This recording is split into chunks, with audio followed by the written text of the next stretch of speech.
afternoon, morning, evening, or night.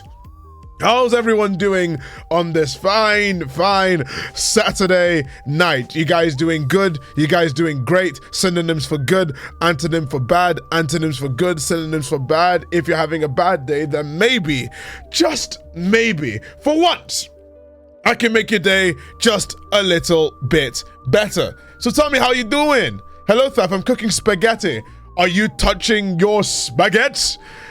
I can't believe I referenced that in current year. That meme's like, how old is it? 7 years? It's been 7 years since that was a meme. Like, how's that for messing with your, how's that for messing with your timeline? It's been 7 years since that was a meme. 7 years. Yeah, it's been a long time. Still sick, but feeling better since I got my prescription. Nice. That is good to hear. Doing all right. Learning about how Sony was making Blue Point developer God of War live service that's now cancelled. But why would you make a company that's... I'm so glad that old CEO's gone from the company, because, like, why would you make a game development studio that's only known for making single-player games try and make a live service game from a franchise that doesn't even really do multiplayer that good in the first place? Like, what? I'm playing Crash 1 for the first time, and I think I might try to 100% the Insane trilogy. You don't do that. Also, where's my music? Where the hell is my music? Anyway, let's cut the crap. Let's get right into it. Hello, everybody. Hello, everybody. How are you doing?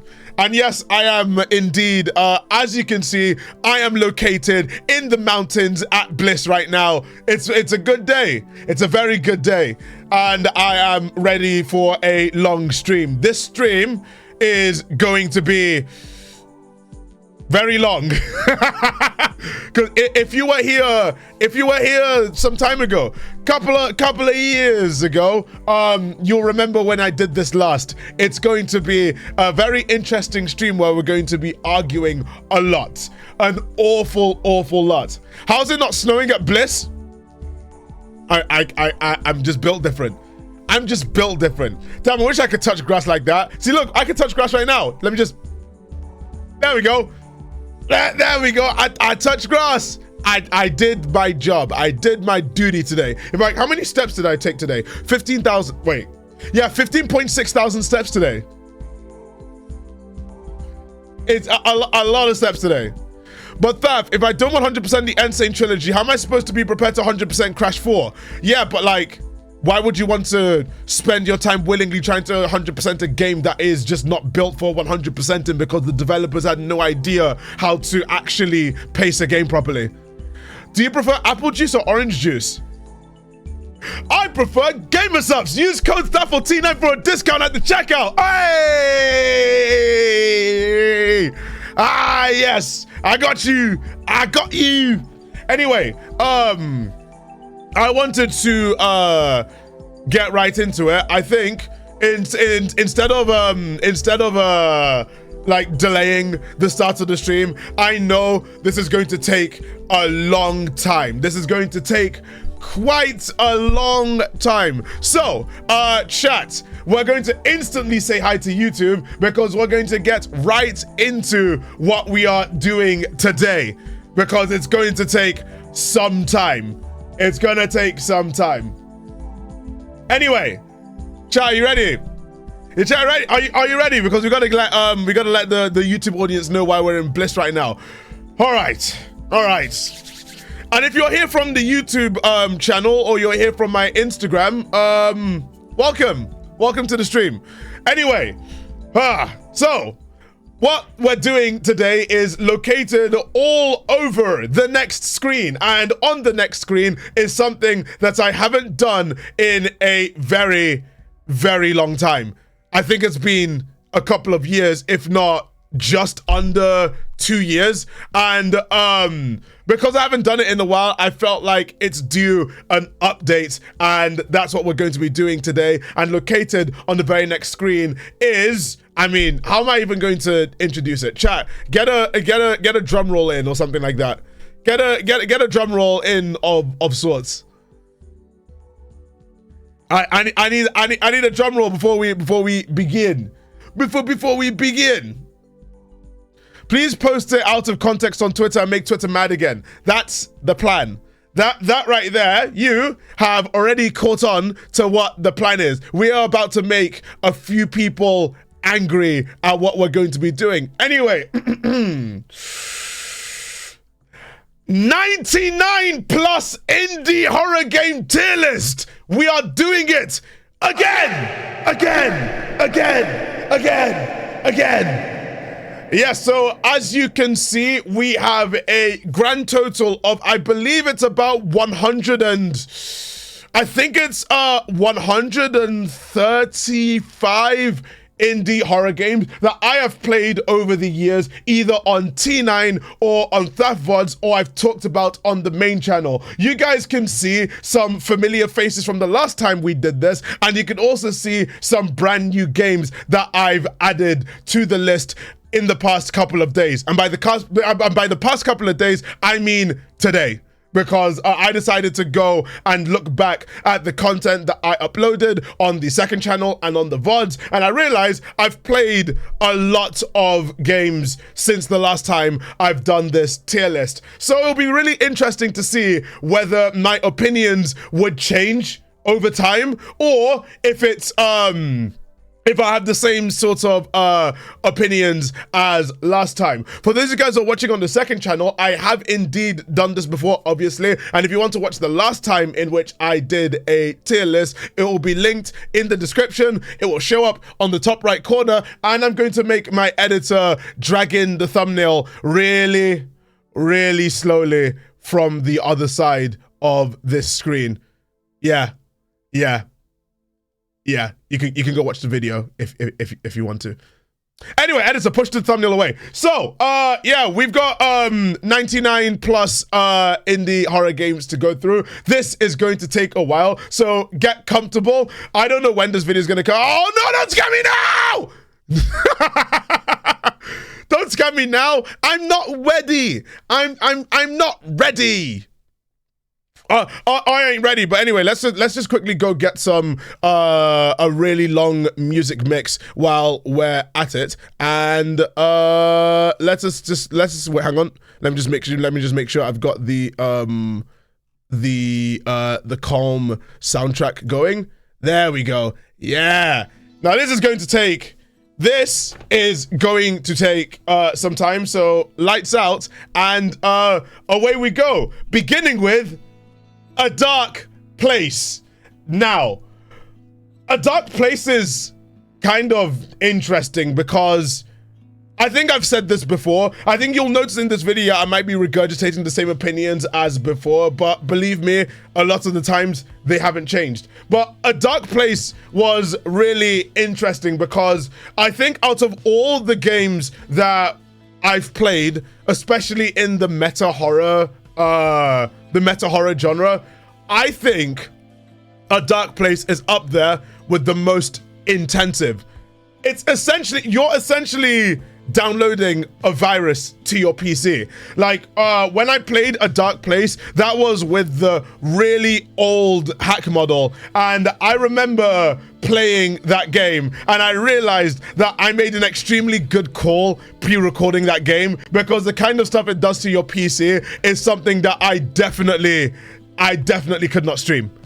I don't think I could stream A Dark Place because it essentially is a virus on your PC. It does typical things that a virus does, like it changes your desktop background. I think one of the payloads it puts on your PC is one that melts your desktop. It doesn't literally like melt your PC. Imagine if it melted your PC. It doesn't do that, but it melts your desktop. It opens programs. It takes control of your mouse. It does a lot of things.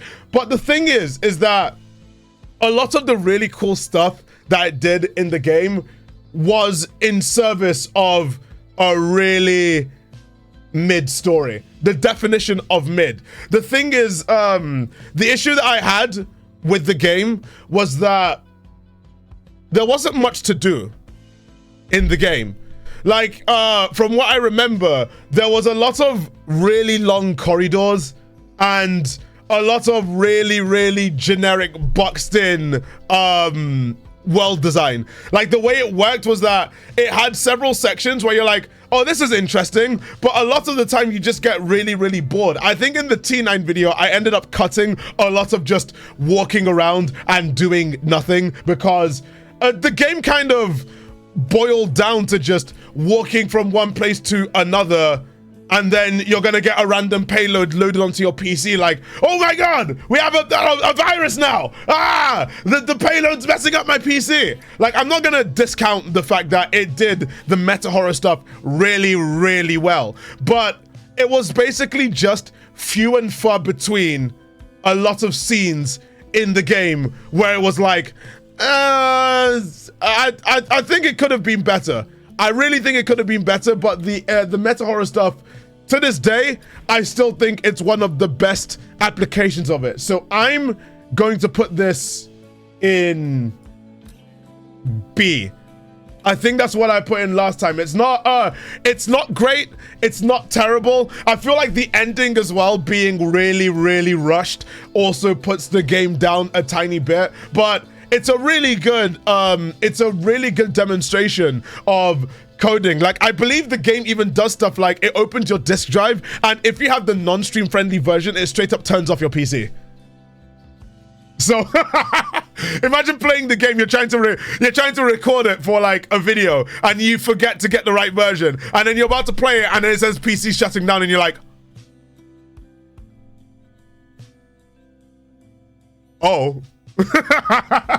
Anyway, the next game on our list is Amanda the Adventurer and Amanda the Adventurer 2. I'm going to do both of these as one entity, but I do have some takes about both of these games. And do you know what? I'm going to still remain an Amanda the Adventurer defender. I think Amanda the Adventurer is a really, really good escape room game. A lot of people at the time of release were slagging off the game because they were like, oh, this is just like those game theory mascot horror games that people play all the time and make game theory bait stuff. I hope Matt Pett will get a kick out of this one. But the thing is like, a lot of the people that are slagging off the game weren't really there for the development of it. We all saw together the development of the game from a game jam entry to a full-blown commercially released horror game. And the thing is, a lot of people are saying, oh, but the game's not scary. It's like, what is the game? Is the game supposed to like make you shit your pants all the time while you're playing it? Like, I feel like the first couple of demos of Amanda the Adventurer, I remember I was a bit like, I liked the concept. The concept has always been good. It's basically like Dora the Explorer, but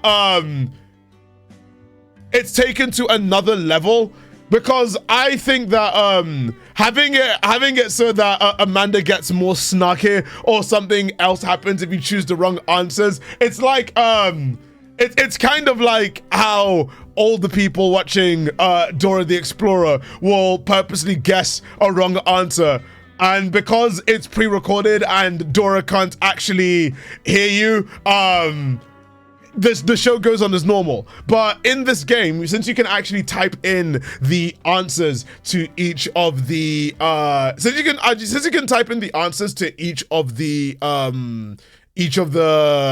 questions that Amanda asks you, or even Wooly asks you, it adds another layer of interactivity.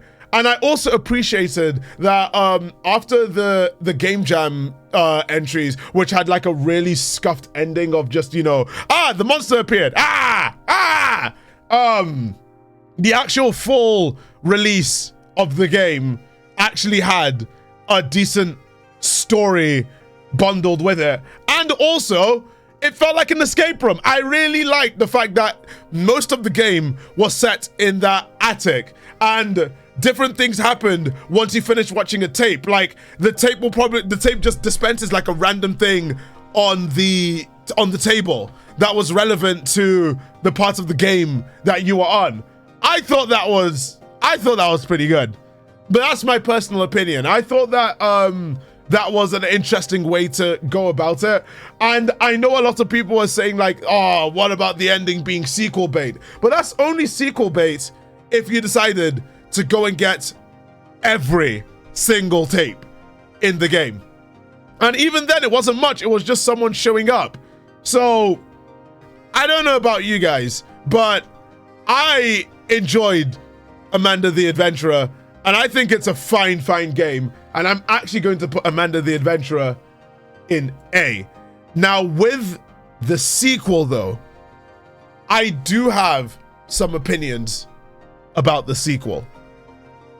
I liked the serial. This is the rare case where I liked the serial escalation, but at the same time, I don't think the second game was as tightly knit as the first.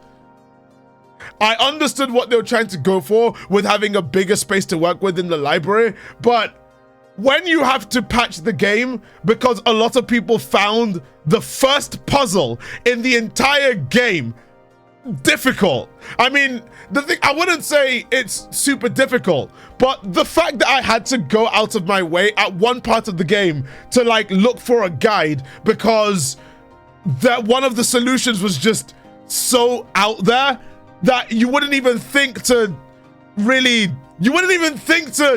even attempt it.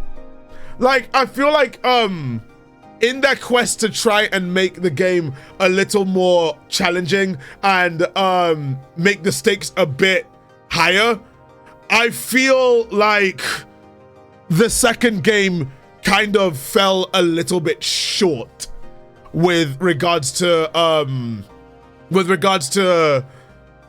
a lot of the puzzles. And also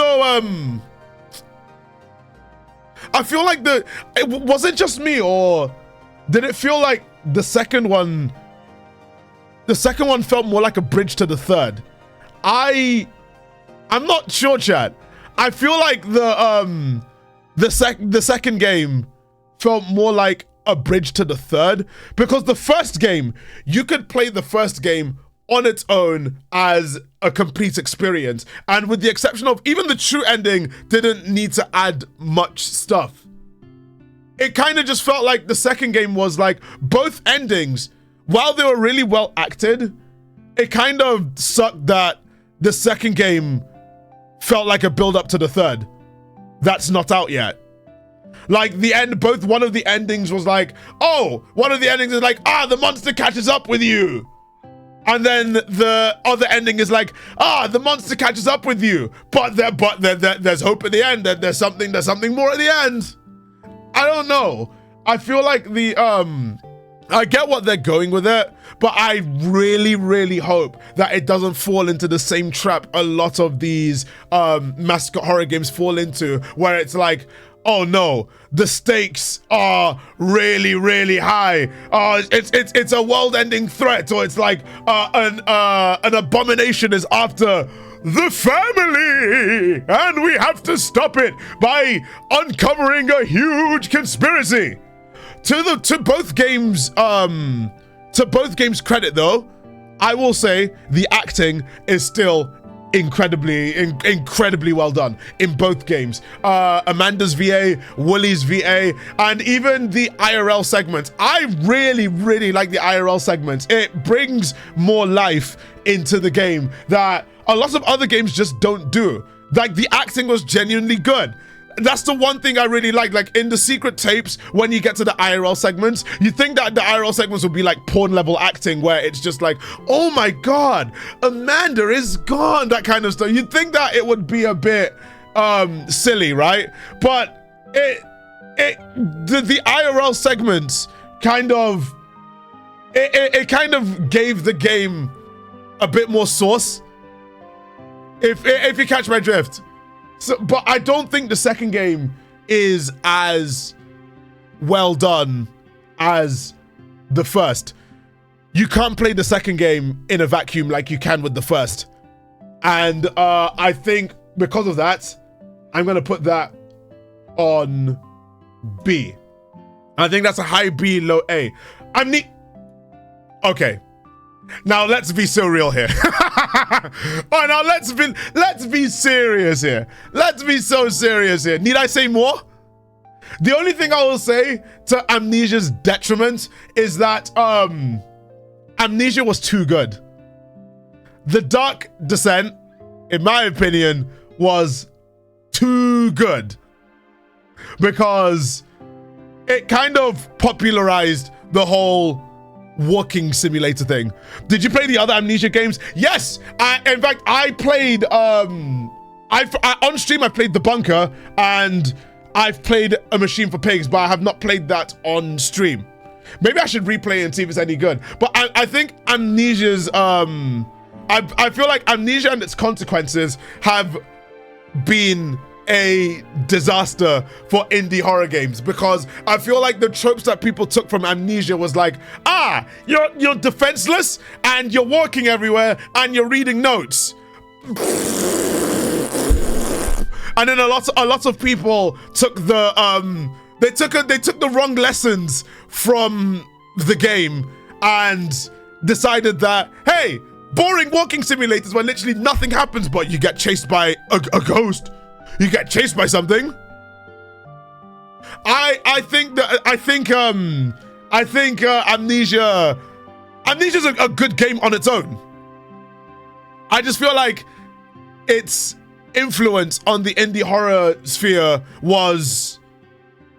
it can't be discounted. It was kind of rough. Thaf, out of curiosity, which indie horror game do you think did the most damage to the genre? FNAF. Five Nights at Freddy's. Scott Cawthon definitely did the most damage. There's no contest. Everyone says Slender. FNAF did it. That's like, I don't think you understand.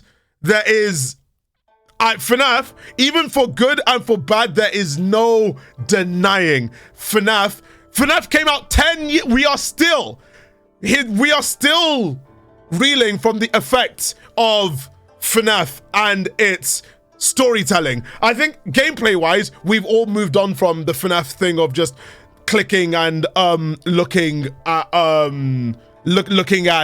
cameras and stuff. But I feel like FNAF's lack of storytelling, we are still reeling from the consequences of FNAF being such a big game that people are invested in a story that doesn't even make any sense, that other people are getting the wrong lessons from that as well, where it's like marketable mascot, nonsensical story that we just made it up as we went along. Profit. So I feel like for better and for worse, FNAF definitely has done the most influence or damage to the indie horror sphere. Anyway, did my dumbass really forget to add Amnesia the Bunker to the tier list? Oh, god damn it! I'll just, you know what? I'll do that in post. Editor, once this is done, we'll add it in post. Anyway, Andy's Apfel Farm. Now, Andy's Apple Farm. That one was... It was the definition of meh. I don't know about it. You need to let me know the thingy, by the way. Yes, I do. Yes, if you guys want to also do this tier list yourself, this tier list is public. This tier list is public. You can do it yourself. The mods will link it in the chat, and it will be pinned to the top. So if you want to make your own tier list, if you want to do it yourself, it will also be for those of you guys who are watching this on the second channel on the VODs. I will link the tier list in the description if you want to do it yourself. But anyway, Andy's Apple Farm. Now the thing about Andy's Apple Farm is that I don't know. I kind of feel like the story for that game was I didn't like the way the story really went in that game. Like, it started all right. I kind of like the whole concept of you're playing a game and someone else has already it's like Ben Drowned. You're playing a game, someone else has already played it, and there's something wrong with this game. In fact, all of the NPCs are acting a little bit weird. Like, the NPCs, you start as Andy, and Andy meets all of his friends, and the very first thing that they say to him is that, oh yeah, we took the keys to your house. At that point, are they really friends though? Like, let's be so real. Are they really friends if they say, oh yeah, if you want to get the bonus stickers, we stole the key to your house. You left the house and we stole the keys. You can't go back unless you play games with us. There'd be a lot of violence. There'd be a lot of violence. Give me the keys. Those are my keys. And the thing is, Andy just kind of stands there and takes it. But the only problem that I had with the game is that it went out of its way to go through the whole, oh no, a demon puts Andy and co in the game. It didn't really feel like there was it didn't really feel like there was much. I really didn't like the fact that it went for the whole, so you made a deal with the devil and now you are in the game and you are Andy and all of the other NPCs are people that you have interacted with before. Oh, you got your kids have died? Your kids have died and you're blaming the other NPC who was one of your friends and you kill them in cold blood? No, I don't know. I didn't really rate that part of the story. And some of the scares were just like, you know, loud noises and scuffed audio. Like, I feel like it was also a bit anachronistic as well. Like, it's meant to be set in like the 80s, but the game looks incredible for a 1980s or so released game. I don't know. Maybe it will be better in the next chapter. And also, Rabbit Knight was really good from the same dev. Like, Rabbit Knight's really good. That game's really unforgiving, but that was interesting. But I think with Andy's Apple Farm, I'm not too sure. I think I'm probably gonna give this one a D. I'm gonna put this one on D. Anyway, Anne, the RPG Maker horror game. Now, Anne is a classic. I think Anne is very much a love letter to RPG Maker horror games. That game was really fun. I think the thing about Anne was that I know Anne was it was like a cross between a lot of RPG Maker horror games like Misao, Corpse Party, Ebe. It had something for literally everyone, and it even had like fully animated cutscenes as well, like fully animated cutscenes for an RPG Maker horror game. And I don't know. I feel like that one's just a decent all-rounder. Like, it was a nice love letter to RPG Maker horror games. It even had the even had the moments where it pulls at your heartstrings, the twist endings, the chases. I actually appreciated that. Like, it's very few RPG Maker games have actually difficult chases. I can count on one hand how many RPG Maker games that I've played that I've had decent, intense chases. I think Anne is one of them, because there was one point where you're running away from a mannequin, and towards the end of the chase, the mannequin goes at like Mach 10 towards you, and you have to have really quick reaction times. But yeah, I really liked it. Wrong has done no wrong with the game, and I will put Anne in. I don't think I'm changing my opinion on this. I think Anne goes on A. All right, now, ow, Oni, hey yo, Oni, hey yo. Oh gosh, now this one's going to be I don't know what to think about this. Original or remake? We're gonna talk about it as a franchise, but with the context of the tier list, we're talking about the original game. Now, a bit of lore about the game. The version that everyone knows, the version that everyone knows and loves, and the one that most YouTubers played is, I believe, is version 6. I think it's 6.23. Let me make sure with you guys. But I think it's, yeah, version 6.23 is the version of Aoni that everyone played. There are several versions of Aoni. In fact, I think the one of the previous version of Aoni, that one was nigh impossible to play in the West unless you had a guide, because I believe, if I recall correctly, there was a puzzle in the game that was impossible if you didn't speak Japanese. It was like a very local puzzle, and it was like, oh, you would be completely stuck if you weren't Japanese. So the next version of the game, I think without Oni, the original game was decent.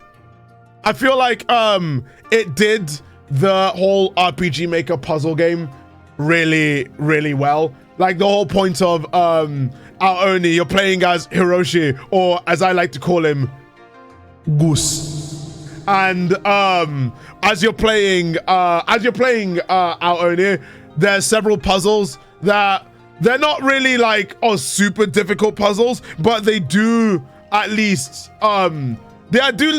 make you work for the answer. Like looking through prison bars at the right angle to get a code that you need to unlock a safe with. I liked some of the twists in the game, like when Takuro joins your party towards the end of the game, and near the last segment of the game, the menu switches Takuro into the Oni version. I thought that was a really, really good way to reveal it, even though it was kind of obvious and telegraphed. Like the Hiroshi being like the complete brick wall that he is. Like if something scary happens, he's just like, I can't believe such a scary thing actually exists. Like, oh my god. I don't know. I feel like Aoni itself was a decent horror game. I actually also really liked how Hiroshi ended up being the only survivor. I think there are other versions of the game where other people survive. Like I think version 5 everyone survives, but then the game ends with a new group entering that mansion. At that point though, who's paying the mortgage for that mansion? Like has no one really thought about the fact that who's paying that mortgage? How has no one gone and knocked it down? Is it abandoned? They're like, oh yeah, it's an abandoned man. How's no one gonna knock it down? How many times have people gone missing in that mansion before authorities are like, maybe we should check if something is up? But the thing about Aoni is that while the original game is decent, what it turned into is nothing short of slop. That is the Aoni now. It's like Aoni as a franchise is the definition of sludge. I don't know how else to describe it. I really don't know how else to describe it. Aoni is the definition of sludge. Like everything. How is it possible that literally everything, and I mean everything, after the original game is a steaming pile of dog ass, even down to the remake of the game on Steam? Like, they even had one job: remake the original game. Don't change anything, just make it look nicer. And they somehow made it worse. They made a game from 2007 worse in current year. And then they had like the mobile game. In fact, I think I showed this on the last video. I think I showed you this on the last video, but I want to show you guys some of the stuff that was some of the stuff that you get. Hang on, let me go get it. Our Oni mobile battle. Yeah, there's a battle royale game. There's an Our Oni battle royale game. Like, I'm looking at some of the there's a what? Yes, there's an Our Oni battle royale. I'm trying to find it. Let me go find it. Our Oni battle. The thing is let me go get the let's see, mobile game. All right, found it. I found a gameplay with like 630 views. Wait, let me go. All right, let me go. How does this even work? How does a battle royale mobile? Wait, how does this even work? Wait, let me see if there's commentary on this. How does this even work? All right, let me go see this. Downloading data. Oh my god, you have to download the data. All right, wait, let me see that. Well, where's the gameplay? Where's the gameplay? Oh my god, there's like a login bar. I want you to receive 100 rubles. Oh my god. Wait, what? No, hold on. An online survival game where 100 player play as one of the 100 participants. 100? The last player standing is the winner. Wait, 100? 100. Imagine the logistics of organizing a 100-person battle royale in the abandoned mansion. They're just like, hey, step right up, come into the abandoned mansion. We will be doing a battle royale. All right, it actually is battle royale. Why is it even called Our Oni when he isn't even blue? He's purple. But that's the thing, though. Every description of the game describes Our Oni as blueberry colored, like blueberry colored demon. I remember I think the death screen in the Our Oni remake literally called it the Blueberry Giant. What? Huh? All right, let's see. I want to see some gameplay. Give me some gameplay. Let's get Wait, there's skins! Wait, there's skins! Roll the gacha with blue coins. Oh, no. Wait, get some gameplay. All right. There's ads and everything. He hasn't even gone to the gameplay yet. There's so many microtransactions. There's so many. All right, hold on. Let's see if there's actual gameplay. Let's see this. All right, let's actually go see this gameplay. All right. Wait, what? What? What? No way! No way! There's like 100 of them! And there's people in chat. You know what? Honestly, I can't lie. This kind of, if this was polished, this is a fire idea. Wait, hold on. Actually, I'm actually interested to see how this works. I'm trying to use the WASD keys. All right, where's the Madeline's dead. All right. Wait, is it Our Oni control? Is he dead? He just died instantly. What? Play that again? Madeline's what happened? Oh, so someone places the Oni and just I mean, just okay. Well, yeah, that is the state of the franchise. How hot would this make your phone? The lag must have been so bad. It's the kind of stuff where you just have your phone out and it just explodes in your hand, and what's left is a stump where your hand used to be. Anyway, so I guess that is what Our Oni's like now. But for the original game is decent.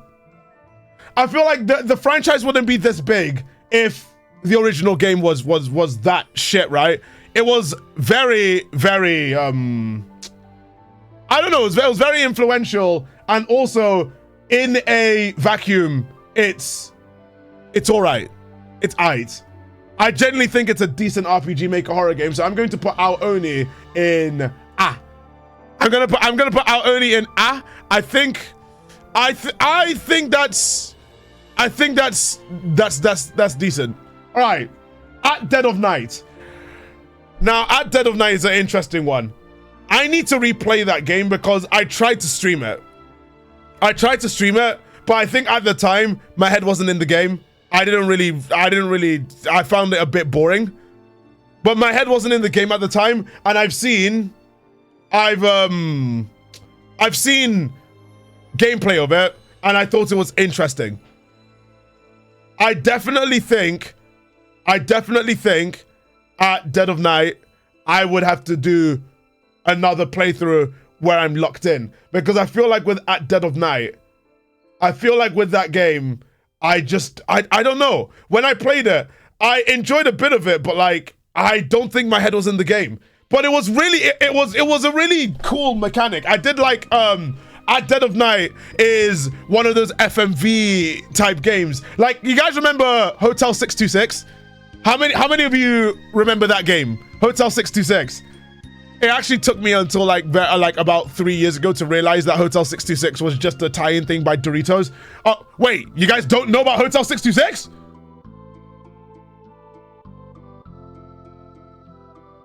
Now, how many of you didn't? How many of you? That used to be all the rage back in the day. Whoa, okay, now I need to give you some lore. Told you the stream was going to be the stream is going to take some time. Let me give you guys some essential Hotel 66 lore. All right, Hotel 66 was a you'll notice that the very first result is a PewDiePie video. The very first result is a PewDiePie video, and apparently it's lost media. Apparently the game itself is lost media. But this game right there, Asylum 626. I'm surprised you guys didn't remember this. Remember this jump scare? Everyone made reactions to this jump scare. Did anyone, like, even looking at it right now, it looks really goofy, but like, damn, like, damn, old PewDiePie videos. Look at how many views does this have? 6 million. Does it have? Damn. This game was literally, it's actually crazy that this game was literally created with the sole intention to have you buy Doritos. And yes, it was a browser game. Like, when you signed in, it did this. What the fuck? All right, hang on. Like, when you went to Asylum 626 or Hotel, you can either do both of them. When you sign in, it did this. And I remember they had a webcam and mic system, and also I believe they ask you for your phone number, because when they ask you for your phone number after the events of the game, I believe you get called on your phone by this game. Didn't it fuck with your account? No, it didn't. It called you after the events of the game and did some like demonic stuff on the telephone. But yeah, I remember at the time everyone was looking at this and said, "Oh my god, this game is so realistic!" Like, oh my god, look at the graphics of this game. It's so realistic. To be fair, at the time, to be fair, at the time, this was 13 years ago. Wow! Oh no! Oh no! Oh no! 13 years ago! God, no, it's Uncle Sam getting older. Oh no! Oh my god. Well, someone did make a video about it, but yeah, like, it was literally just. The graphics are amazing. Yeah, even like PewDiePie was like, "Oh, the graphics are really, really good." Now let's go to like the most replayed part. Oh! What the fuck? Yeah, it's that, I don't know, that trope in every single horror game ever. It's always that same trope. Are you serious? All right, when does the jump scare happen? Show me your face. And then, Whoa. oh gosh, Oh gosh, we had it. We were so naive back then. There was another scare. Like nope. Oh.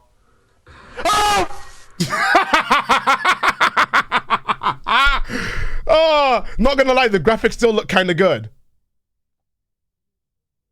Come on, come on, buddy. Come on, buddy. Come on, buddy. Ah, gosh, old PewDiePie. His scream. Yep, that is. Oh wait, question, Thaf. Have you already ranked Faith? No, not yet. We have not. That's what we're doing now. Wait, isn't it FMV? Yes, it's an FMV. Anyway, At Dead of Night is of a similar genre, and the thing is, okay, I'm going to, with my experience of the game, I thought my head wasn't in the game, but I have seen gameplay. I've seen Corey play a bit of it. I've seen John play a bit of it. I've seen Markiplier play a bit of it, and from what I've seen, it is a good, like, it's a really inventive way of utilizing the FMV style. So, I don't know, At Dead of Night, I'm gonna say it, I think this one goes an S. I feel like it's the perfect way of applying the FMV style. And it also was, from what I've seen, it was pretty damn scary. Now, I need to reserve my own judgment for experiencing the game fully locked in, but I genuinely think At Dead of Night is, that 100% is like an S tier playthrough. I liked the story bit. I really liked the setup, and I think a lot of people might rag on the game a bit because the game is pretty difficult, but I think it's the intensity of the game. It's genuinely like, it's genuinely skin crawling. Like, it's, I don't know. I think it was I think it was an interesting game. Also, I can't shake off the fact that he looks like a Jack Manifold. Jack Manifold with a huge forehead.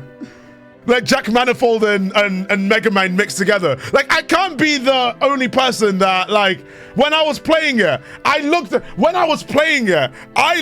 at him and I genuinely thought for one split second, holy shit, it's Jack Manifold. What's the diff? There's not. There's none. Okay, well, there's no need for that, is there? I'm not saying it's a bad thing, but like, Jack also has like a 5. Jack, if you ever see this, I'm sorry, but the comparisons, in fact, you know what? Let me go and see if I can get a comparison. You know what? I'm getting a comparison in right now, right this instant. I mean, Jack is bald, but I mean, let me just let me go get Jimmy. All right, it's like a mix between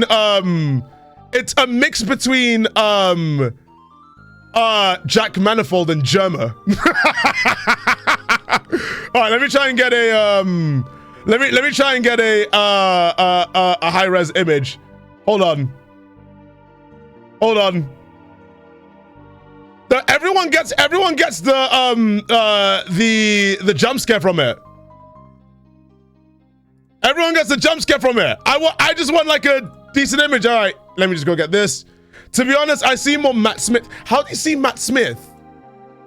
All right, how do you see Matt Smith?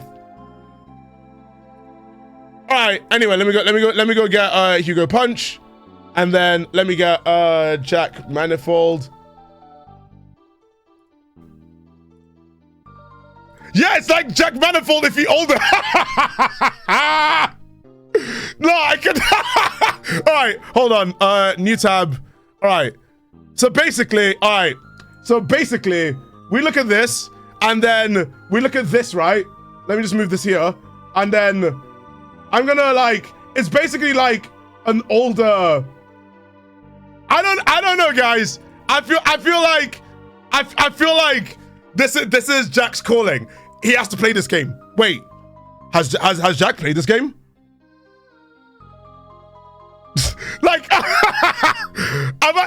Like, has Jack played this game? I don't think so. I gotta DM him. Post it on Twitter. You guys post it on Twitter. In fact, you know what? I'm just gonna.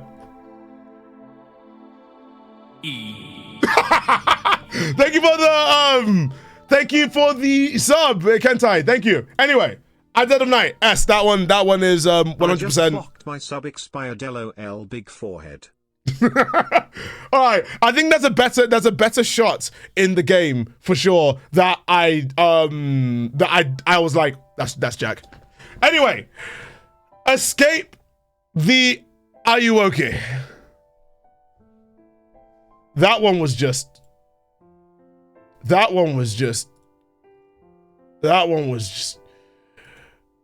oh, that one was just, I mean, I like the gimmick of it using your, I liked the gimmick of the fact that it uses your microphone and the Are You Okay looks for you based on whether you make noise or not. But like, it was really bad. It was really bad. I remember when I played it, it was really bad and it was really buggy. And apparently it's one of the examples of the game getting worse with every update. Yeah, that's an E. That's 100% an E. All right. Baldi's Basics in education and learning. Now, you guys, now that my main channel video is out, do you guys now see? Do you guys now see what I'm out of this game? No, I'm gonna be controversial about this one. I'm putting this on S. I'm putting it on S. I'm actually going to put it on S. Now, hear me out. Actually hear me out. Yeah, everyone's gonna be like biased, but like, do you guys try and tell me how bad? Try and explain to me why the game is bad. I think from a game jam entry to what Baldi's Basics is now, there is no shot that people who are talking about Baldi's Basics are talking about it other than like, oh my god, it's the YouTube slop, the YouTube kid stuff. A lot of people haven't played the game past the game jam version. I think that Baldi's Basics is a really good evolution of the slender mechanic of collecting pages, because it's not just walk around and collect pages. It's like you have the notebooks where they have the maths questions, so you still have to get them right, and also it works as a parody.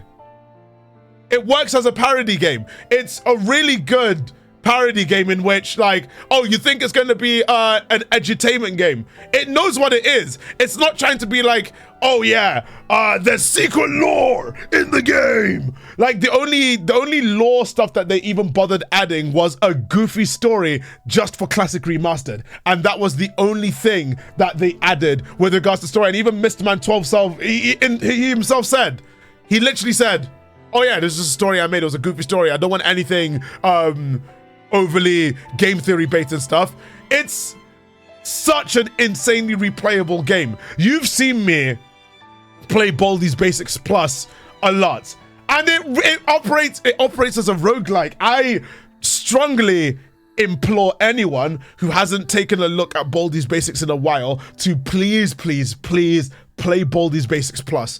Genuinely, looking at the progression of Baldi's Basics from the game jam entry with the lack of textures on all the tables and all the other stuff, how it was basically submitted less than 30 minutes before the end of the game jam, and seeing what it's turned into, I can't lie, fellas, I genuinely think Baldi's Basics is the best example of what to do with your game when it hits it big.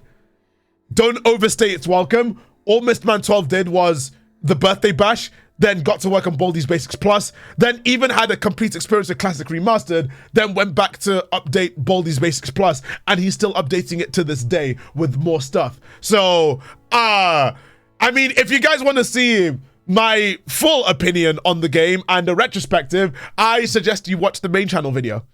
There is a main channel video of Baldi's Basics available for your viewing enjoyment. And as of this stream, I think it's about to hit 1 million views. I believe it's about to hit a 1 million views. In fact, let me go check it right now. Let me go and check on the video right now. The video is, oh my God. Yeah, it's really close. Fellas, that's really close. That's 997.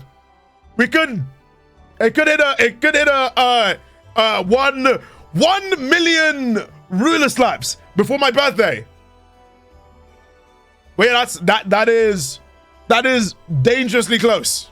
Super close, if you will. Road to 1 million views. Anyway, yeah, so Baldi's Basics will remain. Baldi's Basics for me, I'm not gonna lie, that is remaining S. That is remaining S for sure.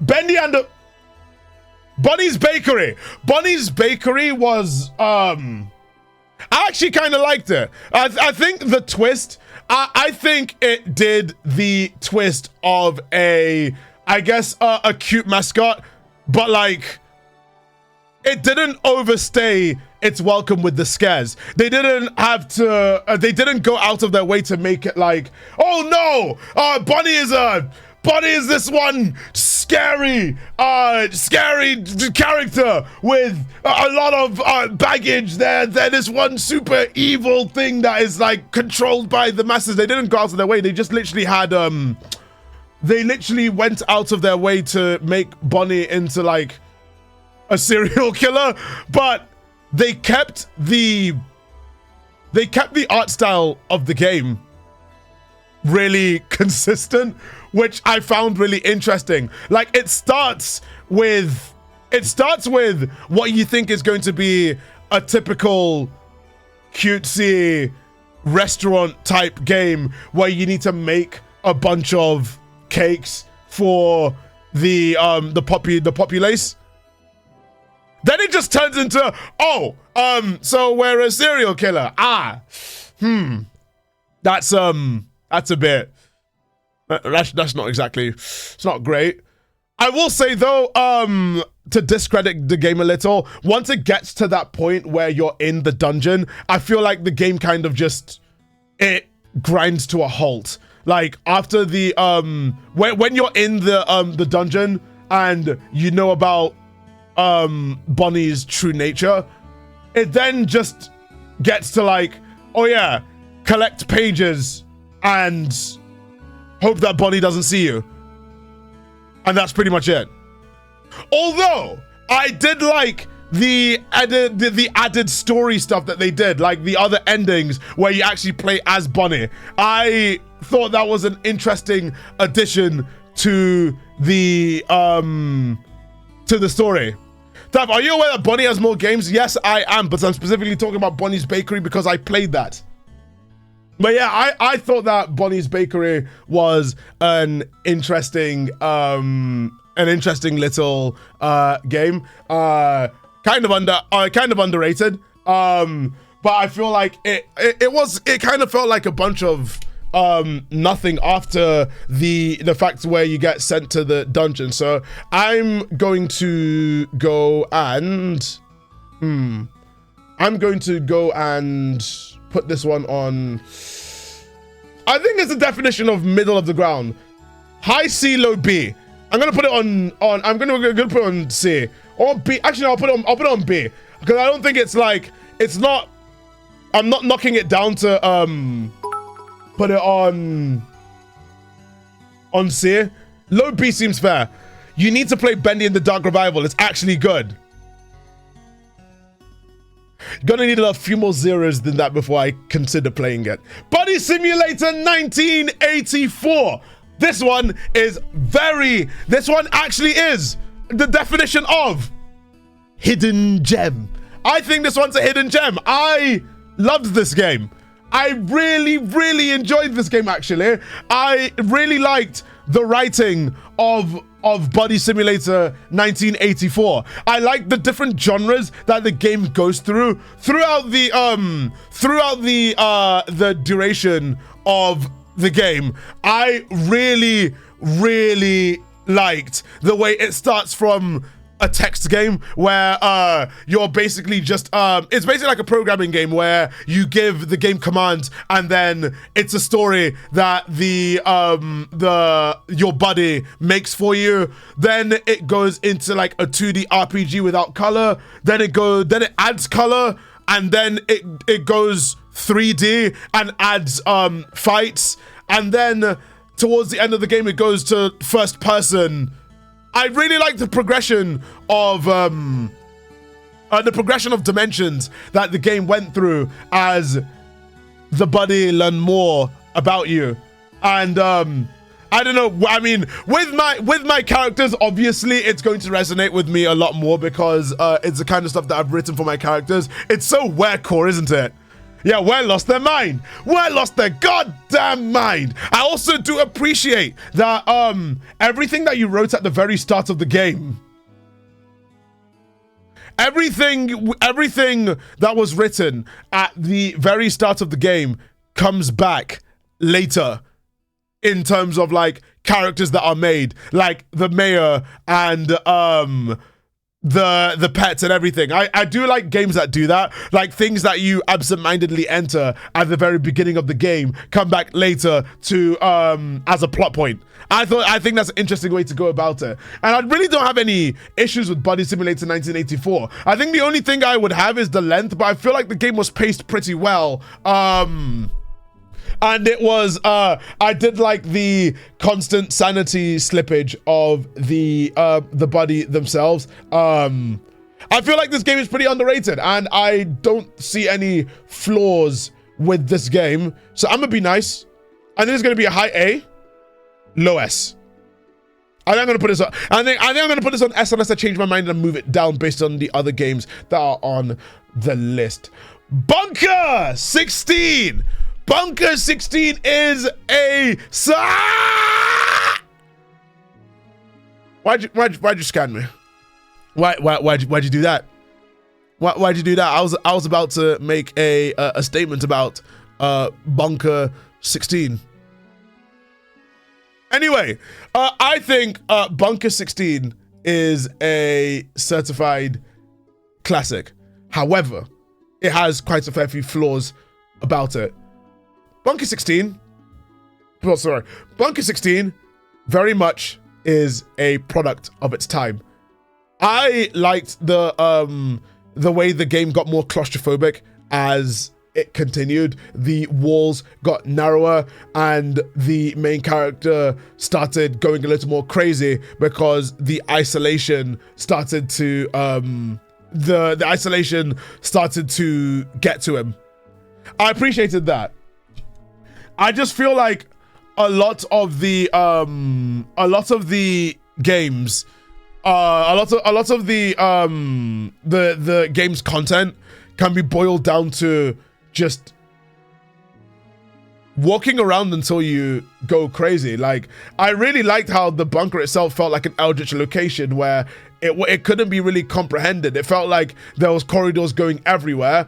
Although I didn't appreciate the fact that, I mean, I guess you're supposed to like save your flashlight usage, but I didn't realize that the game had an option to, I didn't realize that the game had an option to run out of flashlight, meaning that you won't be able to see absolutely anything in the bunker towards the end. Like, that was, oh my God. Like, that right there, that's hell. Imagine being stuck in a pitch black bunker. There's nothing technically there, but there could be. There could be. That's hell. That's hell. Don't you have the noisy light for that game? But that's the thing, you don't really use that. You can only really use the I think you might be mistaking that with Amnesia the bunker. Bunker 16 is different. All you get is like a really shitty light. And you can reroute the power of the bunker to different locations. But god damn, that was hell. Horror, actual horror. But I will say it's a product of its time. It's not amazing, but it's not terrible either. So I think I'm probably going to, I don't think I'm going to change my mind from what it was last time. I'm going to put Bunker 16 on B. Now, the Bunny Graveyard. The Bunny Graveyard. I like that game. I liked it. I really like the art style. I think I'm very interested to see what they do with the story, because the Bunny Graveyard was really interesting. Is the game even complete? Well, the story isn't, but the bunny graveyard is technically complete, because instead of working on chapter 2, they've decided that the bunny graveyard is now a complete experience. And I think they even went back and updated the game to add voice acting, more sprites, more polished animations and stuff like that. So bunny graveyard on its own is a complete game, and the story continuation is the bunny graveyard 2 instead of chapter 2. They're not making it a DLC, they're making it a full game sequel. So as it stands right now, the bunny graveyard is complete, which means that we can talk about it as a whole. And I thought it was really interesting. I really liked the fact that Sky was not all that she was cracked up to be. Like, I like how it started, where you were like, oh yeah, we're gonna help Sky in the farm. And also I kind of liked how the all the player characters and all the NPCs except from Sky and Boxer were basically just curses. There were mouse curses. Will this get turned into a video? But of course it will be a VOD and a video. But yeah, I appreciated that each of the characters were essentially just curses within a game, because I believe you're playing a game within a game, and you as the player character break out of the game in a portal, and then it turns out that you find the real Sky in the game's real world. I'm interested to see how the story goes from there, but I really liked the art. The art was really well done, and also I liked each of the characters in the game. The frogs, the helping. What were they called again? It's gonna really annoy me, but I can't remember what the curses were actually called. But I do appreciate that all of them had numbers to them, and we already knew that one of the helping hands. There we go. Thank you. One of the helping hands died. One of the helping hands died at Sky's hands at the start of the game, and Boxer was like, "Oh, so one of the helping hands is missing." Also, hey James Valkyrie. But yeah, I think Bunny Graveyard had really good art, and I think one problem that I had was the some of the checkpoint systems in the game. They're probably ironed out in the update, but I didn't like the checkpoint systems towards the end of the game. Like, they did send you really far back, and I was like, oh no, I have to do that all over again. Thank you, Price, for gifting a sub. But anyway, I think Bunny Graveyard, fine game. I'm gonna put this in A. All right, so Psychopomp Gold, you played it? Yes, I did. Most, if not all, the games that are on this list, they're on the VOD channel, or they're T9, or they are T9 videos. Anyway, and now we get to the funny ones. Case 2 Animatronics Survival. I mean, they're not good. In fact, wait. We need to make a new tier for that. Hold on. We need to make that a new tier. Add a row below, and we're gonna call this one as we called it before. We're going to call it the Omega Lol tier. It's going to be the Omega Lol tier. Like, it's basically games that are like so bad they're good. Like, genuinely so bad that they wrap around to being funny. Now, the thing about Case 2 Animatronic Survival is that they're not fun games to play. They are not fun games to play at all. They are like, I think with Case 2 Animatronic Survival especially, is that someone raised a good point in the latest T9 video where I played Case Records, where you can watch on the second channel. But someone raised a really good point that none of these games have an identity. The Case Animatronics franchise is a byproduct of the developers jumping on bandwagons to see if they can just add their own take to it. Like, Case Animatronics was very much in the whole FNAF kind of craze, having the tablet and having the animatronics chase you around. And I think the crazy part is that the tablet rarely works as well. And then Case 2 Animatronic Survival, it starts with the it starts with the chapter-based stuff. Like all these mascot horror games were all going in on the whole chapter-based trend. And also they did away with the whole tablet thing, because like you have the tablet for a few seconds and then it dies, and then when you charge the tablet again, it dies instantly. Like, what was the point of the tablet? Like, I bet they just really realized that, oh no, we have something that we need to tie to the first game.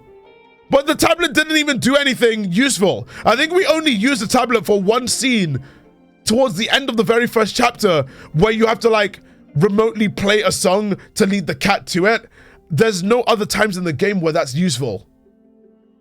But to both the game's credits, the voice acting is one of the most unintentionally funny things that's ever in that game. The voice acting is, oh my god, that is all right. No, we have to wait. If I'm gonna show a case clip, we have to, and I mean we 100% have to watch the scene. I've used this scene so many times. I've used this so many times because it's just really funny. It's really funny. All right. Anyway, let's go find the let's go find the scene. It's probably one of the most replayed parts. There it is. It's literally the most it's the most replayed part of the video. All right, here we go. Let's look at past me. Let's look at past me laughing at the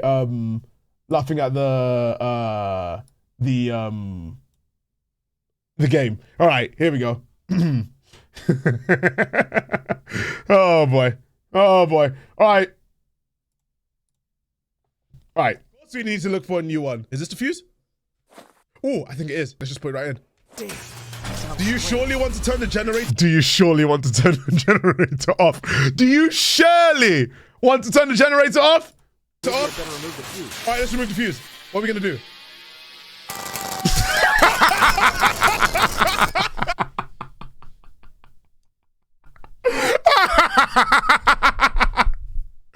I think it's the way it cuts in. It's not even just like it's just like Do you surely want to turn the generator off? All right, let's remove the fuse. All right, what are we gonna do?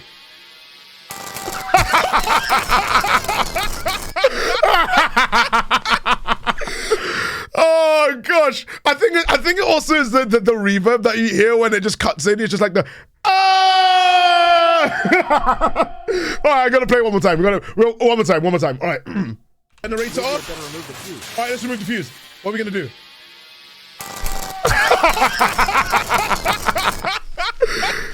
Oh god, it's like he has a perfectly cut scream but in reverse. Would it have been funnier if it just cut when he screams, just like the and then it just cuts in, game over? Is that a scream or a moan? It was a scone. It was a meme. But yeah, apart from that, the game was just really just bad. But it had I don't know how to really explain it, but like it had a weird kind of just funny bad nature to it. The same thing with like Case Animatronics and its goofy voice acting, just being like, what happened to the lights? Is this some kind of deja vu? Is this some kind of deja vu? It's like, I don't know. But yeah, I think Case 2 Animatronics and Case Animatronics go in Omega Lol tier. But I will say about the game is that how is it that Case 2 Animatronics and Case Animatronics did the whole point of animatronic sound design and movement better than Security Breach did? Like, the only Case 2 Animatronics, like to Case Animatronics' credit, while the animatronic designs were overly edgy, how is it that they actually How is it that Case Animatronics actually did the whole animatronic thing better than Security Breach did? We'll cross that bridge when we get there. But they sounded like Case and Case 2 Animatronic Survival, they at least were like big hulking metal things. It's not a high bar, but at least the sound design was just like, it worked. Methinks Case Animatronics 3 isn't on here because it goes beyond Omegalol. When we talk about Case Records, I didn't put Case Records on it because if Case Records was there, Case Records would be about here. Case Records would be about here. Anyway, Omegalol's here. Hey! All right, now before we continue, I do need to get a quick drink. I need to get a quick drink just to make sure that I'm energized enough because we've still got a lot to go. I'm really enjoying this. I did say this is going to take a while, so I will see you guys after these commercial messages. Go get a drink. Go stay healthy. See you guys in a bit.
And we are back from the commercial breaks. Are you mortals out of the commercials at this moment in time?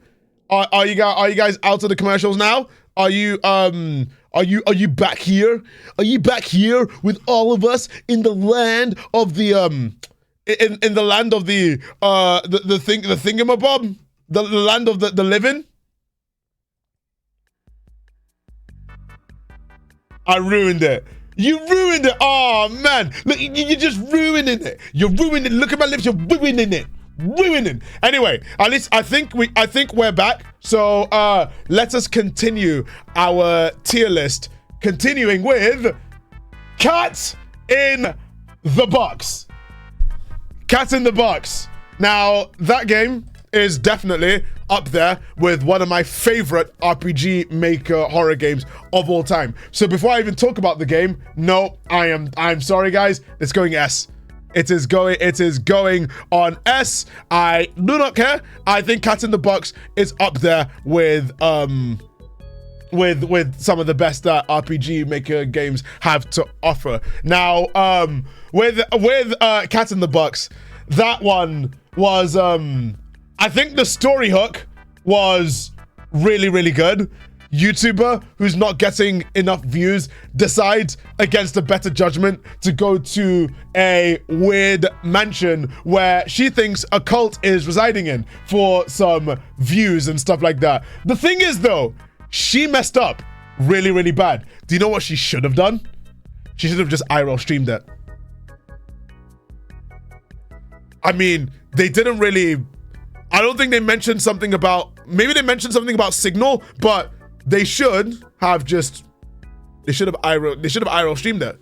I think FemStation should have just done that, because at least the footage would be surviving. And also, if she was to go inside that mansion and then the stream stops, then people would try and attempt to go in and rescue her. And I feel like they had a missed opportunity there. So it's like, why couldn't she have just done that? Is she stupid? But yeah, if you haven't seen Cat in the Box, I indeed do have a T9 video, and I will ban you from the chat if you ask one more time, because it exists. It exists, and you can watch it. I already said that almost every single game that is on this list has a T9 video or a VOD, and if it doesn't, I will mention it. Thank you, Space Marine 58, for the 7 months. Thank you. Where does the Piglet game go? It doesn't go in it because it's not really an independent horror game. It did have a budget. It had a budget behind it. I mean, every game has a budget behind it unless you literally made it for free and you stole all the assets and stuff like that. But the point is, that ain't there. That ain't there. I'm 99% sure that a lot of the people that played the game didn't actually play the game. They just saw like 1 or 2 scenes and they were just like, oh my god, this is so scary. Then they played the rest of the game and they realized, wait, this is just a kid's game and it's actually kind of boring. It happens every single time. Every single time with games like that. But maybe I'm wrong. Maybe I'll try it. But the thing is, people who have the game are sculpting the game for a ridiculous, and I mean a ridiculous amount of money. Anyway, back to the point, Cat in the Box. I did like the random events that happen if you try and open the game up, like the demonic version of the main character showing up. I really like the whole Schrodinger's cat's trope that they essentially based the entire game around. I really like the fact that literally every single character, and I mean every single character and NPC that you meet in the game is you at a random point in time. I think one of the endings that resonated the most with me was the ending where she lengs it out of the mansion and keeps running and ends up falling down the cliff. And that last shot of her body with a lot of like dried up corpses at the bottom of the cliff, that is an insane shot to end the game on. Like, it's one of the many endings of the game, but I think that one, I was just like,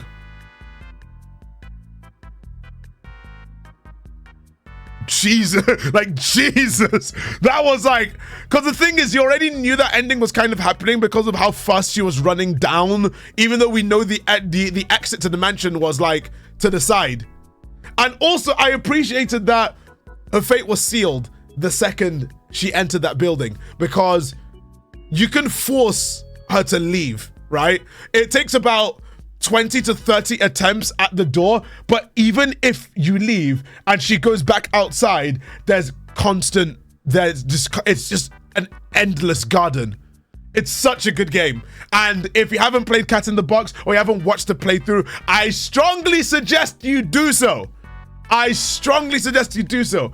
Definitely one of my favorite RPG Maker horror games. Good stuff. Like he cooked on that one. He cooked.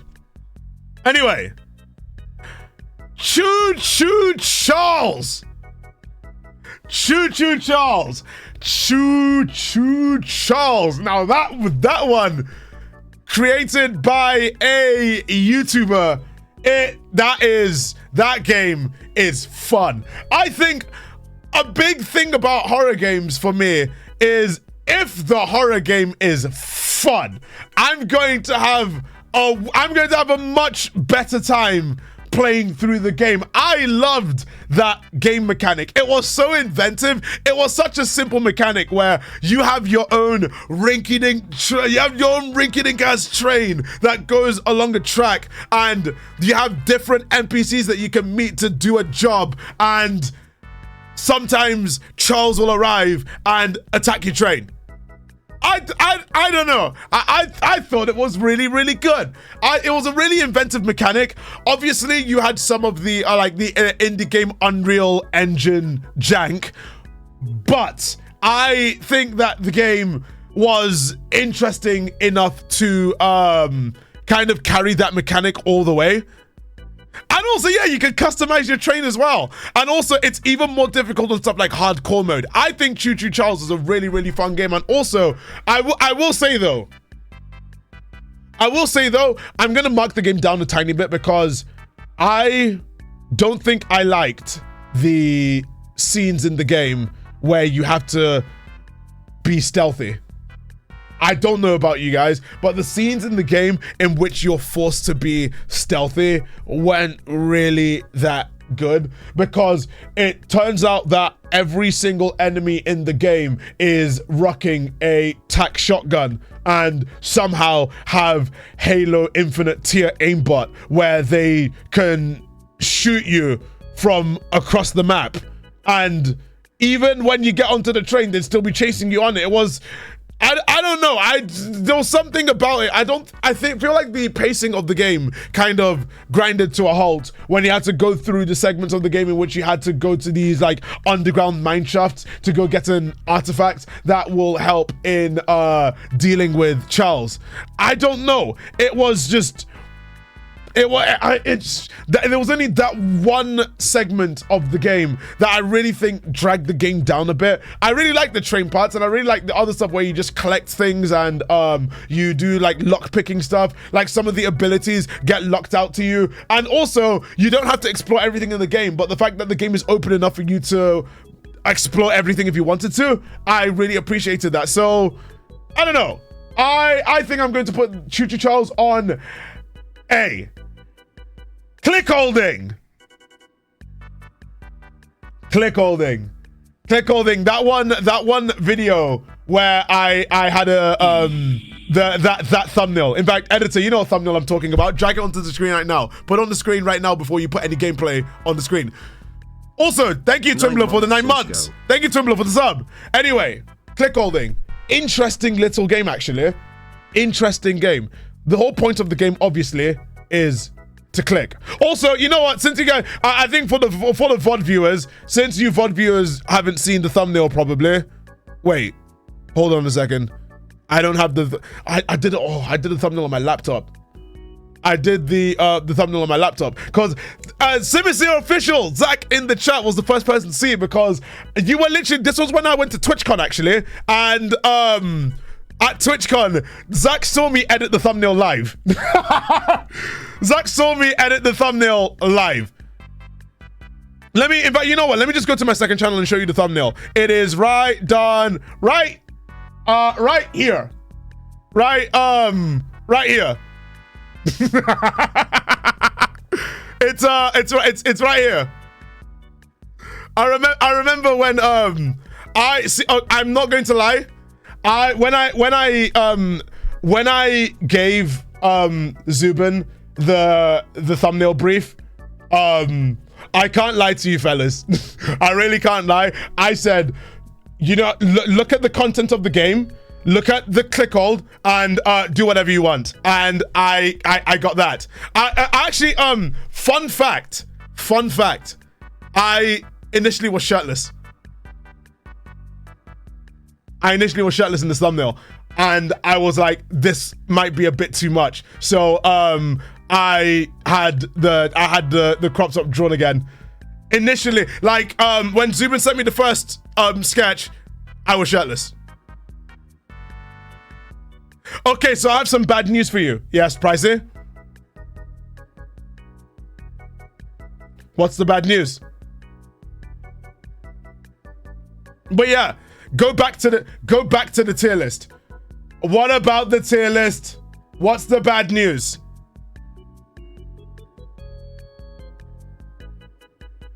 What's the bad news?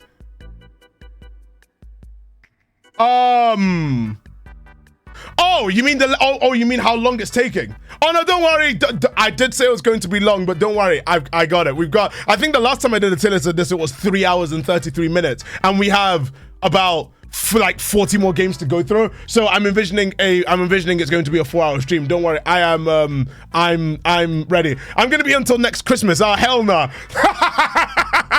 Listen, all you need to do is you gotta just like listen in. You just gotta like listen in, put it on audio only. There shouldn't be much to moderate. You're good. In fact, mods that aren't pricey, hopefully the mods that aren't pricey that are here right now. Mods that aren't pricey, you better say something.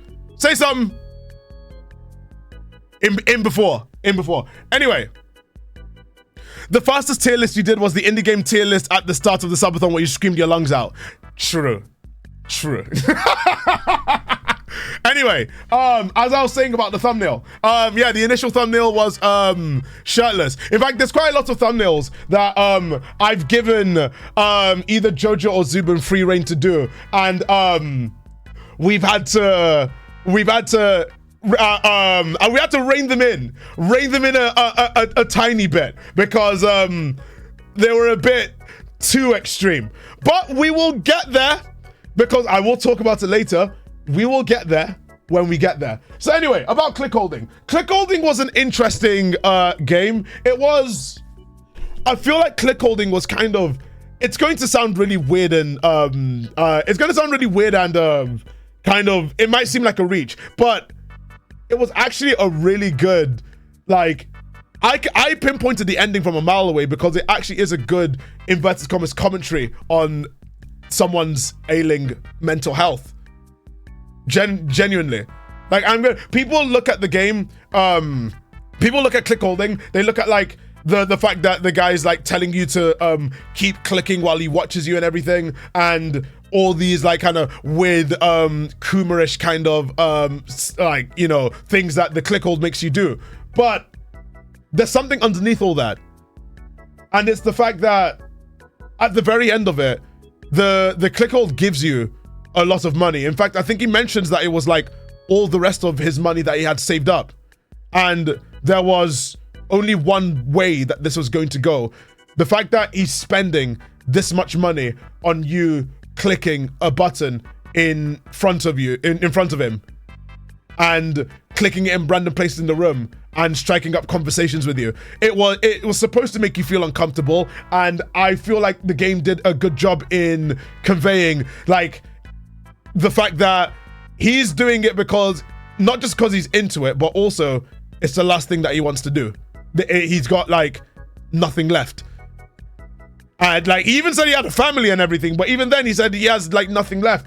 So the ending for me didn't come as a surprise, but it also is a really good commentary on just, you know, someone's mental health and the fact that they spent all of that just on you and you alone.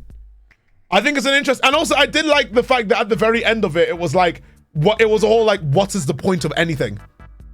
What's the point of anything? What's the point in life? What's the point in his life? I think even afterwards, when you look at the photo and you go into like this weird void and you keep clicking, it's like, He's fulfilled his purpose. At the end of the game then asks you, what about you? What about you? What have you done lately? But yeah, so I think click holding is a very interesting game. Made you feel uncomfortable. Not much else to really talk about with the game. It was short, and I think it made its statement. I think I'm gonna put click holding on A. I think I'm gonna put it on A. Content warning. Content warning. I feel like this game had potential. It had potential. Content warning is one of the I think it's the first of a few sets of games that is genuinely fun with friends. I can't lie, playing content warning for the first.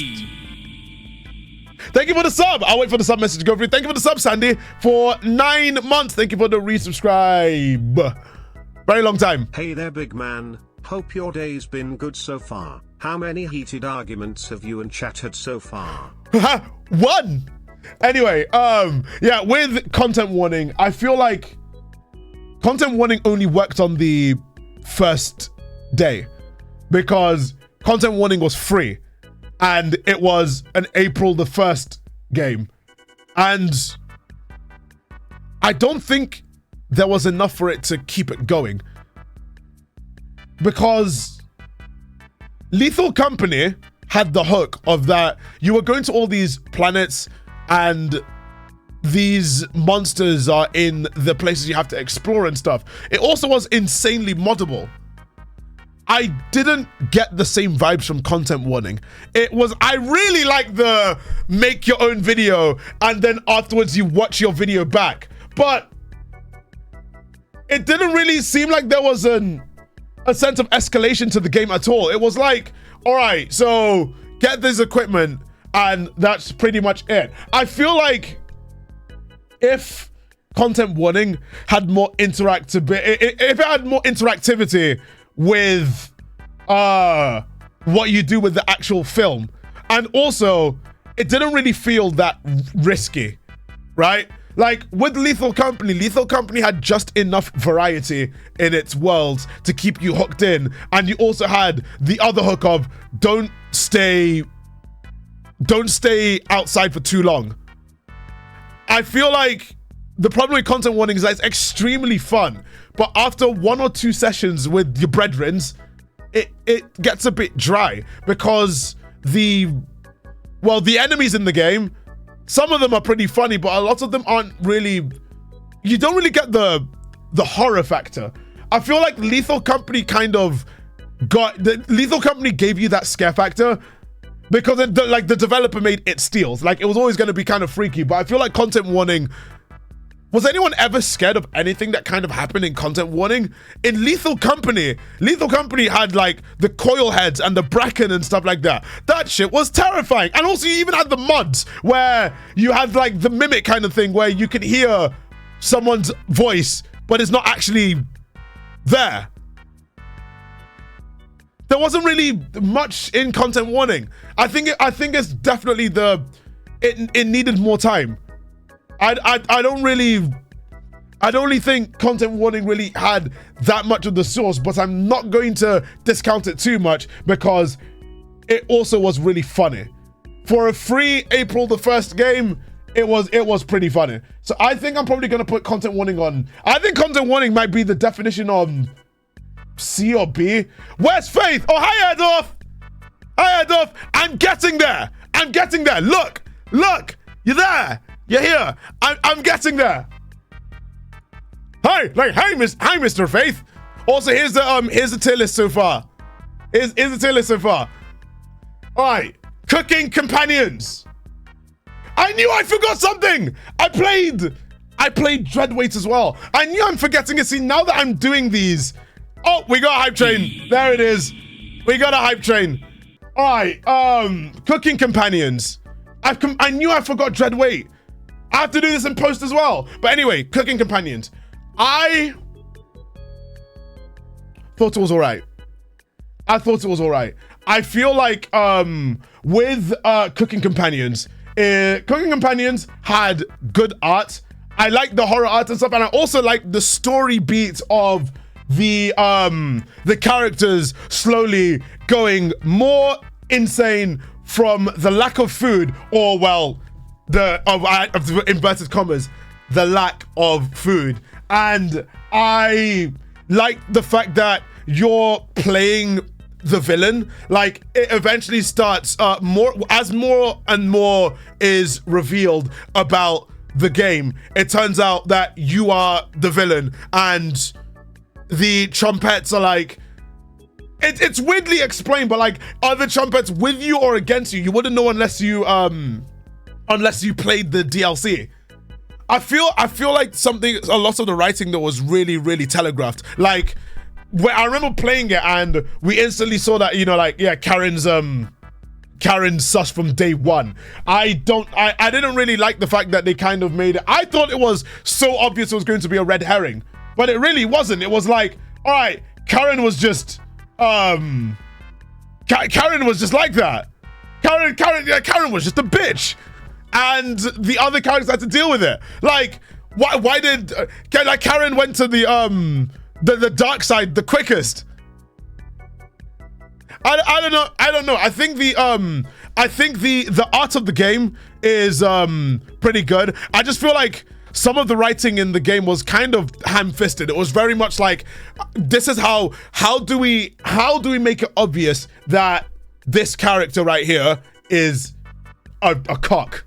How do we make it really obvious that this character's a big twat? All right, I know, sever another character's legs. But I did like the increasing sense of hopelessness.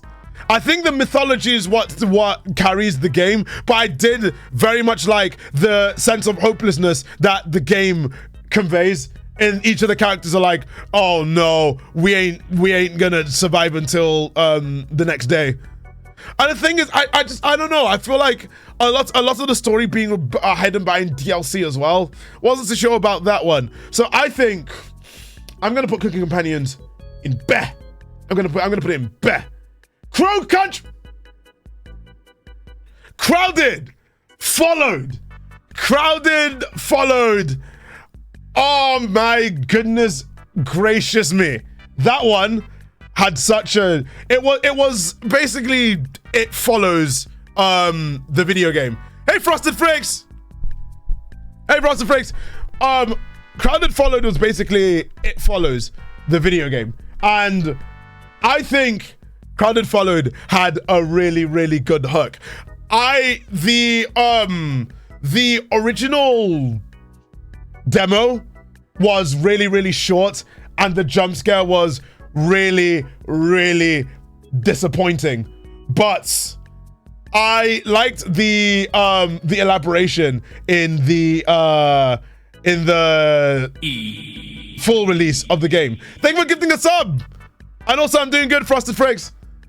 I think I like the I did like the fact that the stamina system in the game essentially was just the fact that we have a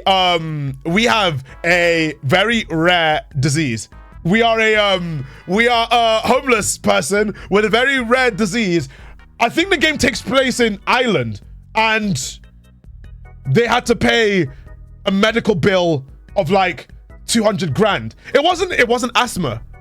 It wasn't asthma. That was the crazy part. But like, we had an asthma pump, but it wasn't actually asthma. It was a rare lung condition, because if you ran out of the stamina thing, you straight up die. You straight up die. It wasn't asthma. In fact, it was something else. Also, yeah, I need to get the glasses for this. All right, there we go. Oh, but it's gonna look really weird if the lights, fine, I'll turn the lights on. Hold on. There we go. All right. But yeah, no, you straight up die if you run out of stamina in the game. And I really like the fact that it was really frustrating. It was, the game really put the frustration of walking behind someone who's really, really slow. Have you ever had that issue, chat? Like, you're walking somewhere and then someone walks in front of you, but then they slow down and they walk really slowly and you're behind them just like... You really want to just like suddenly just shout, move! Like, you really want to Oh my God, thank you for the 5. You really want to just jump scare them and just like creep up right behind them and just go, move! But yeah, no, you have to hold yourself. You have to hold yourself back. Hold it back. But I'm on level 3 already. Anyway, Crowded Followed was, it very much had that intensity as well, because the thing that was following you never increased in speed. But you had to worry about the asthma, and well, I would say the asthma. It's basically asthma. It was something else, but it was essentially asthma. I think Crowded Followed was an interesting concept. The frustration factor, though, this is my personal thing. The frustration factor, I'm gonna knock it down a tiny bit. But I think Crowded Followed was a really interesting concept. I'm gonna put this one on A as well. Crow Scare! Crow Scare! Oh my God! Thank you, Meals, for the 10. Oh jeez. Are we at level? Everyone's gifting 5. Hold! It hasn't even finished doing that notification. Thank you for the 5. Thank you for the 5, Toadbuck. I appreciate it. I appreciate it a ton, genuinely. Oh my gosh, everyone's on it today. Hey Raiders! Hey Raiders! Damn, it's all kicking off. It's all kicking off. I hope your stream was good. We're still going over the tier list with even more games. So yeah, we're at Crow Scare now. Well, thank you, Poke. Thank you for the sub. Poke-man. Poke-man. Anyway, Crow Scare, the first of many arcade kitten games that I've put on this tier list. And Crow Scare, I think, was the first one that I ended up playing. And I thought it was interesting. I kind of liked the, I really like the story beat of like a naive kid going out into the forest alone, basically finding a witch's house and not understanding why the witch is on their own and why his dad, why his dad was saying don't go too far into the forest. I like the art style. I think it does suffer a tiny bit from being an early arcade kitten game, so some of the obviously some of the RPG Maker sprites were repeated around the place, and also the story was a little bit, I thought the story was a little bit towards the end kind of all in your face, where it was like, oh, so since I've somehow decreed myself to be your brother, you can like eat some of my straw and the spell gets removed. I know it was goofy, and I know it was part of like the whole the tone of the game, but suspension of disbelief only goes that far. Also, I did appreciate that the story did not shy away from the dangers of letting a kid go out into the forest that late. I did like the I don't know. I feel like the game was interesting enough to keep me entertained. It wasn't really scary per se. There was like a segment in the game where it's all dark and everything, and there is like something on the on the outside where Rhea sees a body. But apart from that, I don't know. I thought it was decent. I think I'm gonna put this one. I'm gonna put Crow Scare actually on B. I'm gonna put it on B. Dark Deception.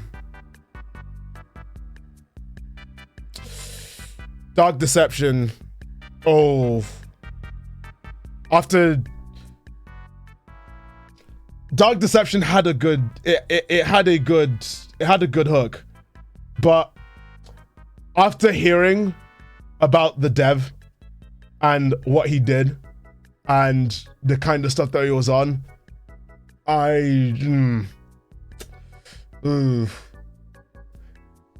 oof.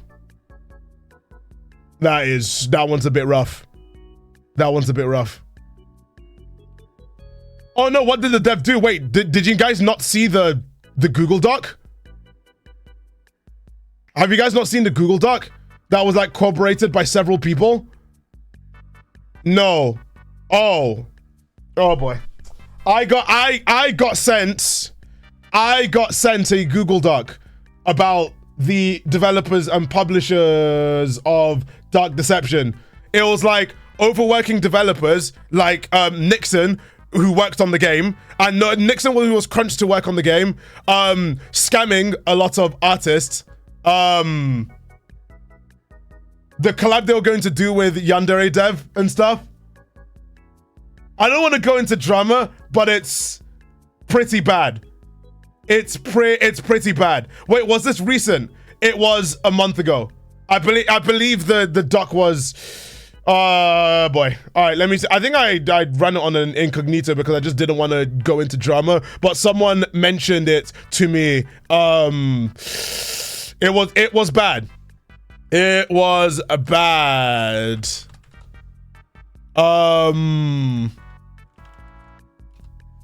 Let me see if I can go find it. Let me see if I can go find it. It was like plagiarism, scamming. It was all that stuff. I won't. I'm not going to go into a lot of detail. But also, thanks for the hype train, by the way. But like, I feel like it's very important that I have to provide this context before I talk further about the thing. Let me go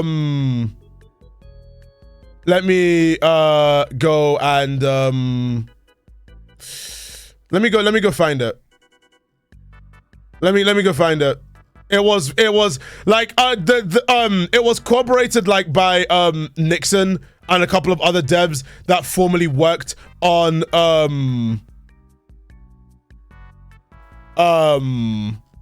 Dark Deception. All right. Give me 1 second. Give me 1 second because I know why did this Donny go and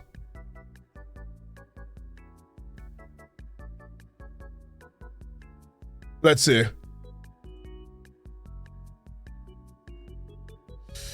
Oof.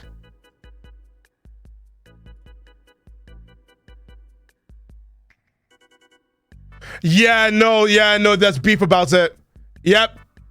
I'm looking at the beef that's been outlined. It's yeah,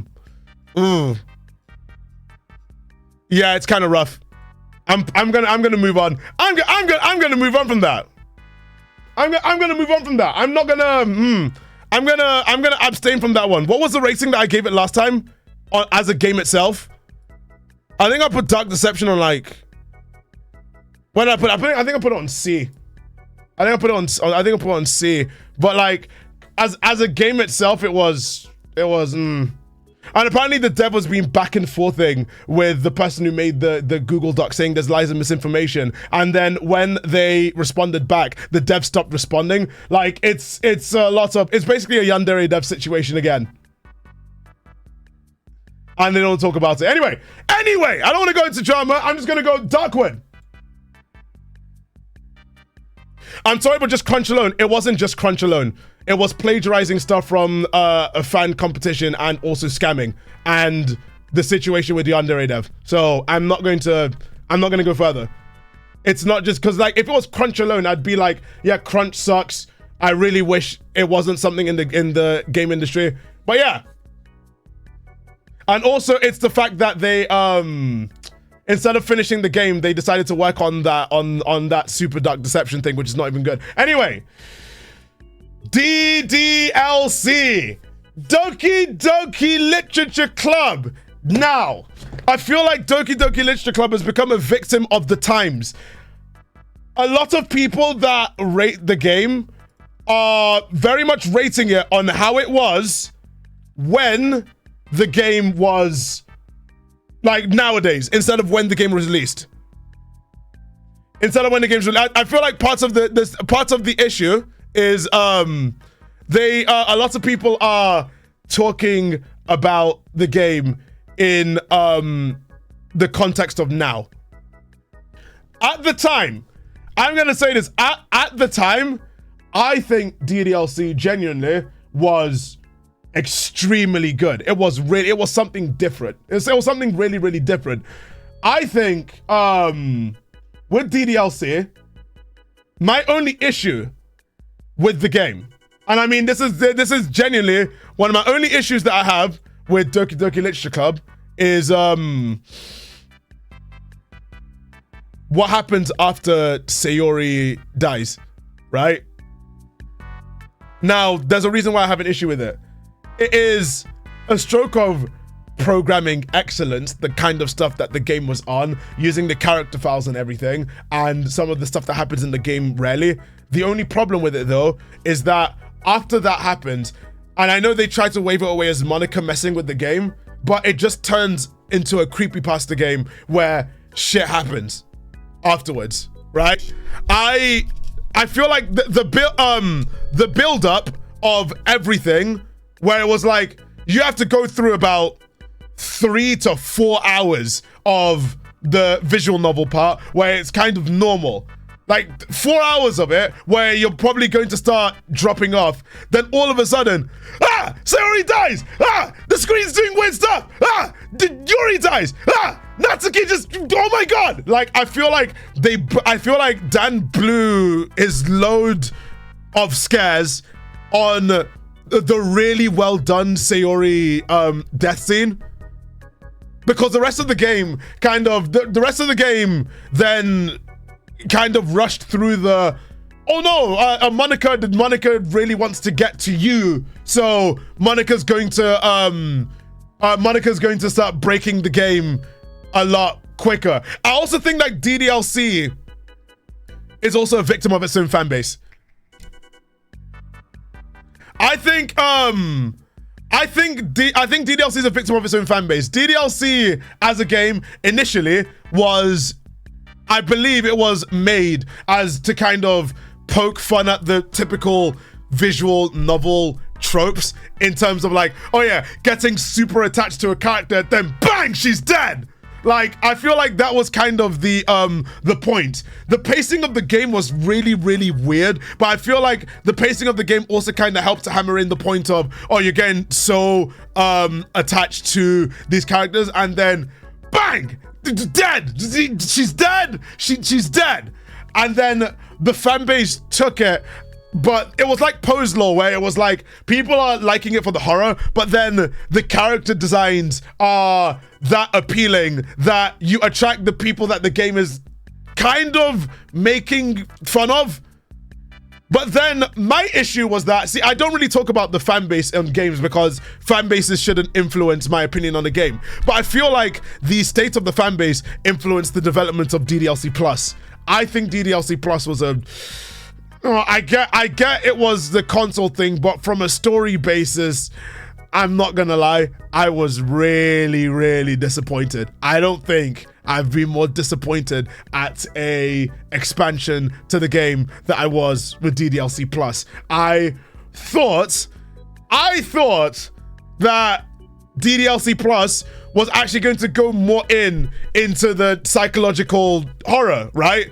And also, I was like, since Dan is not limited to having to mess around with someone's PC, since it's in a virtual environment, I thought that they were going to pull a simulacra and have the in-game desktop work with the events of the game and have some more stuff there. But it didn't. It didn't. I was so upset. I was like, I played the whole game and I was like, yep, that is DDLC again.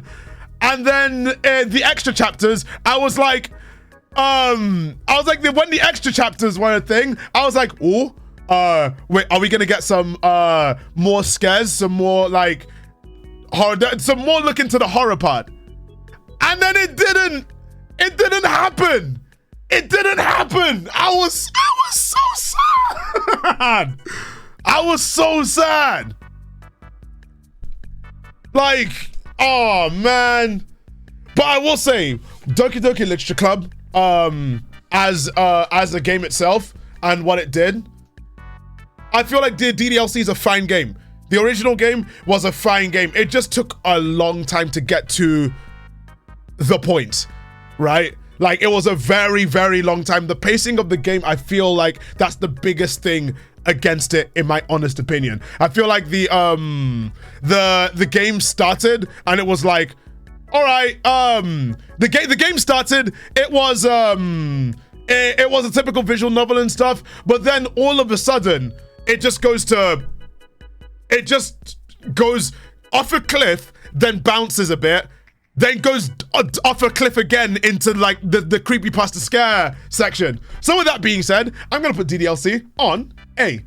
Very much. I think DDLC is such an A game that I don't think there's a game that's more A than that. Hey, boulder punching enthusiast. Anyway, Dead Realm. Dead Realm. Now, how many of you guys were there last time I talked about Dead Realm? How many of you guys were there last time? Because would you guys like me to go for on a bit of lore? Would you guys like me to go on a bit of lore about the game? Now, hey Hunter Master TV. All right, I mentioned this in my previous video, but I'll give you some lore.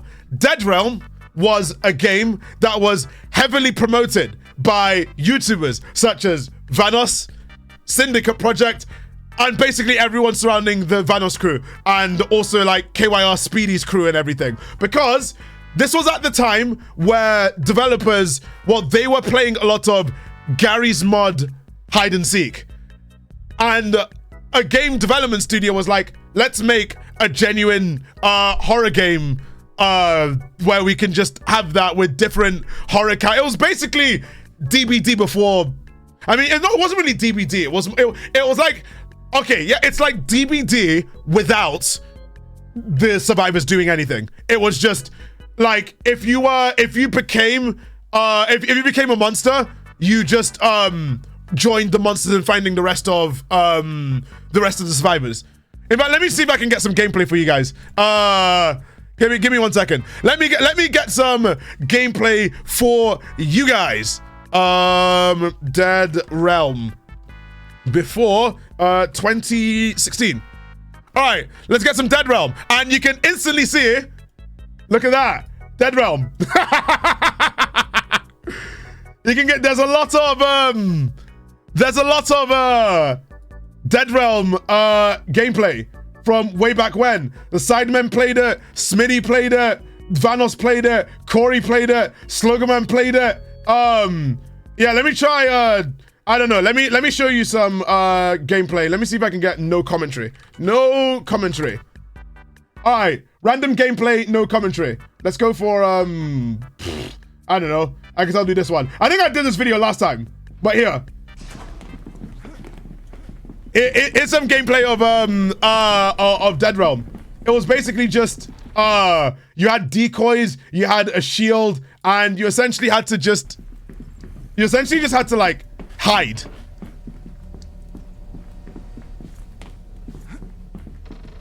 You find a place to hide, 8 seconds left, and then yeah, hang on, let me see if I can get another random point. So yeah, if you're hiding, you get a camera so you can see where the ghost is. It was really simple. It was really, really simple. But the thing about the game though, damn, he really stayed there the entire game. He really stayed there the entire game. Oh my god. Anyway, point is, this game was played by a lot of YouTubers. The thing is, none of these YouTubers disclosed that they got paid to play this game. In fact, would you guys like some more lore? Would you guys like to see the Wikipedia page for Dead Realm? Would you guys like to see the Wikipedia page for Dead Realm? I think I covered this in the last video, but let me go. All right, here we go. Now, you know that you're, like I said before, you know that you're in for a bit of interesting read when the Wikipedia page is in past tense. Dead Realm was. Dead Realm was a horror-style game for the PC. The main gameplay consists of one player taking control of a ghost while the remaining players are humans who must avoid being haunted by the ghost. On August 27, 2020, 3 Black Dot ended support and closed the official servers according to an announcement made on August 19, 2020 due to overwhelmingly negative reviews. You also realize that there's going to be an interesting read when there is there's a controversy section. Let's go to the controversy section, shall we? All right. I think I read this last time. Look at this read. All right. After the 3 YouTubers, you can tell that this was like written by a fan or written by someone who didn't actually put in official, like officially sounding Wikipedia English. Anyway. After the 3 YouTubers involved in production of Dead Realm, Adam Montoya, Tom Kessel, and Evan Fong, Vanos Syndicate, and Cnanas published their Let's Play videos about the game, they encountered controversy due to the fact that they did not clearly disclose their financial ties to the game, which constituted a violation of the FTC's .com disclosure set of guidelines. Uh-oh! Uh-oh! Full government Yeah, so they didn't exactly disclose that they were involved in the production of the game, which is something that you're not exactly allowed to do. It's not exactly something that you're allowed to do. So they were in a bit of a spot of bother. Now, interestingly enough, I decided to go and check Steam for Dead Realm, like in the previous video, and I found something called No Way Out, a Dead Realm tale. Now, if you go over here, it says mostly positive, right? But let's scroll down and have a look at the reviews.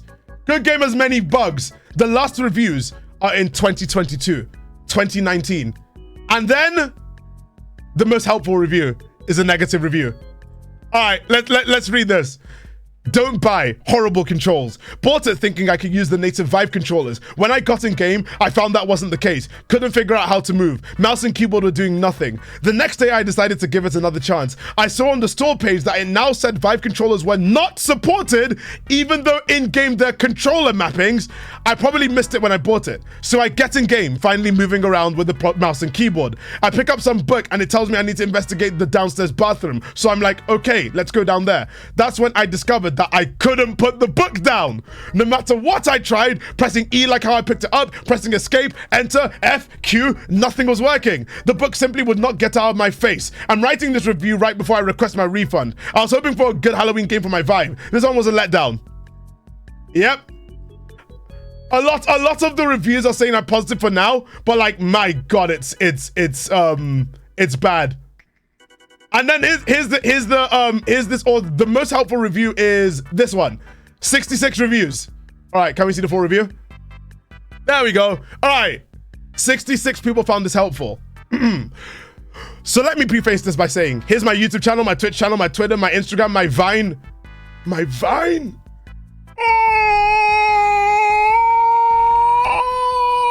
Oh, I'm so...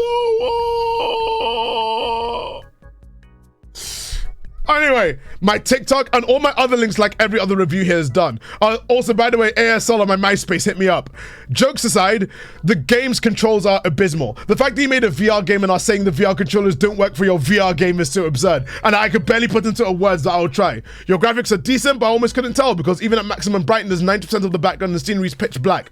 The game's like 30 minutes long from start to finish for $20. Yeah, so, yeah. Apparently, though, interestingly enough, the game is, dead. The game's kind of dead. So, that's, unfortunate. That's unfortunate. Anyway. So, that's your lore about, Dead Realm. With that being said, I think I'm probably going to put Dead Realm... I'm sorry, but Dead Realm goes in a mega lol tier. Like, that's only the, that it's mainly just down to the fun with friends thing. Now, Devour. Devour, I think the only reason why I put this one here, Devour is also a Fun with Friends one, but I want to show you guys something. I think, once again, if you've watched my original tier list video, I'm going to be showing you the same things, but I'm going to show you this one again. You guys ready? Hang on. All right. Is this the right one? Or is this a full video? Oh, this is the entire video. Give me, all right, where is it? All right, let me go see it. I'm gonna. Is this the hot ghost? No, it's not the hot ghost. It's not the hot ghost. Not yet. Not yet, at least. All right. All right, you guys ready? Are you guys ready? All right. All right. All right. Volume, obviously, volume warning. But all I wanted to show you was essentially just this. All right, you ready? You guys ready? It's loud, by the way.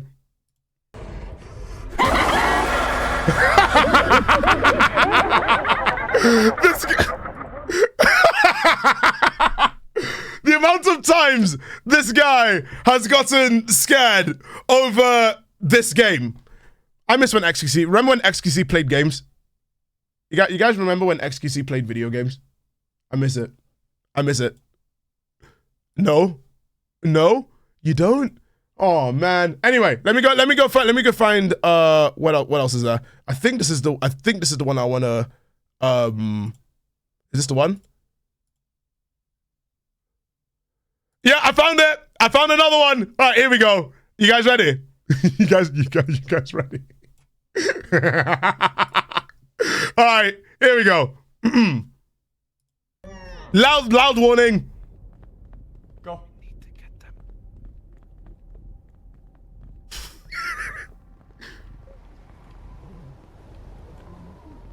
It's all quiet.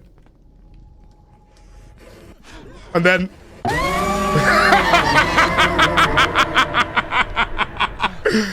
throws off his headphones, gets a heart attack straight up. That reminds me of that German clip where he plays that Santa horror game and gets jump scared horribly for no reason. No, I've got the German jump scare clip. You guys ready for the? I've got the. This one is a bit of a tangent. I'm gonna go on a bit of a tangent here, but I need to show you guys. You guys might know which one I'm talking about. All right, are you ready? I'm not going to lie. This right here is one of the loudest things that I've ever seen. This is genuinely the hardest I've seen German get jump scared. This is the hardest I've seen German get jump scared. And I can't lie to you guys. I'm not sugarcoating it. This is loud. This is loud. I'm going to warn you guys right now. This is fucking loud. So are you guys ready? Because it happens kind of instantly. It happens kind of instantly. I have to warn you guys. All right, I'm gonna play it in 5, 4, 3, 2, 1. Oh my What's going on? What was that, dude? What the hell was that? You can hear him fucking die. You can literally hear him break character and just go, oh my, like listen to him break character for a second. Hang on, listen. Oh my God. What was that, dude? What the hell was that?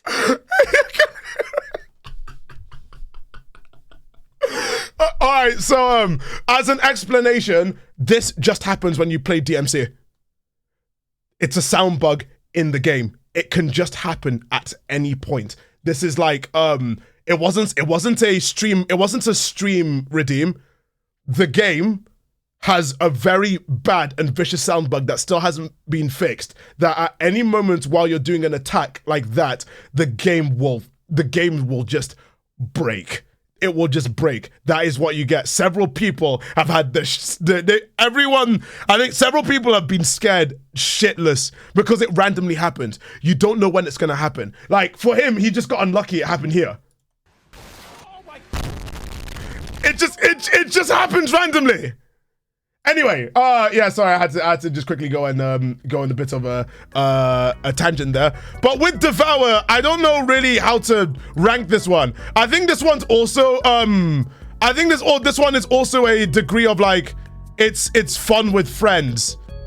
I feel like this one's also a fun with friends kind of thing. Like it doesn't really have much else going for it. It was like a part of the genre of games that included like pacify and stuff like that. So I think I'm gonna put it on C. All right, Dolmer, Dolmare, Dolmer. You know what? I really liked Dolmer. I think the one problem that I had is that the game breaks easily in some areas and there's no checkpoints. But Dolmer, I appreciate that Dolmer was made because the developers are too scared to play horror games. I respect developers that go out. The developer literally said, we get jump scared easily and we're too scared to play horror games. So let's make a game that has minimal jump scares and just has like a somewhat creepy environment. They literally made this game because they said they made it for people that are too scared to play horror games because they themselves are scared to play horror games. Like when I played, I think with Dolmer was kind of a cross between I'm on observation duty and the Exit 8 because it was basically you're working in a toy factory and you have to find anomalies in each of the dolls, and sometimes you have to fix the dolls, and it had like a very sinister story underlying there, and I really liked it. I think it was really fun to just like go out of your way to like fix some of the dolls. I don't know about you guys, but I don't think there's much else to say about the game. Again, this is on Thafvods if you haven't seen it already. I think I'm gonna put Dolmer on like B, C, because I think the lack of checkpoints really marked the game down. I genuinely think it marked it down. All right. Don't scream. Don't scream. That one was, I'm not gonna lie, that one was pretty bad. The only thing it had going for it was just how it looked. It was one of the first viral games to really be, it was one of the first viral games to utilize the whole body cam thing. It was a good idea, but it was a bad execution. And it was just jump scares. It was a horrific execution. Like, the issue that I had with the game is that it was just like, there wasn't really, it wasn't really scary. It was just like, it was just things popping up in your face to make you go, ah! It wasn't, and I crashed. No. Sorry, I don't think there's much else to say. It was it was a nice concept on paper, but it does cost money, and you don't get much out of it. I mean, they added more to it, but from what I played, no. Ah, it's going on E. It's going on E. The only thing that I had going for it was like, I mean, it looked nice, but its looks don't carry it that far. Duck season. Now, the stress level 0. They cooked. The only problem that I have with Duck Season though is Duck Season is very much a product of its time. To this day, if you have a Valve Index, you're shit out of luck. If you want to play the normal version of Duck Season and you have a Valve Index, you are unfortunately shit out of luck because the game was made before the Valve Index was created and it hasn't been updated since the Valve Index was created.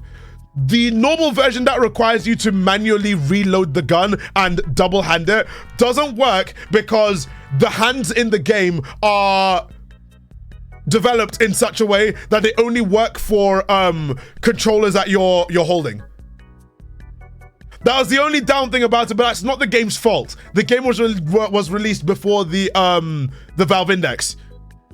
Now, I kind of like the creep factor of the game. You're playing this duck season game while the mascot's after you. I don't know. I think duck season, for what it is, I think it's up there with some of the creepiest that VR has to offer. And the fact that it actually made a really, it was a decent VR horror game that was its own kind of thing.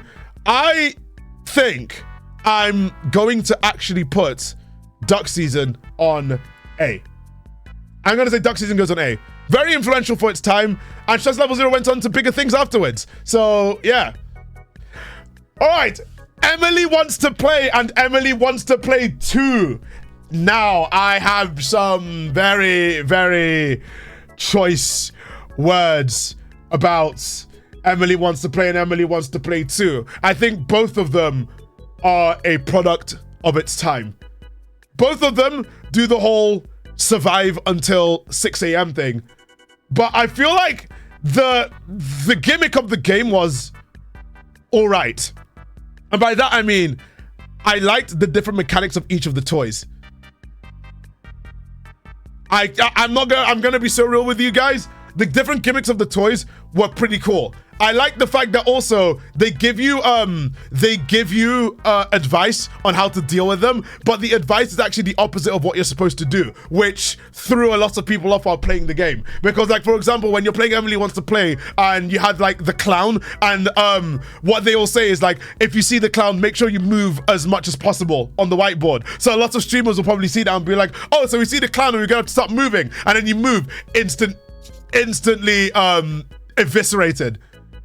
Although I feel like Emily Wants to Play kind of, you had the really, really unfortunate and really awkward, you had the really awkward point of 2 of the dolls worked against you, because the clown, I believe, you can't move at all. You can't even move your mouse if the clown spawns in. If the other doll spawns in, you need to run out of the room. Like, I can't remember what the name of that one is. I think it was Chester. If Chester spawns in, you have to run into the next room. So if the clown spawns and Chester spawns, it's game over. The game had a lot of moments like that where it's ridiculously unfair. Then Emily Wants to Play 2 up the ante by having even more toys you had to deal with, and it kind of leaned into the goofiness with like the weird seance that Chester was doing at the start of the game. The fact that you have like the nope the nope ending. It was I don't know. It was really, really, really weird. Now, fun fact about the game that I mentioned in my last video. Did you know that the thumbnail for my Emily Wants to Play 2 video got posted on R34? Yes, I'm not joking. Don't Google it. Don't Google it. But someone, I don't know who the fuck did it, but someone just straight up posted the thumbnail for my T9 video of Emily Wants to Play 2 on R34. The comments were all saying, what the fuck, it's just a thumbnail. And I'm like, what? Who did? No, first of all, it has to have been one of you. It has to have been one of either someone who watched the video or someone who, it's not even that, but I can show you the thumbnail. I can show you the thumbnail if I find it. But like, I remember like, it's like, what? Sorry, no, I remember when I got the news and I was like, why would that be, why would you waste your time posting, what? Okay. But anyway, yeah, I think the editor's probably gonna put it on the screen. So the editor's gonna put it up on the screen, but yeah, that was really, really weird. But anyway, as for the ranking of the game, I'm not going to lie. I think I'm going to put Emily Wants to Play in D, and Emily Wants to Play 2 goes in C. I think that's that's fair enough. Employee of the month. I think I'm gonna do this one a little bit quickly. Employee of the month. I really like this game. This game was basically just, I think this game did humor really, really well. It was like, it's not technically employee of the month. You are an employee of a shop called The Month. I like the, I don't know. I liked how it leaned into like surreal horror. I don't know about you guys. I kind of like the lean into surreal horror that the game had going for it. I like the goofy Kermit voice that the manager had. I don't think it's amazing, but I think Employee of the Month is definitely it was an interesting game in its own right. I don't know. I didn't think it was that bad. I don't think it was that bad. I think humor carried the game really, really hard. I think I'm gonna put this one on B. All right, now Eerie. Okay, Eerie. You guys know, you guys know it's coming. You guys know it's coming. I'm not even gonna say anything else. I'm not gonna say anything else. You know it's coming. Yeah, you know it's coming. That's all. I'm gonna let's just quickly do this. Let's quickly do this. All right. You already know it's coming.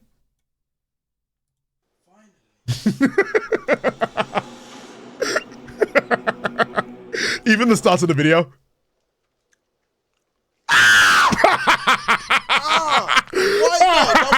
Anyway, yeah, we're gonna go to the bit now. We're gonna go to the let's go to the whole bit. This bit. It's the monster.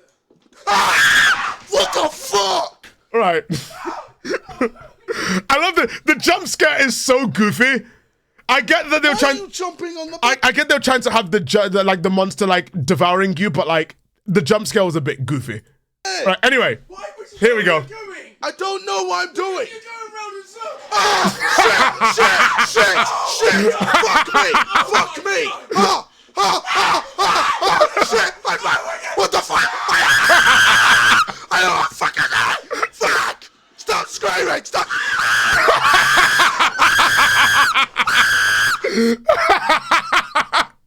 And you know what the crazy part is? You know what the crazy part about that clip is? Wait, hang on. I don't fucking know. Alright, this clip. Stop screaming! Stop!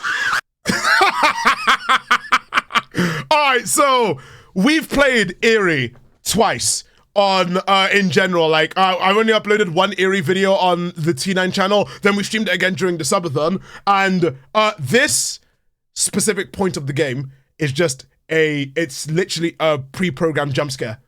It's literally just a pre-programmed jump scare. The monster actually isn't there. All the monster does is literally like that horror trope of a monster just going from one side of the corridor to the other as a jump scare. It's a scheduled thing. When you run in that section, the monster's not actually there. But,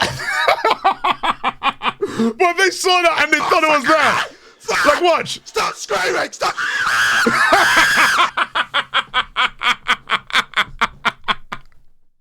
Like, they literally thought that the monster was there, so just 180'd instantly. Oh my god. Oh my god. Now, there's also one other really, really funny thing about this game. There's one more really, really funny thing about this game that I must show you on the T9 channel. Hold on. Did this have the instant transmission scream? No, it didn't. No, it didn't. But we will now go back to my T9 video where let me go find it. All right, you guys ready? Are you guys ready for just, you know what? I'm not gonna explain anymore. I'm just going to show it to you. Supposed to go. Oh, there's arrows. We didn't get all the cats. No. I think we. Yeah. Oh yeah. They also had the cats and everything. I'll talk about the cats a little bit later. But like, you guys ready? Cats. No cats. No cats. Door's magnetically sealed. Oh, that's great. Can we open the door? All right. You guys ready for the ending? I didn't even read it. All right. Here we go. Let's go. Let's leave. Let's leave. Oh god, we're gonna get like a bad ending cutscene, aren't we? All right. I guess we're just gonna have to go then.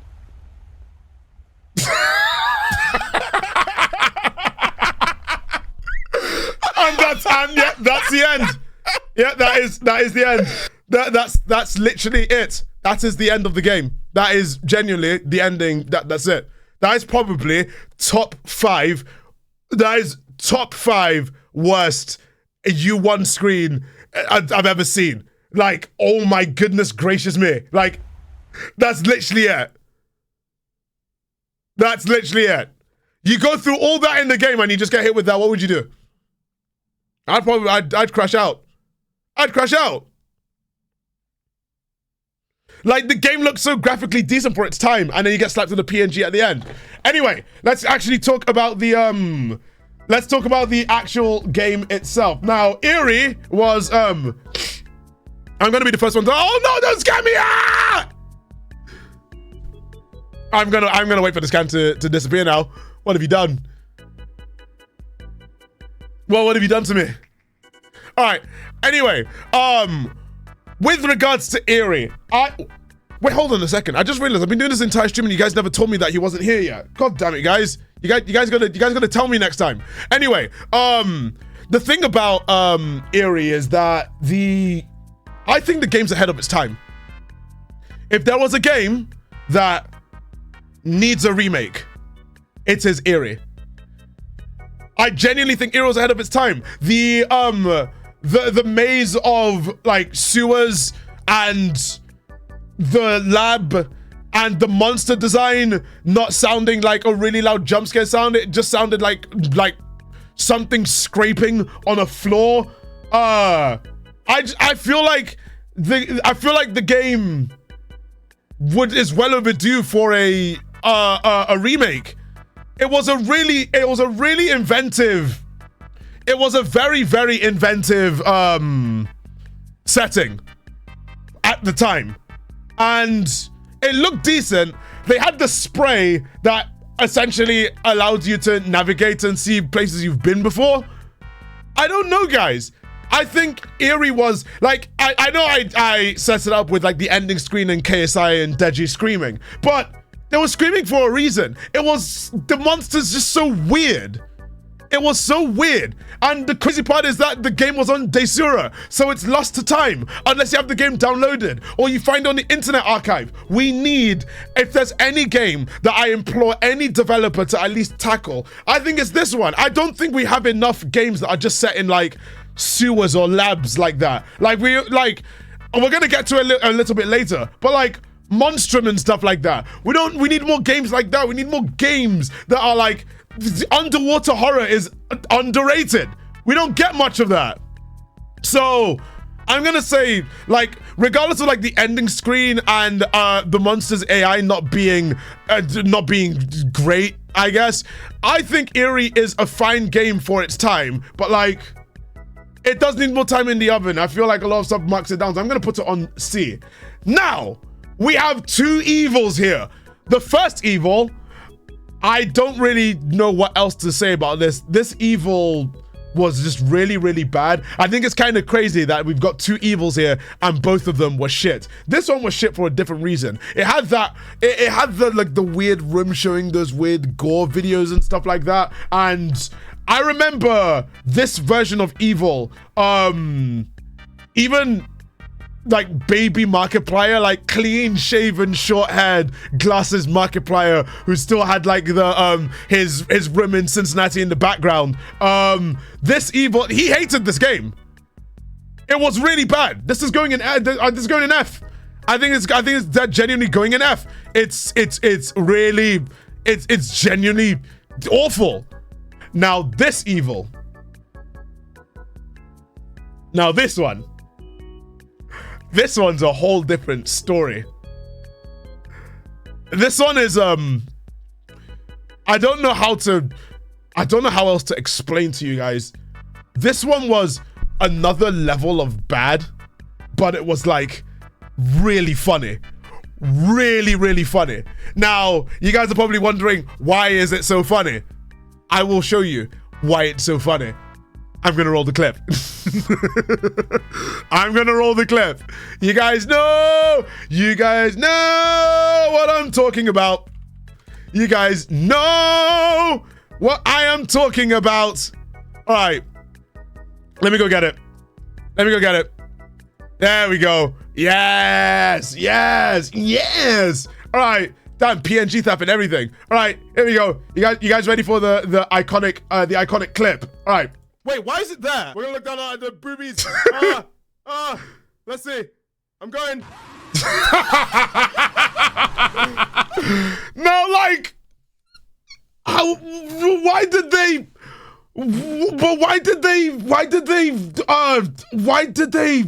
program the jump scare to just show up in front of you? Like, why didn't they have the camera look up? It's literally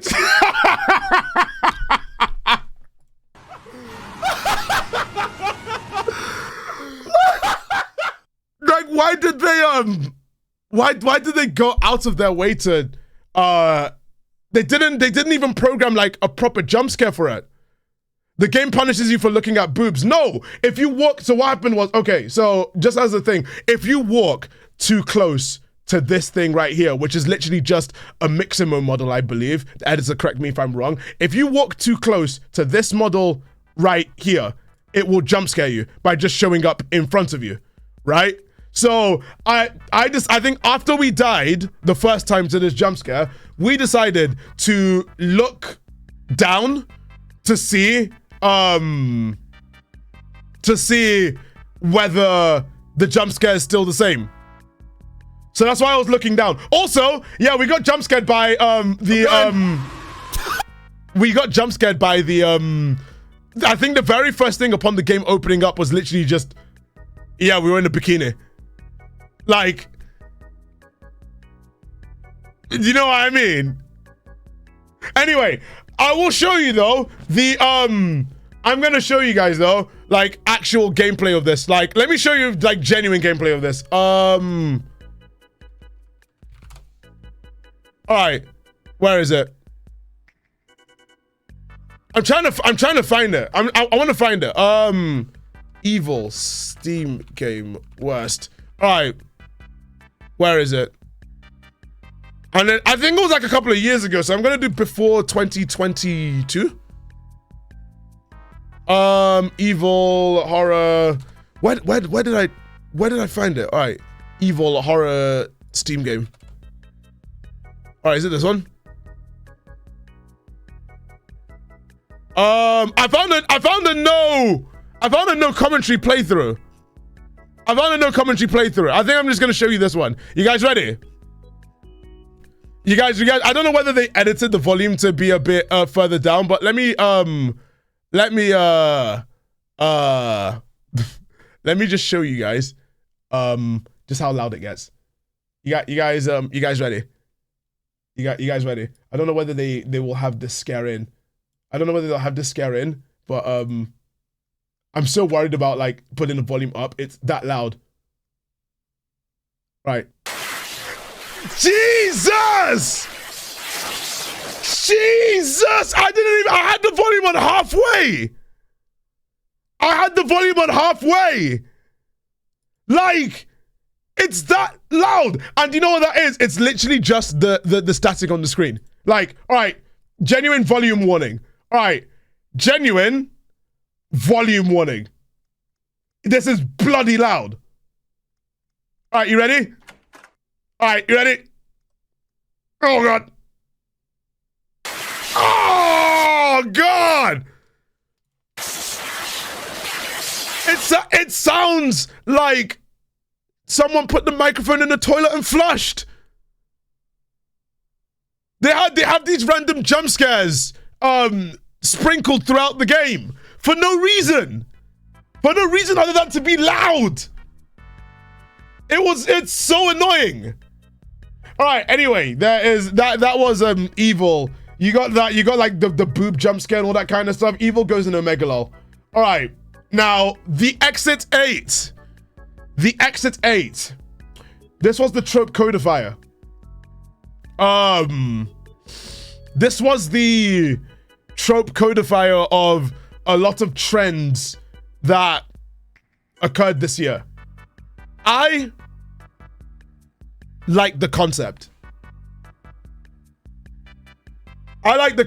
It was one way of I guess elaborating on the whole observation duty trend. Instead of being rooted to the spot, you are in a you're in a station and you need to get to the 8th exit. And if you mess up an anomaly, if you go forward when there's no anomaly, or if you go back when if you don't go back when there is an anomaly, you start again. And I thought that was a pretty inventive mechanic. I do think though that it does rely a lot on the gimmick of constantly checking the station, which I don't mind. I feel like there wasn't really much because I can't say the game is scary. The man, I still think one of the creepiest clips in the game was the man in the wall. I still think one of the creepiest clips is the man in the wall that was literally like part of the wall, and if you get closer, he starts running at you. That one was creepy. See you, Bash, or be Ash, or be Forsh, or Forsh. See you later. But yeah, I feel like the X8's a decent game in its own right. But I can see it has little to no replay value once you've gone through one of the loops. Like afterwards, it's just finding the anomalies, and then there's not even a guarantee that there is going to be an anomaly. I do like this kind of games that force you to think a little bit harder, but with how subtle some of the anomalies are, it does get a little bit frustrating. So I'm probably gonna put X8 on the first one on low B high A. Eyes. Yes! Eyes. Now this one, you know what? Eyes is a very interesting game because the PC version is abandonware, but apparently it's been heavily updated on the mobiles.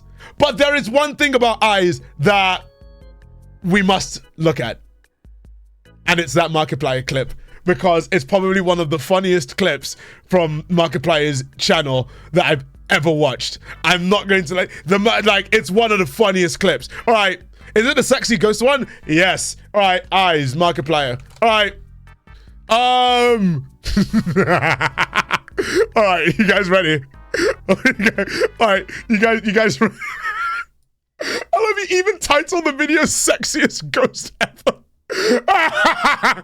All right, you guys ready for the clip? All right, hi mirror. All right, straight face. All right, straight face. I cannot laugh. Got another eye. He adjusts his camera. Ah! Run! Oh, labels! Oh, hello, baby. What was that? That's like a ballet dancer. He gets jump scared, sees the ghost, and he's like, oh, no, hello, baby. I gotta play that again. I gotta play that one again. I love when the mood change where he's like, the game says run, and then the ghost gets you, and it's like, Another eye. all right, wait for it. Ah! Run! Oh, labels! Oh, hello, baby.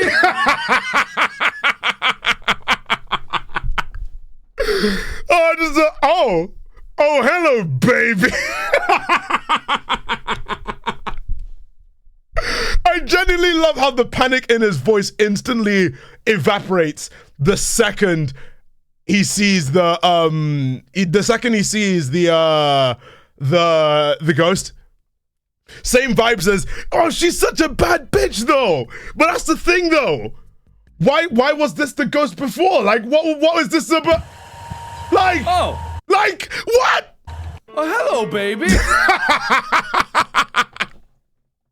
So yeah, the general gist of the game was essentially just, it was basically just a Slender clone where you're playing as a robber, I believe. You're playing as a robber and you have to just collect a certain amount of bags of money. And within the bags of money, there's also a chance that you can find eyes on the wall. And it was a neat mechanic where you can sometimes see what the ghost sees, so that it gives you time to plan, make a plan of action, and go and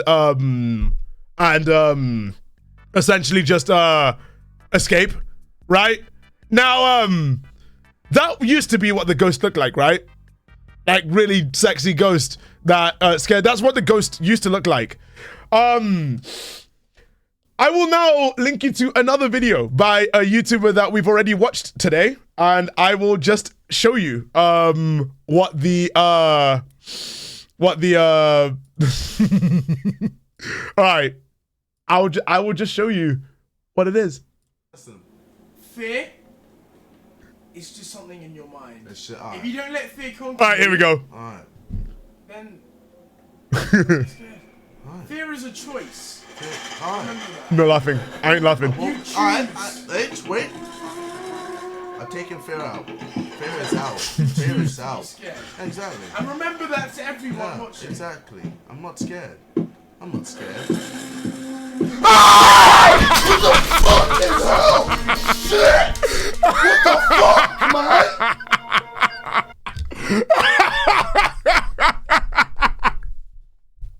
I love me just. It's like I'm not scared. I think it's just that I'm not scared that he sees the ghost.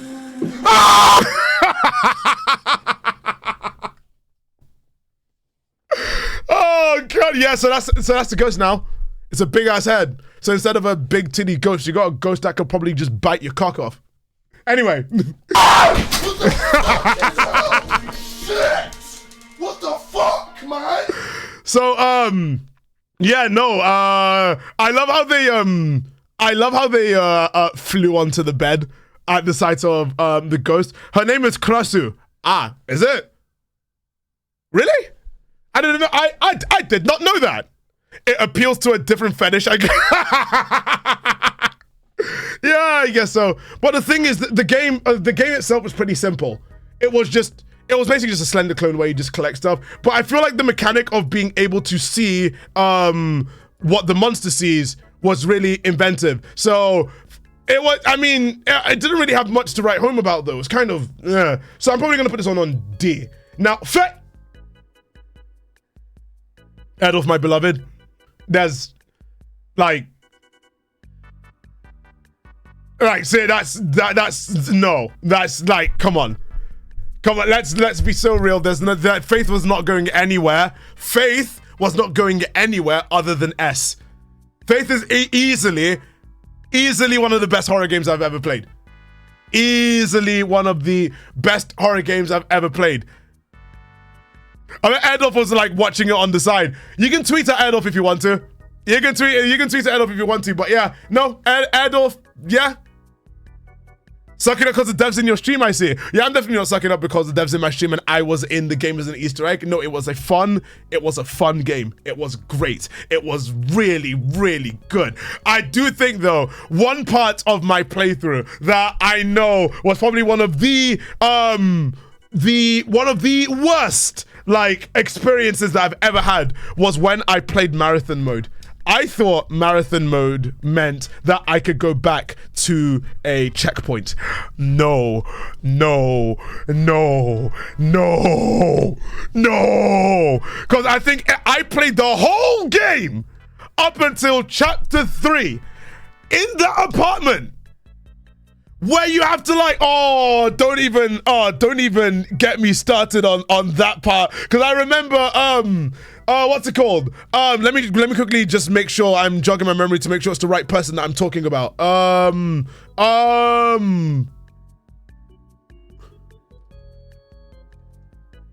want to make sure. Hang on. Yeah, no, it's the one where you have to like protect Lisa, right? It's the one where you have to protect Lisa. And when I was playing marathon mode, I fucked up. I accidentally killed Lisa, right? I accidentally killed Lisa and I was really annoyed because I didn't realize how much you had to fight the controls as you get possessed and you head towards Lisa, right? Lisa was way too close to me. So I decided, let me quit the game and restart the sequence so that I can actually save Lisa.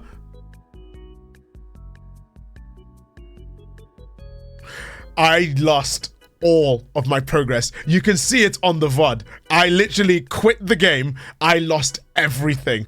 But the game was so good, I wasn't even bothered. I started the game again from scratch, and I got all the way to that point, and I played the game. Now, you guys are wondering where the true ending is. It's not on T9. You can find the true ending on the VOD channel. I played for the true ending on the VOD channel. There is a complete Faith playthrough, including the survival mode that Adolf added. But if we're talking about the game itself, this is probably not going to be in the T9 video because I'm keeping up the bit, Adolf, my beloved, we're keeping that in. But like, the game itself was just really, really fun. I think the aesthetic of the game worked to its advantage, where you had like the super simple character designs, then you had the really rotoscoped cutscenes. It worked so well with each other, where I was like, it made some of the appearances of the grotesque monsters and devils and demons you find in the game so much more unsettling, because you see a bunch of like splotches of pixels.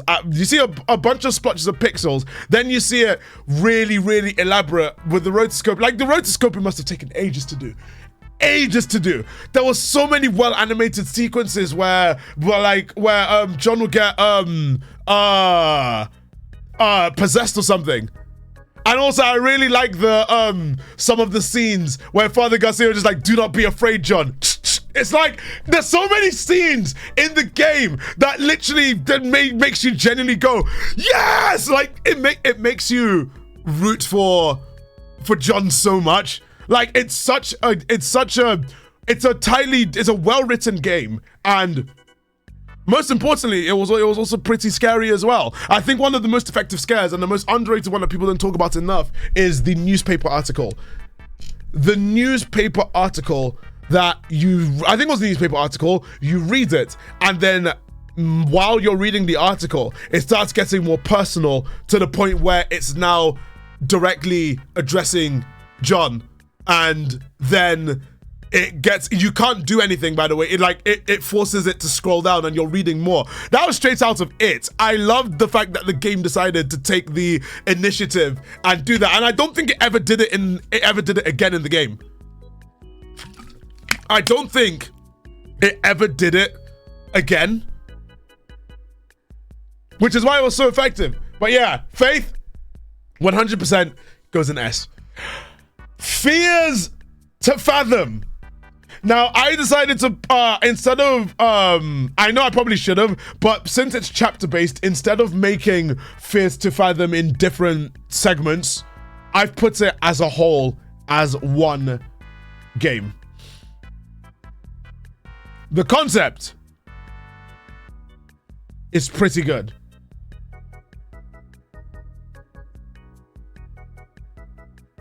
But I can't shake off the fact that, like, there's loads of things about the games that I just really don't like. I mean, it got a bit formulaic, where it was like, something normal happens, then you get a text message, and it's like, but I'm not there, and then who was phone? And then you have to, like, be quiet because it detects your microphone, then you have to leng it, out, and, like, all the games are kind of the same, but with like a different, it was like same game, different kind of environment. Now, I think for what it is, it was fresh for its time. I did like that the narration at the bottom updated based on stuff you did. For example, if you drive a car and you drive it badly, the narration at the bottom, the narration at the bottom also adapts to what you're doing. The only problem is it felt really, really weird with regards to the fact that they straight up went out of their way to add pissing scenes in all of the games, like straight up corpse party tier pissing scenes, and the eating mechanic. It felt really, really weird. I don't know. I genuinely don't understand. I do not understand what they were thinking with that. Like, they even had a toggle on Fears to Fathom where you could toggle off the toilet sounds and the eating sounds in the game. The eating sounds, I think Fears to Fathom is one of those games that I just really don't like. I don't have that phobia, right? But Fears to Fathom has the most squelchy, disgusting eating sounds in any game that I've ever played. Not gonna lie, the peeing stuff was kind of funny though. But that's the thing though. Let me show you. I think Woodbury Getaway was probably the biggest offender of that one. T9 Fears to Fathom. All right, let me show you guys in the in the actual game itself. They straight up have a toggle for eating sounds and toilet sounds. Now you're wondering about the toilet sounds, but a lot of characters, all the characters in the game are like, let's go like piss and stuff. But it got really, really weird because they straight up had a piss meter. Like, any dialogue, but I just drank it. Just drank it. I can imagine the sniper just going, piss. I had to put the toilet seat down. All right, hold on. Like, look, privacy. Why is that toilet? Look, you can hear it. They're like, you can't even control. Like, it was so weird. They had a piss meter. That's what they meant by toilet sounds. Who, man? Like, why would you add that into the game for no? Do you know why they literally added it to the game? They were like, oh yeah, go to the toilet so you can get a big fat jump scare as you leave. Listen, there's gonna be someone. We're tall enough to look over. Come on. All right. Is the and then they have these kind of like these fake out jump scares. I don't know, guys. I don't know. I didn't really like a lot of the games just doing that, like having really, really loud, overly telegraphed jump scares, like where it's just like where it was like someone like, you know, that's what Case Records was like. Why was they parodying? Case Records did it really, really badly, but Case Records went out of their way and they were just like, oh yeah, we're gonna just have a random moment where someone, they don't even do anything, they just appear in front of you. And there's a really loud sound. Like, anyone can do that. I can literally just have the editor put a random PNG in the middle of the screen with a super loud sound and you're going to flinch and you're gonna be like, oh. Alright, but with that being said, I think for Fears to Fathom, I think the realistic stories and some of that I really liked, but I think I'm gonna put on B. I feel like the weird piss and eating mechanic and stuff like that was just it's B for bathroom. I think it's because the games are fine, and I liked some of the like for what it did do the microphone input thing and the typical trope of the visit where it's not actually the person that you're supposed to take care of that's there, or someone random from like your past life catches up with you. It was all right. Now Finding Frankie, the Fall Guys horror game.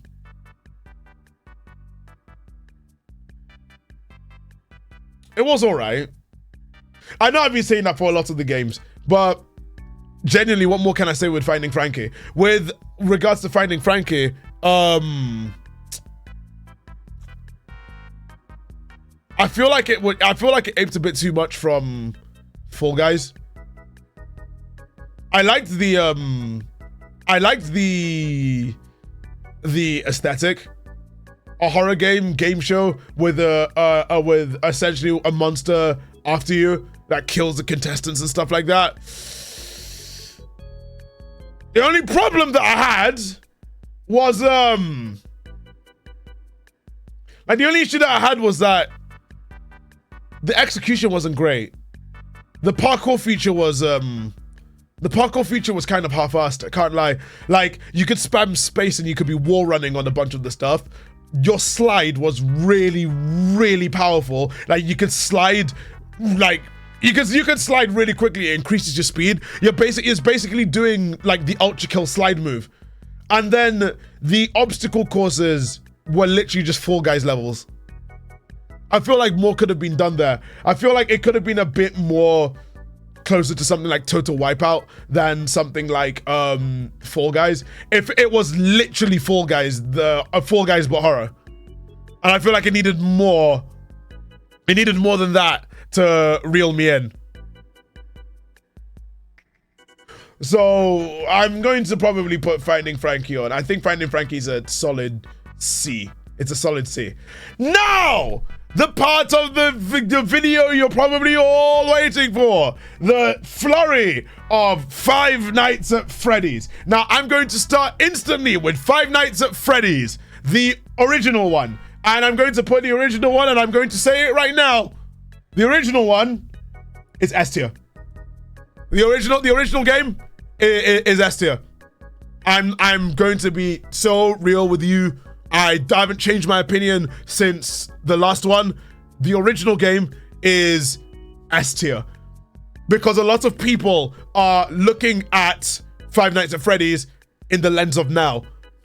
You have to take yourself back to 2014 when the game came out and no one knew anything about it. No one knew about this story thing. There was no William Afton. There was no this purple guy thing. There was only like the animatronics heading towards you, teleporting around the place, and they get closer to your office. And also, you only had these weird screens, like the Bonnie with no eyes screen that shows up randomly. All you had was Phone Guy.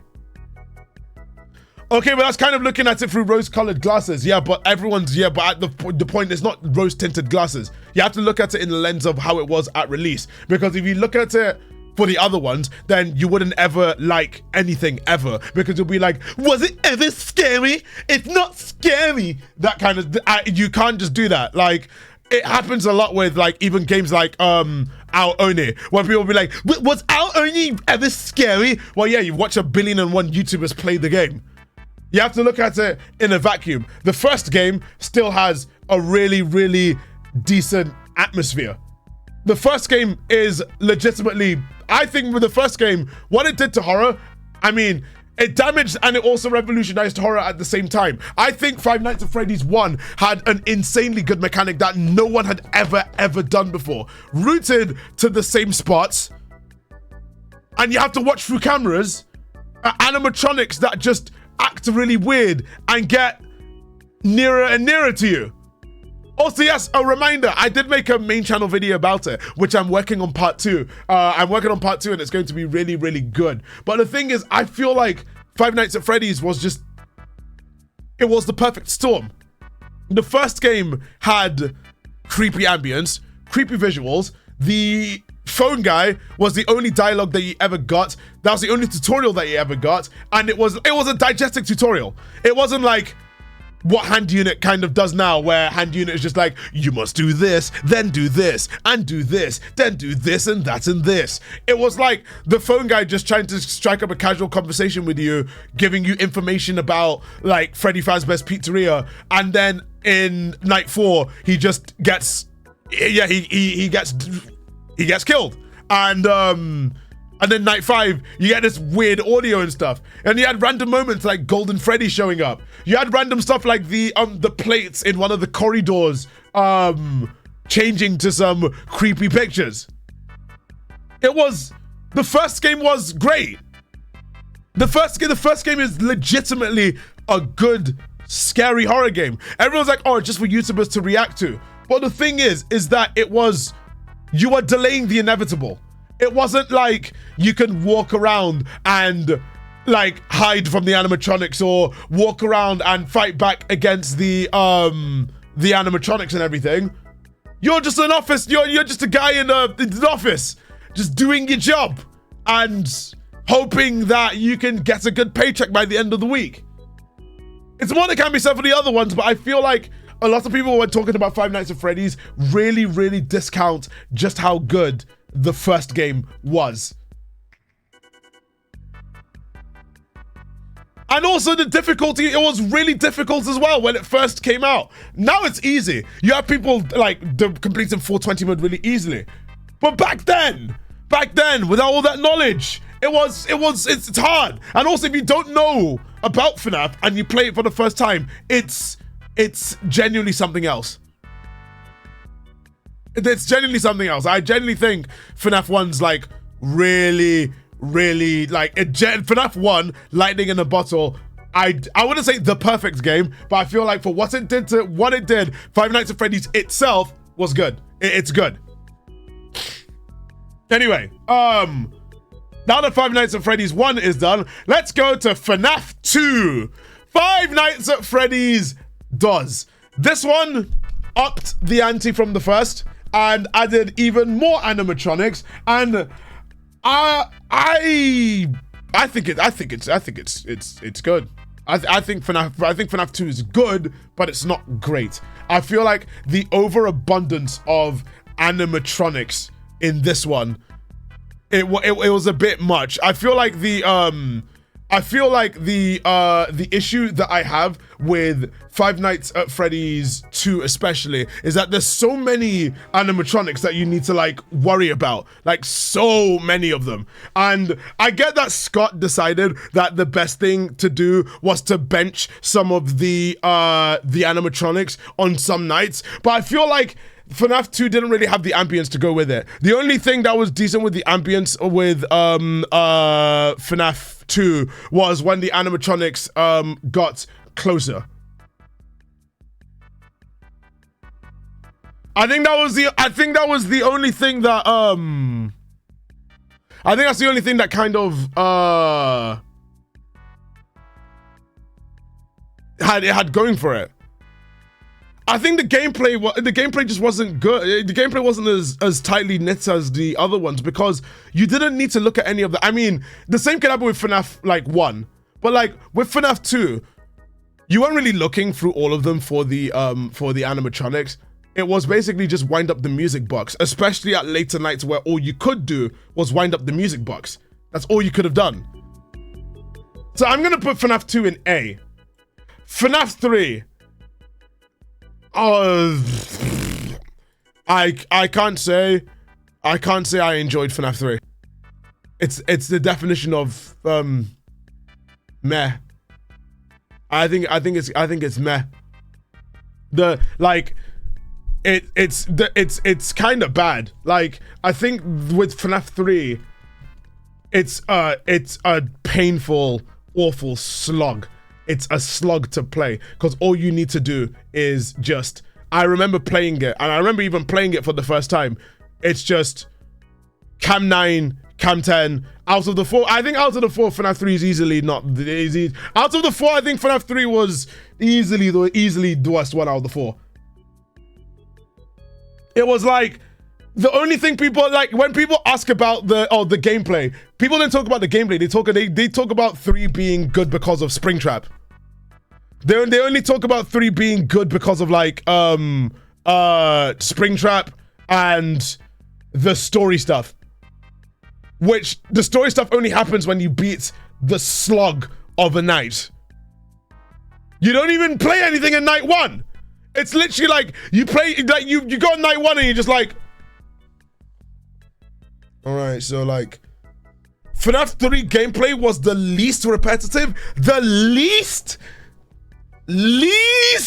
I think it genuinely it might have been the most. I think it was the most repetitive actually. Like all you needed to do, I even played it. It was like FNAF 3's gameplay. I mentioned this in the main channel video, but FNAF 3's gameplay basically kind of relied a lot on just, all right, it was only one animatronic, which, okay, well, animatronic. It was only one antagonist, which I'm like, that's not a bad thing. The issue with it is that, with the exception of like aggressive nightmare mode, it was like,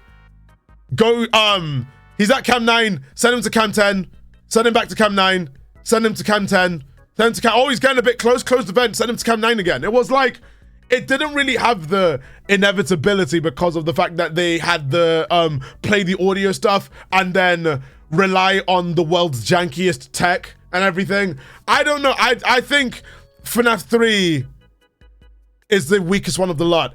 And FNAF 3's reputation is only saved by Springtrap and what at the time we thought was the conclusion of the story. That's, I don't know. Like, the only thing it has going for it, in my opinion, is Springtrap himself as a decent design, and the story beats at the end of it. But it as a game itself, it wasn't. Because you can tell it was. I think it wasn't even that scary as well. It wasn't scary. It didn't have the same scare factor as 1 and 2. It absolutely did not have the scare factor of 1 and 2. Because you weren't really that stressed. You were just like, okay, where is he? He's over there. But maybe I'm also looking at this with rose-tinted glasses. I don't know. I think FNAF. I think FNAF 3 for me, if I'm going to be 100% with you guys, is FNAF 3 is a C. Now FNAF 4. 4 is gonna be an interesting one because 4 was an overcorrection from 3, because a lot of people were like, 3 wasn't scary. So Scott was like, okay, I will make 4 scary. I like the mechanic of, well, okay, this one's going to be a debatable one. At the same time of me liking the mechanic, I don't like the fact that you had to rely on sound. Because Scott Cawthon and his sound mixing, he has to answer to God for like the terrible sound mixing in FNAF 4. Because why do you really want me to have my volume up at like 100 to hear the smallest inkling of like a and if you get it wrong, you get your ears completely eviscerated. But I will say I will say the listening mechanic was a really decent way to go about it. I like the premise. I also really like the fact that it's in a bedroom as well. It's like nightmare animatronics in a bedroom. Instead of having to look at the animatronics get closer, you can't see the animatronics unless they're right there. You are relying entirely on like listening out for them. And I really liked the fun with plush trap. Minigame. I think it did enough different things for me to overlook some of the glaring issues with the sound mixing in the game. It's just that at a point it got a bit unfun, but I feel like the game had more pros than cons. The listening mechanic was not great, but it was really, for what it did, after 3 games in a row of looking at cameras, it did the best possible thing to do, and it was something different. And I liked it. And I also liked the animatronic designs. I feel like the animatronic designs in this one, I mean, they were on the, oh, we're gonna make this one really, really scary. But I think it worked with the premise of the game. So controversially, I'm gonna put FNAF 4 on a B. I think it's a solid B. Help Wanted 2. And I know you guys are asking, where's Help Wanted 1? Well, so Help Wanted 2 is the new sequel to the original FNAF Help Wanted. I am talking about Help Wanted in my in my main channel video, and I will say Help Wanted 2 was a bit of a downgrade from the, I wouldn't say a bit of a downgrade. It was quite a bit, I think the one thing about Help Wanted is that Help Wanted is genuinely cursed. Help Wanted 1 is genuinely cursed because it's a testament that Steel Wool are good at translating Scott's original games, because it's a testament to how scary Scott's original games were, because translating those to VR made them actually scary. Help Wanted 2, on the other hand, was not scary. I'm not gonna lie, Help Wanted 2, I felt nothing. I felt nothing playing that one. It wasn't scary. It was like, it wasn't, I think it's only down to the fact that their original game modes were just the original game modes were just not good. I really like the recreation of the sister location. I think it speaks volumes that the only parts of the game that I really enjoyed were the ones where they actually copied sister location. Like the original, when they actually had to do their own original stuff, like I get, they wanted to make it like, they wanted to make it a bit more arcadey than the original, but the original had that scare factor. The original had that scare factor to it, and the second one lacked it completely. And then they decided to go all in on like having a goofy story where you had that, like you had that ending where you're in one of those toy crane machines, and there's just like a giant Vanny looking at you and crushing a glitch trap in a fist, and then you just look at that and you're like, what the fuck?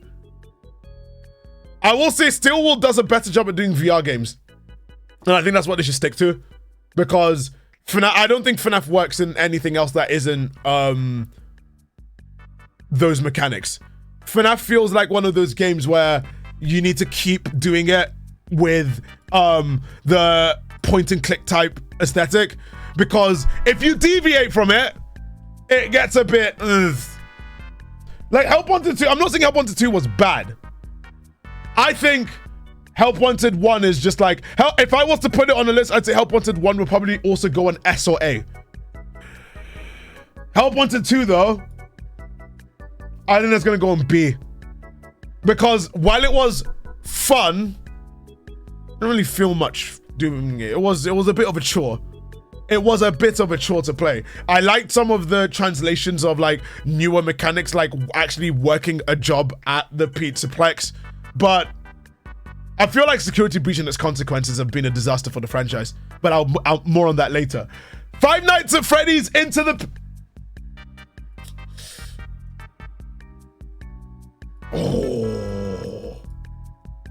Oh, the art direction in the game is good, but I will say the game becomes a bit of a slug.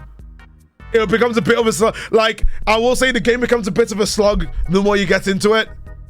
I can't lie, but yeah, if the pacing didn't fall off a cliff in Act 2, I would have put it in S, because the art direction. The art direction, the imposter dad bit, like, it carries it a lot. I really like the clock tower aesthetic. That pixel art, great. It was great. It was fantastic. It was fantastic. Freddy Fazbear's Pizzeria Simulator. Now, unpopular opinion, I prefer the tycoon parts. I have a very unpopular opinion. I preferred the tycoon parts to the rest of the game. The tycoon parts were really fun. How's that unpopular? Apparently people prefer the office parts. Apparently people prefer the unpopular the office parts. Like, do people agree with the tycoon part being the best part of the game? Because I was like, wait, is that the common opinion that the office parts are shit? Wow. I genuinely thought that people liked the tycoon parts a little bit less because they were like, get to the office part and everything. Wow, okay. Well, that's apparently it's not an unpopular opinion. But the point still stands. The tycoon part was really fun. I just really wish that there was more in the tycoon part that you could do. Imagine making a big fuck off Pizzaplex out of the stuff that you got. I really wish there was more to it. I really wish there was more to the tycoon parts. Like, you know what? I'm so surprised Steelwool haven't done that. I'm more surprised that they haven't made a genuine tycoon FNAF game. Like, that seems like the slam dunk. Like, that seems like such a slam dunk. I'd play it. I genuinely play it. Pizzeria Sim should have been the end of the FNAF story though. Yes, I agree, and I will say the the ending dialogue is so hard. It's so hard. It's like I did one of the things I really didn't like about the game was the fact that you needed supplementary material to go out of your way to know everything about what's going on in the ending. But that was why she did the ending. Everything was tied up very neatly into a nice red ribbon. Like you literally had everything burning down. Like literally, the ending was literally just burn it all, burn it all to the ground. And I liked Ultimate Custom. I liked Ultimate Custom Night as well as an epilogue. It should have ended there. It should have ended there. Although the office segments were, nah. I did like the LA Noire type segments where you're investigating the animatronics, the salvage segments. I thought those were pretty interesting. But with that being said, I think we're gonna put Pizzeria Simulator. So everyone's gonna be like, "Oh, your FNAF bias is showing," but I can't lie. Fun game. Security. Oh no.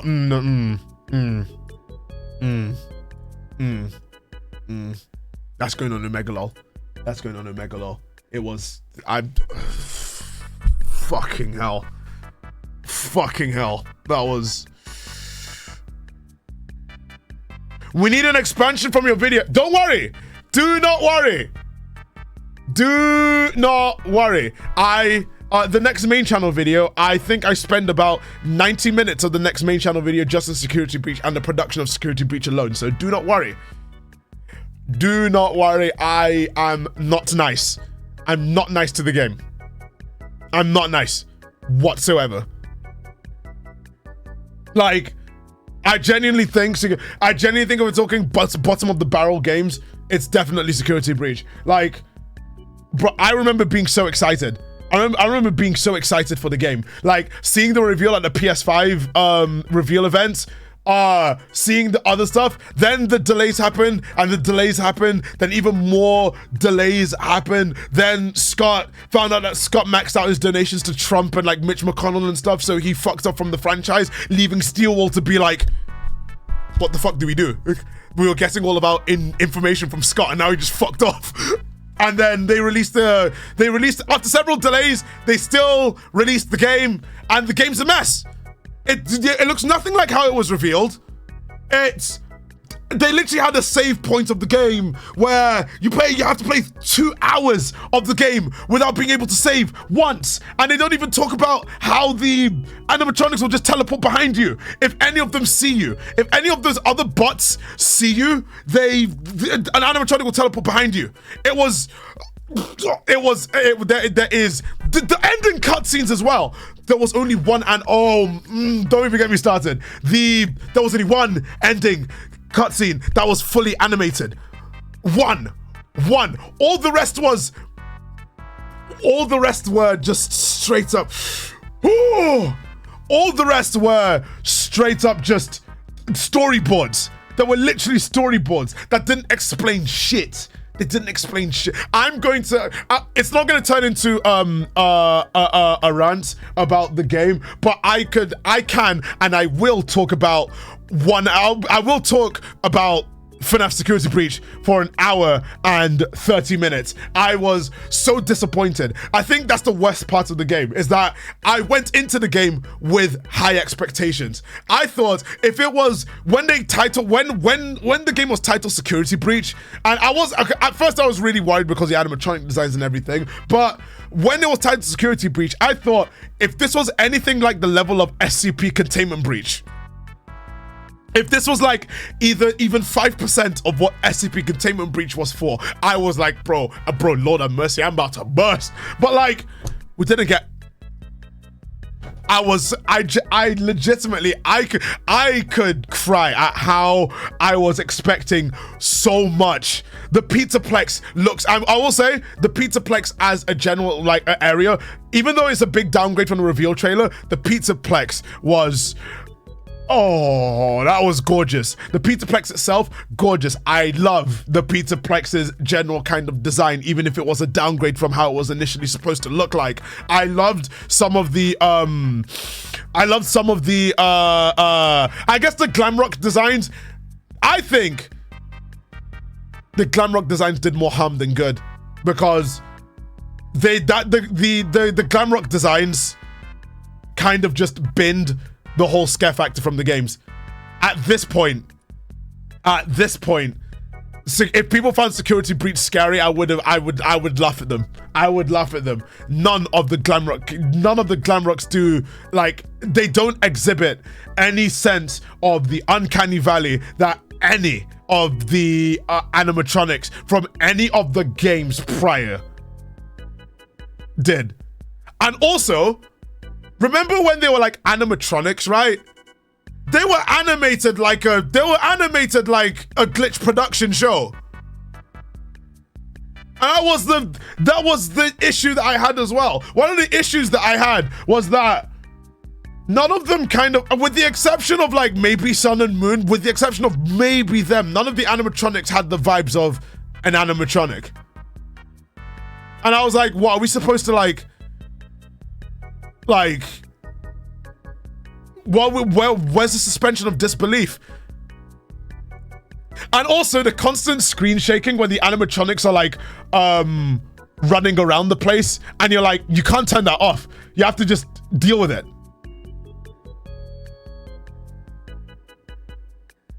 Like, I don't know, man.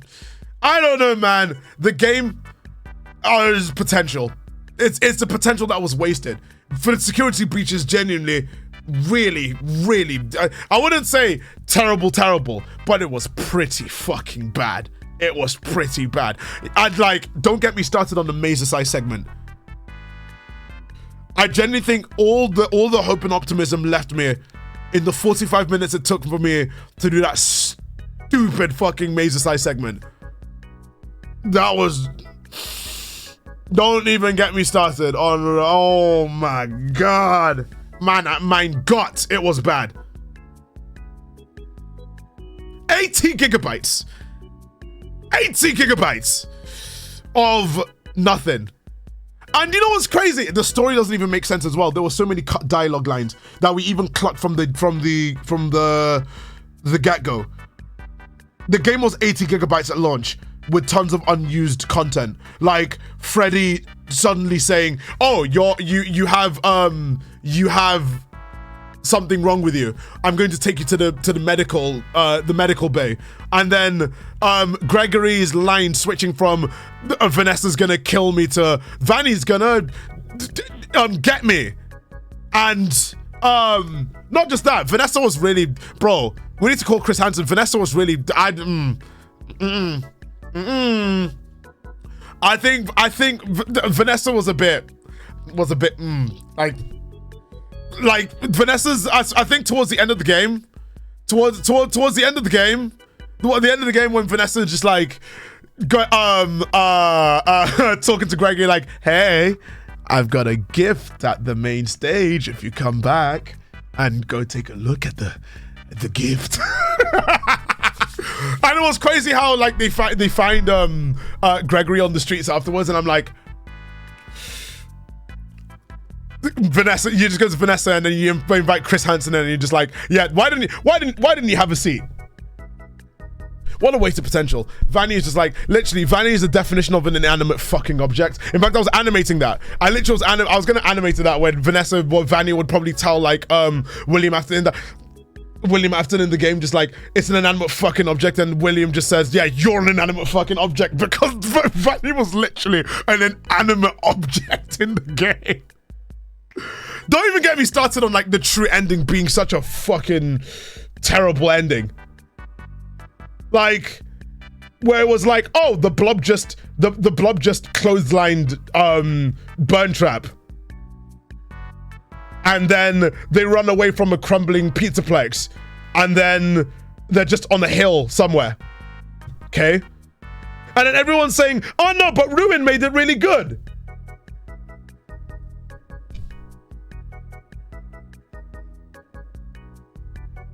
Huh? Did we play the same? Did we play the same game? Did we play the same game? Like Ruin is literally Ruin. Okay, Ruin is basically turns a 2 out of 10 to a 4 out of 10.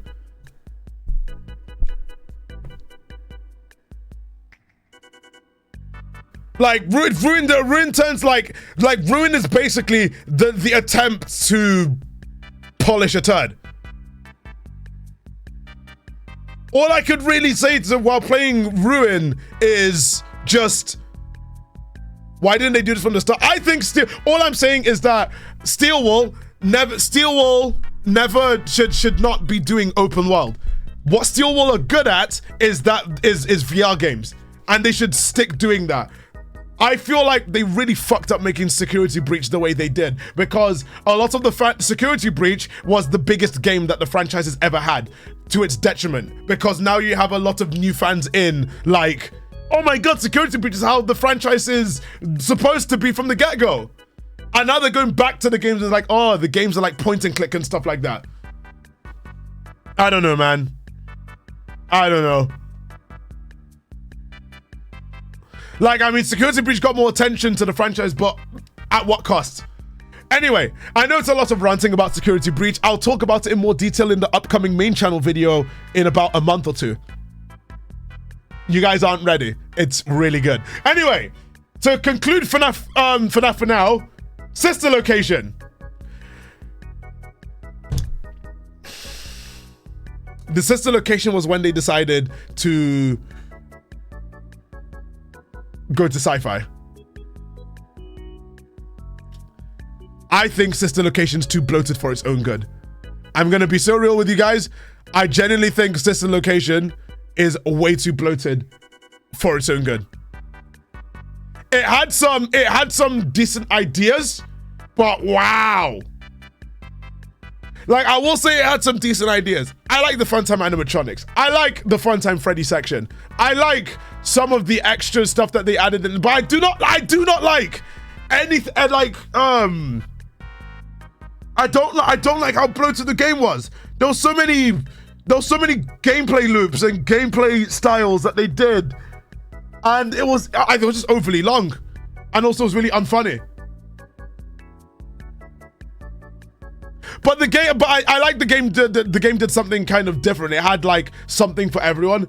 This wasn't alright, but it definitely wasn't unplayable. So I'm gonna put it on C, low C, high D. I'm probably gonna put it on C actually. I'm gonna put it on C. I think C is what I did last time, because I like some of the ideas that they had, but it's too bloated. It's same level as FNAF 3, because it's not that it's unplayable. It's more like you play it and you're like, it's like, all right. It's the same kind of feeling I had while playing FNAF 3. I think frustration settles. Just FNAF 3 is like a mid C, and sister location is like a Anyway, unfortunately, I still haven't played. I still haven't played it. I haven't played it. So I have to add another road bullet that just says, I don't know. We'll play soon. All right. IDK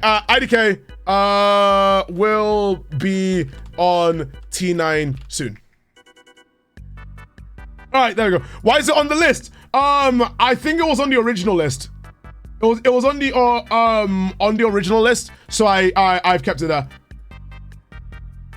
All right. Anyway, Garten of Banban. Oh my. Oh wait, hold.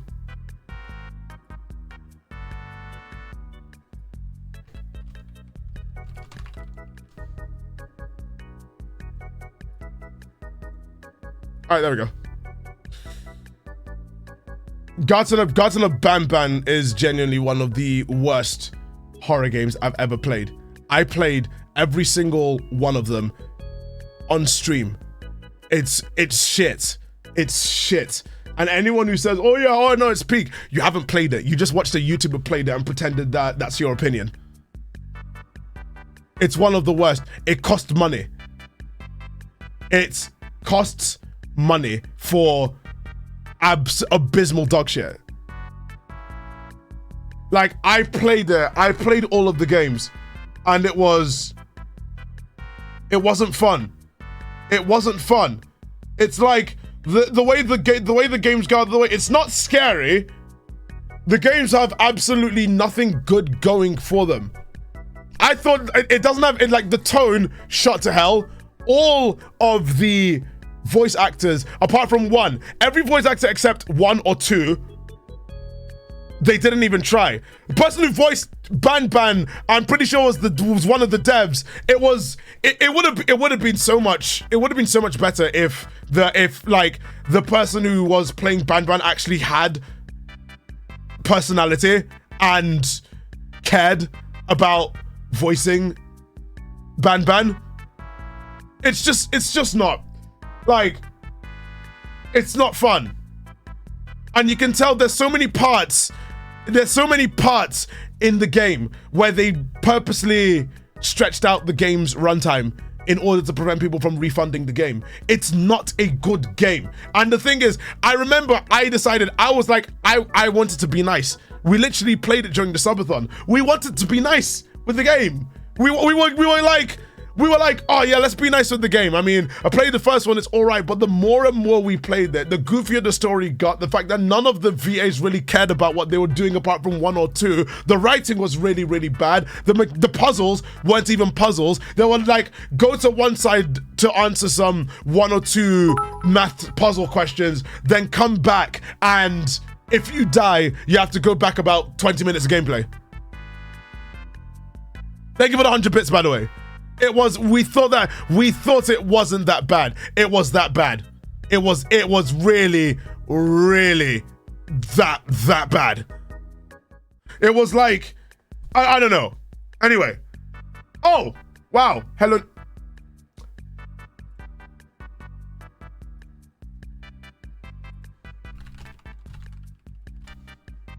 All right. All right, there we go.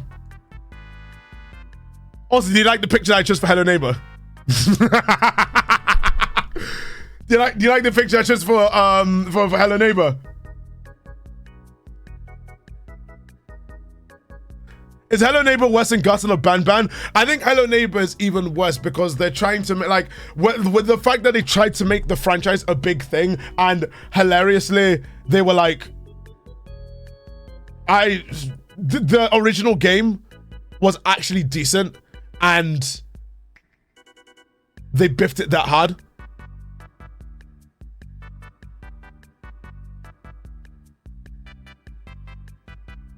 Like, I think what's crazy is that they literally had the blueprint and they biffed it. And they went out of their way to make it even worse. How? Anyway, let's see. Now that we've done some more slop, I guess. I think we're gonna do an ad break, and I think I'm going to be back. I'm gonna get another drink. We're gonna do a lightning round very, very soon when we get to some of the ones that we've done before. But I think we're going to do a quick ad break, and I will see you guys after the break. Get a drink, keep yourself comfortable, and I will see you guys after these commercial messages.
And we are back! And I'm still, let me just quickly plug the stream more on my Discord server where you should join. In fact, I am interested to see what you guys' take on the current tier list so far is. I'm going to post on my Discord server. As always, !Discord to join if you haven't already. Let me just quickly put a progress update. Let's do this. All right, progress update. Argue more in chat. Let's do this. Here at Twitch subscriber. All right. Anyway. Okay. My question's, why is Bendy so low? I didn't think the game was that bad. Well, the reason why I put Bendy low is because Happy's Humble Burger Farm, the next game on the list. I actually really liked Happy's Humble Burger Farm because it's one of the few games that really accentuated the stress of working fast food. In food service, I feel like Happy's Humble Burger Farm having the hook of you're working in a you're working fast food, but there's like a big conspiracy going on in the environment that you are. It's like a virtual kind of environment. I think the issue that I had with Happy's Humble Burger Farm is that it did play its hand really early. Like the very first cutscene, I believe, was like, it looked like it was you getting an implant.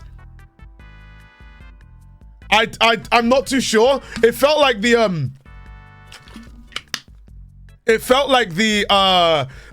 game was, it played its hand extremely early with you getting an implant, and now you knew that there was something up in the game. I feel like they probably shouldn't have added that that specific they shouldn't have added that specific cutscene to start off the game, because now you're like, oh no, you kind of know where it's going. But I really like the presentation of the game. The game was very lengthy and it was very elaborate. They had a bunch of ads that they made for the TV in the house that you live in. They had an explorable city which had a museum, and it had a very elaborate story with several boss battles and everything. I enjoyed it. Like, if you play the Game Jam version, you knew what was up, but I kind of feel like I really didn't want the game to play the hand that early. That was the only issue that I had with Happy Humble's Burger Farm. But I feel like with how fleshed out the world was and how really fun everything else about the game kind of was, I don't think I can really put Happy's Humble Burger Farm in anything lower than an A. I liked it.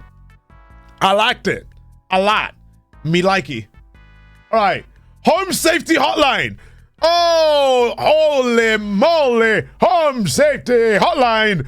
Oh, now that one is one of the, that is, okay. Yeah, before I even explain myself, I'm going to have to explain myself. S tier, that one, it's a really, it seems boring on paper. It seems boring on paper. You're basically operating a service where people have problems in their house that can be attributed to a list of symptoms that are on the left-hand side of the screen, and you need to choose the right one or else they're going to have trouble. Now, the thing is I didn't get anything wrong on Home Safety Hotline, the original one. I fell off with the DLC, but I was very tired and time constrained. But the original Home Safety Hotline playthrough, I wasn't able to see the results of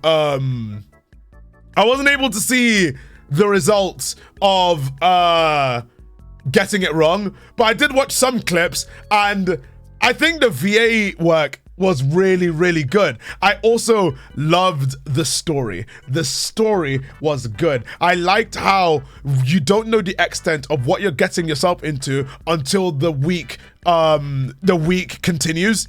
Like, as the week goes on, you notice that everyone's speaking a bit more old-timey. They're all speaking in a bit more old English. And then you realize, oh, it's the Fae. Oh, it's the Fae. Oh, that's what we were. And now we have a test and everything. And I really, really like the ending cutscene. If you get everything correctly, it was a very, very fun game to try and guess what everything was. Like, having to look very closely at everything and answer it as much as possible. It's basically like it was like an English exam. It was an English exam where you had to like look at what you were reading and get the right answer for it. I'm surprised there's no clone of this game yet. To make a clone of this game, you need to be good at writing.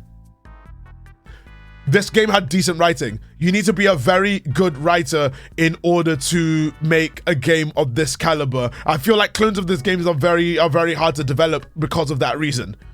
I love the production value, and I really love some of the inventive monster designs as well. Love that. I don't know. I feel like the game is I feel like the game is its own beast. Oh, okay, now Ebe.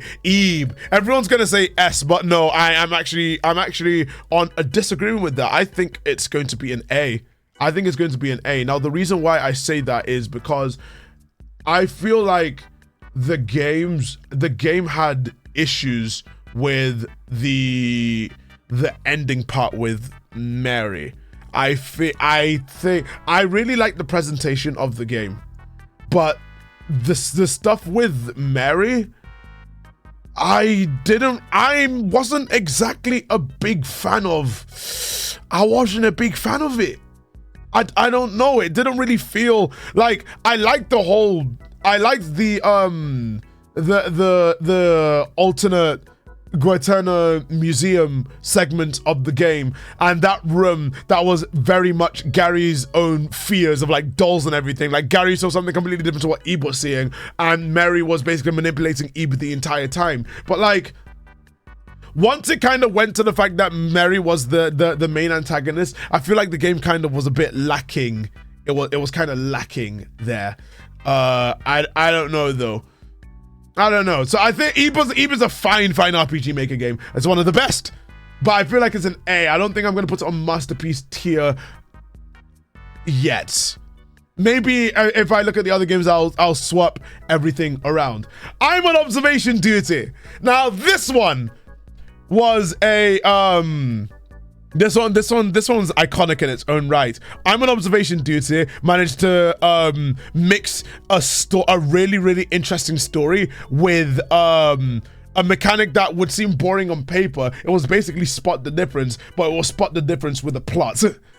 I mean, it was essentially spot the difference with a plot. Yes, there's a story. Most of the issues with what you're doing in I'm on observation duty, you're working for this agency that's dealing with these anomalies, and at the start of the game they do mention it a lot. They do mention it a lot, how this agency is trying to deal with these anomalies that are taking over different aspects of the town or city that they resided in. There is a very, very elaborate story with it, but it's not like a story where it's like, oh, this, that, and the other. It's mainly just the story continues with each game. That's just me though. That's just me though. Is Yuppie Psycho there? I never added. There's so many games. Now I'm thinking I should do an addendum and add these games in post. Like, after we're done, we'll add these games individually so that we have a complete list. All right. But anyway, point is, I'm on observation duty. I think for how iconic it was and how cool the mechanic was, even it was a bit Like, I feel like it was a bit boring though. Like, I think the issue that I had is that a lot of the times it's just kind of survive until 6 a.m. but there was nothing much going on, and it really was like, the differences are really, really subtle. There wasn't really much else to really put with the game. So I think I'm gonna put this one on, I'm actually gonna put this one B, high C, low B, because I don't think it wasn't, it's not bad. Don't think of C as bad. Think of C as like, you can play it. I just don't think it's something that you'll be like, oh my god, this is an amazing horror game. As influential as it was, it's still like, as influential as it was, it still spot the difference, but a scary twist. C's like the middle ground, yeah. All right, I'm scared. Yes, I'm scared. The one now, I have a lot of stuff that I can say about this one. I'm scared is also one of my favorite games that I've played, and I really like. I really like I'm scared. Funny thing about I'm scared though is that I feel a bit bad. I feel like my thumbnails have done a lot of damage. And I feel really bad sometimes because I'm like, I honestly didn't direct my thumbnail artist to draw her, aka Coom Lady, with such massive abs, right? Yeah, I feel like it started a trend of people drawing her like really curvy. But then again, it also was the game design didn't help with it. Another really funny thing is that if you guys remember, the thumbnail got censored, right? In fact, you know what? Let's do that segment again. Let's show everyone the segment again and what I'm talking about. So, if I can find it though, that's a real question. Can I find it? I will go find it. I will find it. All right. So, no. There we go. Aha! There we go. Now let me go have a gander. Where is it? I think I called it I'm scared. Did I call it that, or did I call it something else? I literally have to wait for this to, hang on. I'm scared. Okay, it's not on this one. It's not on this one. Hold on, I'll find it. All right, so, oh shit, where is it? There it is. All right. Let me go and show you guys what I mean by this. All right, so this I'm scared thumbnail, YouTube thought was completely fine on launch. Then a couple of months later, YouTube deleted the thumbnail. And I was like, okay, fair enough. It lasted a bit too long for my own good. I was like, I censored the thumbnail later and did this, right? And YouTube thought that was completely fine. Now, this is where it gets really, really interesting. The VOD, all the VODs are still up, right? All the VODs of I'm Scared are still very much up. And let me tell you right now, this is fully monetized. This is fully monetized. This is fully monetized. And so is this. And so is this. I literally just like, I was like, all right. I don't know how Mary managed it. But yeah, that's monetized. But then, do you know what was even crazier? When Jojo drew the thumbnail for the 2022 remake of the game, right? When Jojo drew the thumbnail, let me just show you the thumbnail. Let me just, all I'm gonna say is I'm gonna show you the thumbnail right now, and I'm just gonna say, where is it? I'll find it. I will find it. When did I play it? It was 2022, right? So it was right here. You guys ready? This is fully monetized. Like, sir. So yeah, funny. That's some funny lore about the thumbnails for my my I'm Scared video. YouTube priorities. I guess they like really big big baths. But about the game itself, I really liked the fourth wall breaking in the game. I think I'm Scared's fourth wall breaking is one of the best that any horror game has done because it services the story really, really well. Like Whiteface wants to interact with you, not like the player, you. And Whiteface is really lonely. It's a curse on the game, and the game has a bunch of different puzzles and mazes that you have to go through. I really like that the end of the game also has you essentially just it opens up the entire game, and you realize that there's not much to the game environment. Everything is in one section down one corridor, which I thought was really, really cool. Now, there's one thing about I'm Scared that will prevent me from putting it from S, and it's something that I talked about last time, and it's the requirement to get the ending. To get the ending of the game, you have to get every single achievement in the game. You have to get to all achievements, and some of the achievements you won't know how to get unless you look up a guide. Some of the achievements are like very, very subtle. It doesn't tell you. I don't think it even tells you on the Steam page about it. And near the end of the game, it got a bit egregious having to, especially in the shop section, you have to go outside, restart the game. Go to the post thing, pick it up, get to the door, restart the game, open the game, go inside the shop, leave the shop, close the game, reopen the game, you're outside the shop. There was a lot of games like restarting and opening up the game over and over again. That's the only reason why I'm not putting it on S. I feel like, I know Ivan's probably learned from that, and I also love the ARG stuff that Ivan's been doing with I'm Scared over the past couple of years, but I can't lie, that one, I can't overlook. That was a bit rough. So with that, like, I love I'm Scared to bits. It's one of my favorite games, but that's the only thing that prevents me from putting it on S. It stays on A. A very high A though. Like, it would be on S if that wasn't, it would be on an S if it didn't have that loop towards the end. Now, we're going into some controversy. Let's shoot for Indigo Park. Now, my video wasn't exactly glowing in terms of the review. I'm not going to lie. I've talked to Unique Geese. Don't worry, it's not. We don't really have beef. But I think I've told my opinions to Unique Geese to his face because we were on the same team in the Dead by Daylight tournament that was run by Pastra and David Barron. And no, I don't see it.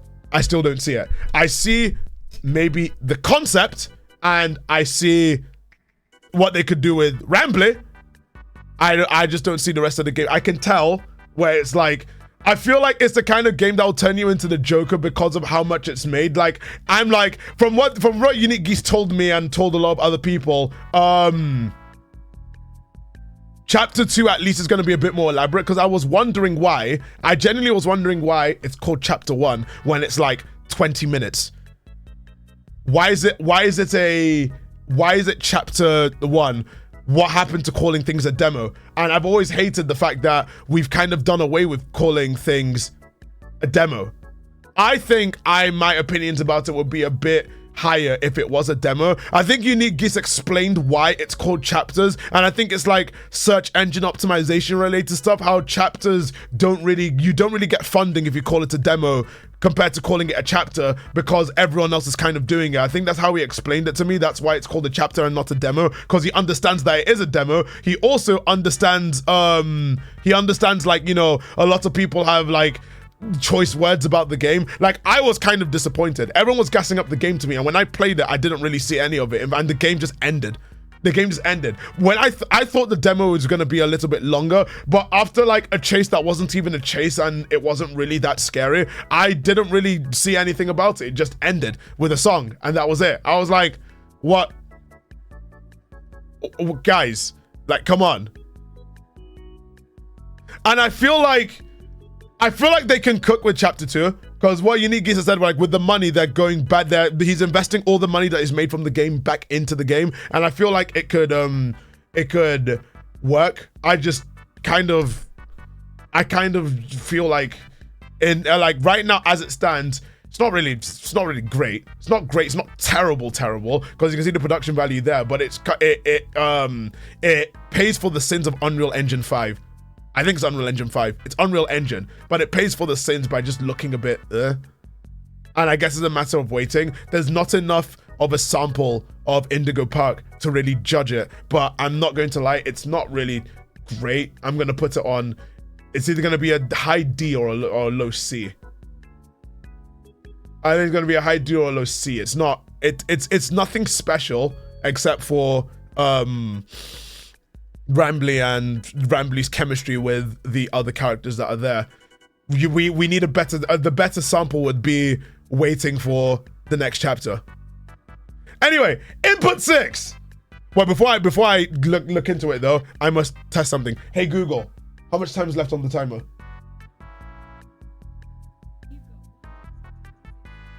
1 minute and 26 seconds to go. All right, guys, I want you guys to spin in the chat and argue about the current tier list. Agree, maybe so. I want to hear your takes about the current tier list. I am going to go get some Scran. And we're gonna have it while we go through this tier list. So I'll be back shortly.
All right, I am back.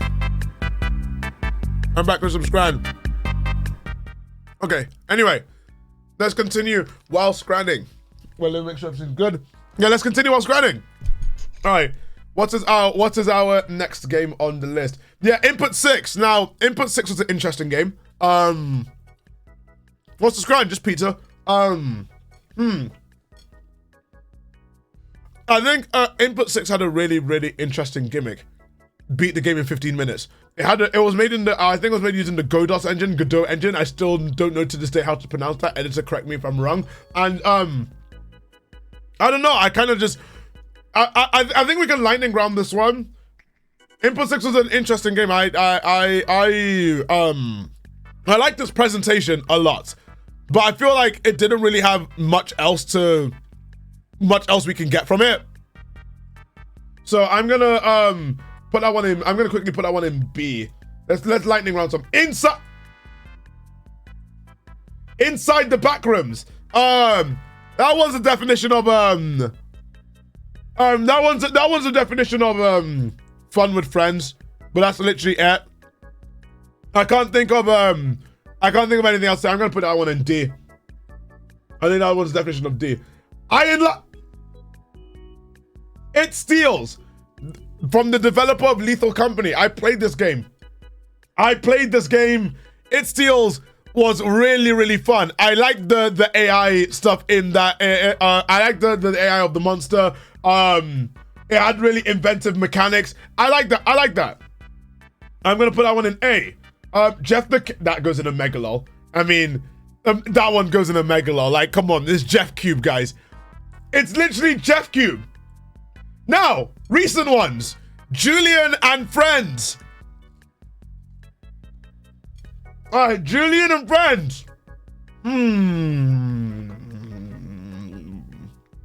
Now, I liked the presentation of Julian and Friends as a show. What I will say though is that I did not like. I feel like the game had more charm at the start when it was going through the same show, but some of the dialogue was a bit more snarky. Like, I think like having Julia like going through the party again and everyone's like, oh, you did the party already? I really like the start. Like, you had the perfect run, then you had a slightly altered run, but then it just went straight to analog horror stuff, and I don't know, guys. I can only take so much stretched liquefied faces before it's a bit goofy. Like that whole segment of the face looking to the left and to the right, looking like the Walton Files looking for friends thing. I thought that was a bit, I don't know. I don't know. I feel like the changes could be more subtle. And the loss of the game was kind of a promo for 98XX Rebooted, which Jackson told me he'd only make if Julian and Friends does well. I think the game's alright, but it's not great. It's not terrible. Definitely an improvement over 98XX, but I feel like it still has quite a fair few weaknesses. So I'm gonna put Julian Friends on C. Kinito Pets. Now this one's actually, hold.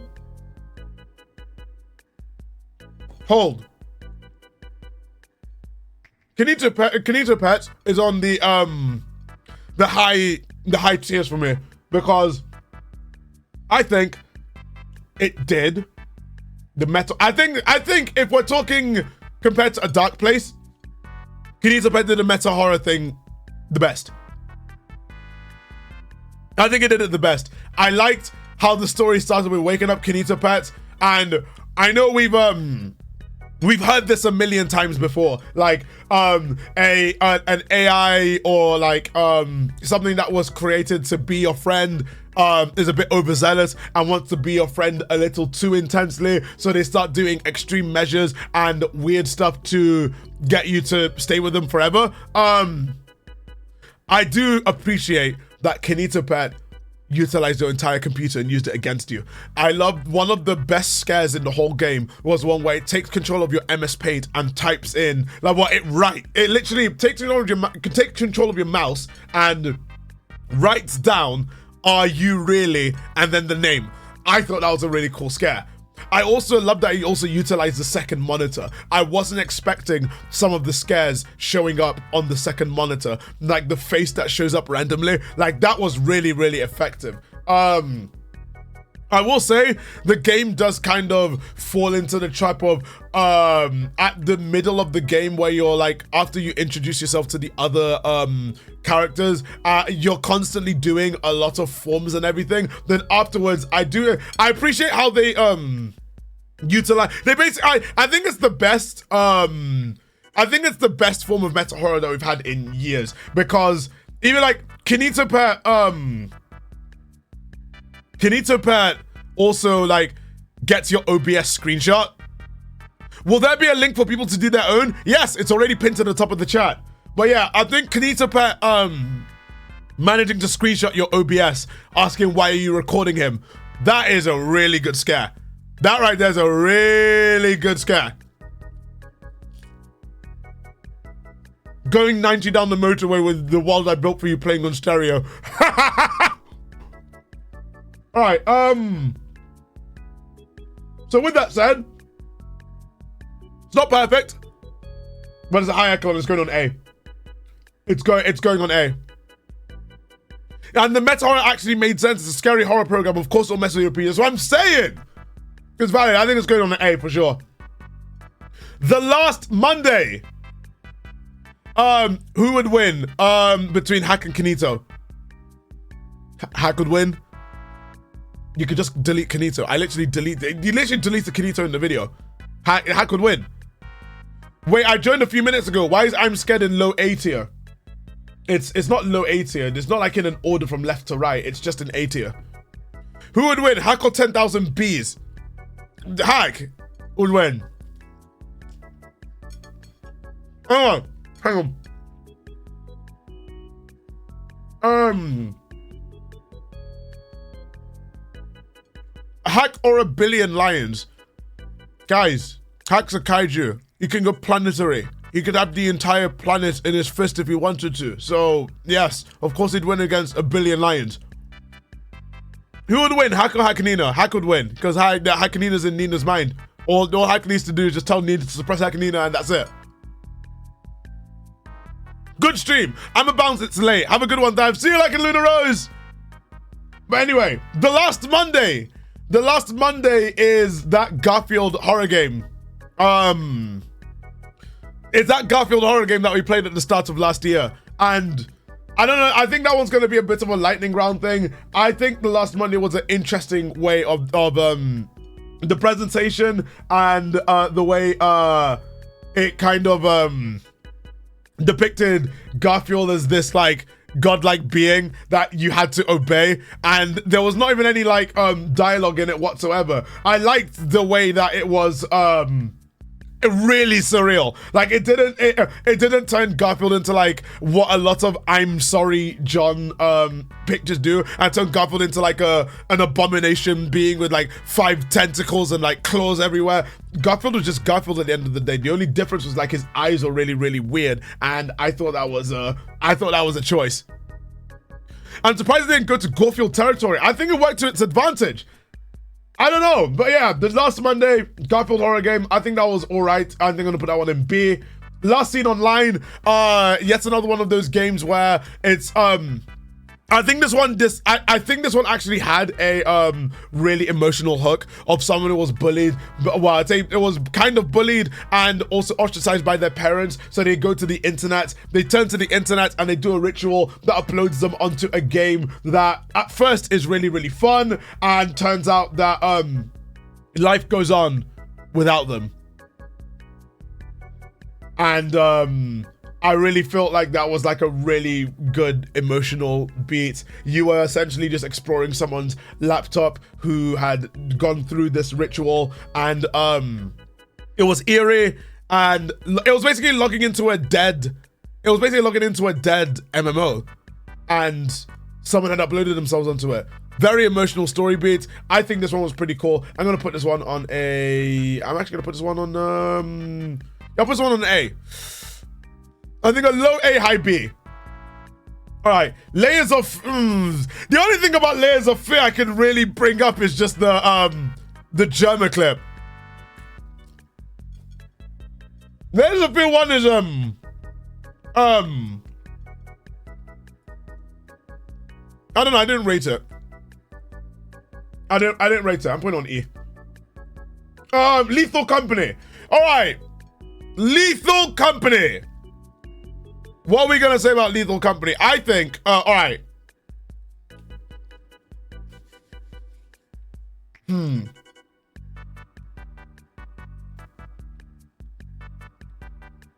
trying to think. I'm actually trying to really think about this one. I think Lethal Company. I think Lethal Company is actually up there. I think it's either an A or an S. I genuinely think it's an A or an S. The only problem with Lethal Company is the same problem that you'd have with any horror game like Phasmophobia and stuff. The better you get, the less scary it will get. Unless you use mods or something. Lethal Company is a very, very good game. The hook is perfect. It's just 4 losers go to a moon to collect stuff for a company while they're monsters. Some of them may die, but it's a risk that they're willing to take. And even if you played it and you didn't have any voice chat or anything, it's still kind of creepy being in a dark area. Then some dumbass takes the power bulb and plunges the entire place in darkness, and there's a chance you probably forget the there's a chance you could probably forget the flashlight, and there could be monsters anywhere. I think Lethal Company was like a good way to just be like multiplayer it steals. I don't know, guys. I think Lethal Company's up there. And I'm gonna put it at A. Let's Find Larry. Another game by Germ Food. I really like it. It was a really interesting game where you think it's like a really, really wholesome kind of, let's find this guy, this philanthropist, and then it goes dark instantly. I love the twist in this one. Let's Find Larry is a really good game. I think Germ Food cooked on this one. I can't really have I don't think I have anything bad to say about it.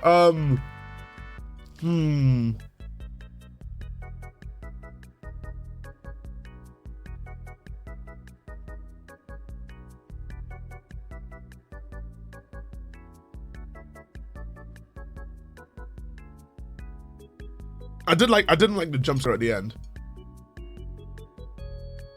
I didn't like that. But I did like the I did like the Finding Larry thing was actually kind of challenging. And it was original. Hey Doug! Thank you for the sub for 61 months! Alright, Limbo! Little Nightmares and Little Nightmares 2. Howdy.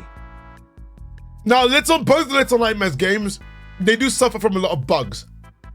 But their presentation is really good. I really like it. I really enjoyed Little Nightmares 2. I really enjoyed Little Nightmares 2. I very much enjoyed Little Nightmares 2. I don't think they're gonna be anything lower than, I think. I'm gonna say A is 2 is A, 1 is B.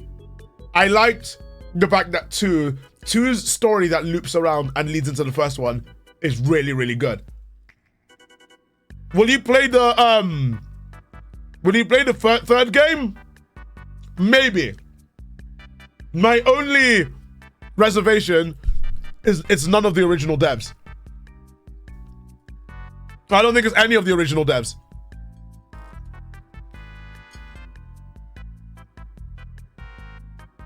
Like, it's not Tazia. So Tazia Studios broke away from Bandai Namco, but Bandai Namco owns the IP. So they've enlisted Supermassive Games, I think. Supermassive, I think is what they're called. They are the developers of The Dark Pictures anthology. So I'm going into this. I'm going into, like, you know, I wouldn't say with low expectations, but I'm going into it cautious because it's not Tazia.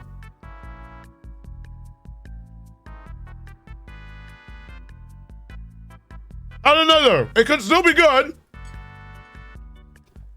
Just because it's not Tazia doesn't mean it's going to be bad. It's just that they had a clear vision for the 2 Little Nightmares games. And the fact that they're focusing a lot on co-op online, I'm like, I don't know. Because it's a new story. It's not, well, I mean, Little Nightmares 2 was also a new story, but it was linked to the first one. I don't think there's any links between the third one and anyone's beforehand. So I guess let's see if they can cook. That's all I'm going to say for that. All right. Love Sam. I think Love Sam was a really inventive horror game. See, Ibiza, I think Love Sam was a really inventive horror game. I liked Love Sam a lot, actually. I liked how inventive the fact that it was basically like a reading game. You're reading a diary, and I do like the fact that it keeps you guessing until near the end, where the cogs start to turn and you realize the diary you're reading here, someone else has written it, and it's not about Sam. You'd think that Sam was like a stalker or something, but it turns into like a story about bullying and stuff and jealousy and stuff. I think the twist is extremely well executed. I don't think there's more that I could really say with regards to this game, other than I really like the twist and I really like the way it was written. Love Sam goes in A. All right. Mad Father.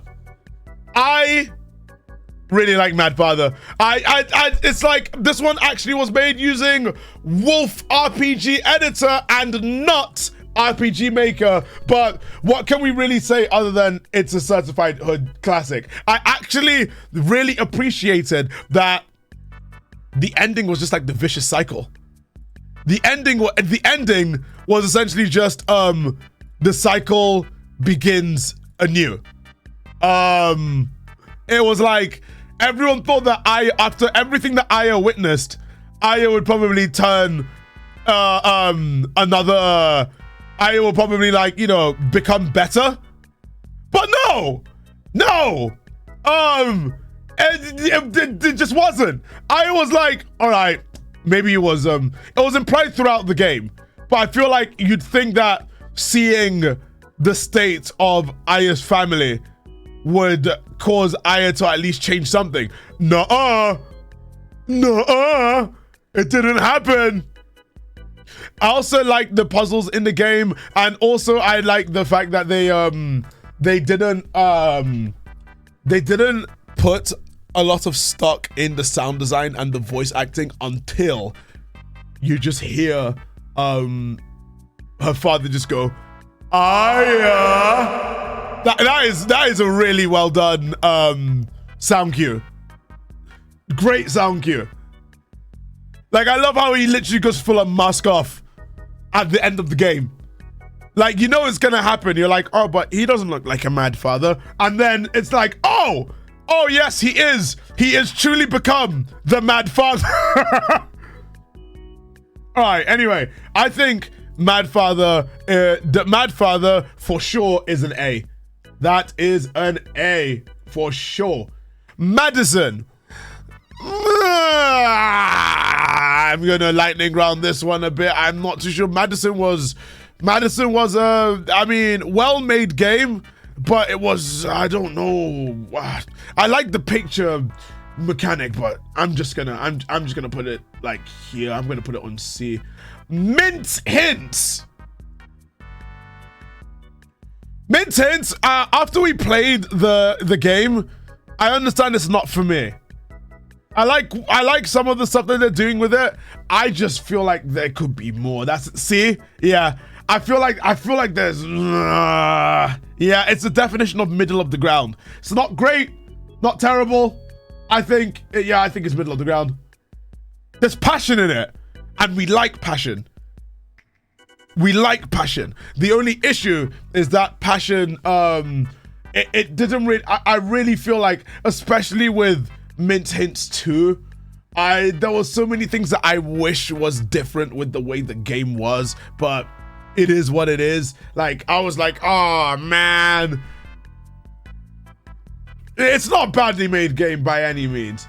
And I didn't know, we saw the story beats coming from a mile away, but yeah, I think it escalated a bit too quickly for its own good. All right, Misao.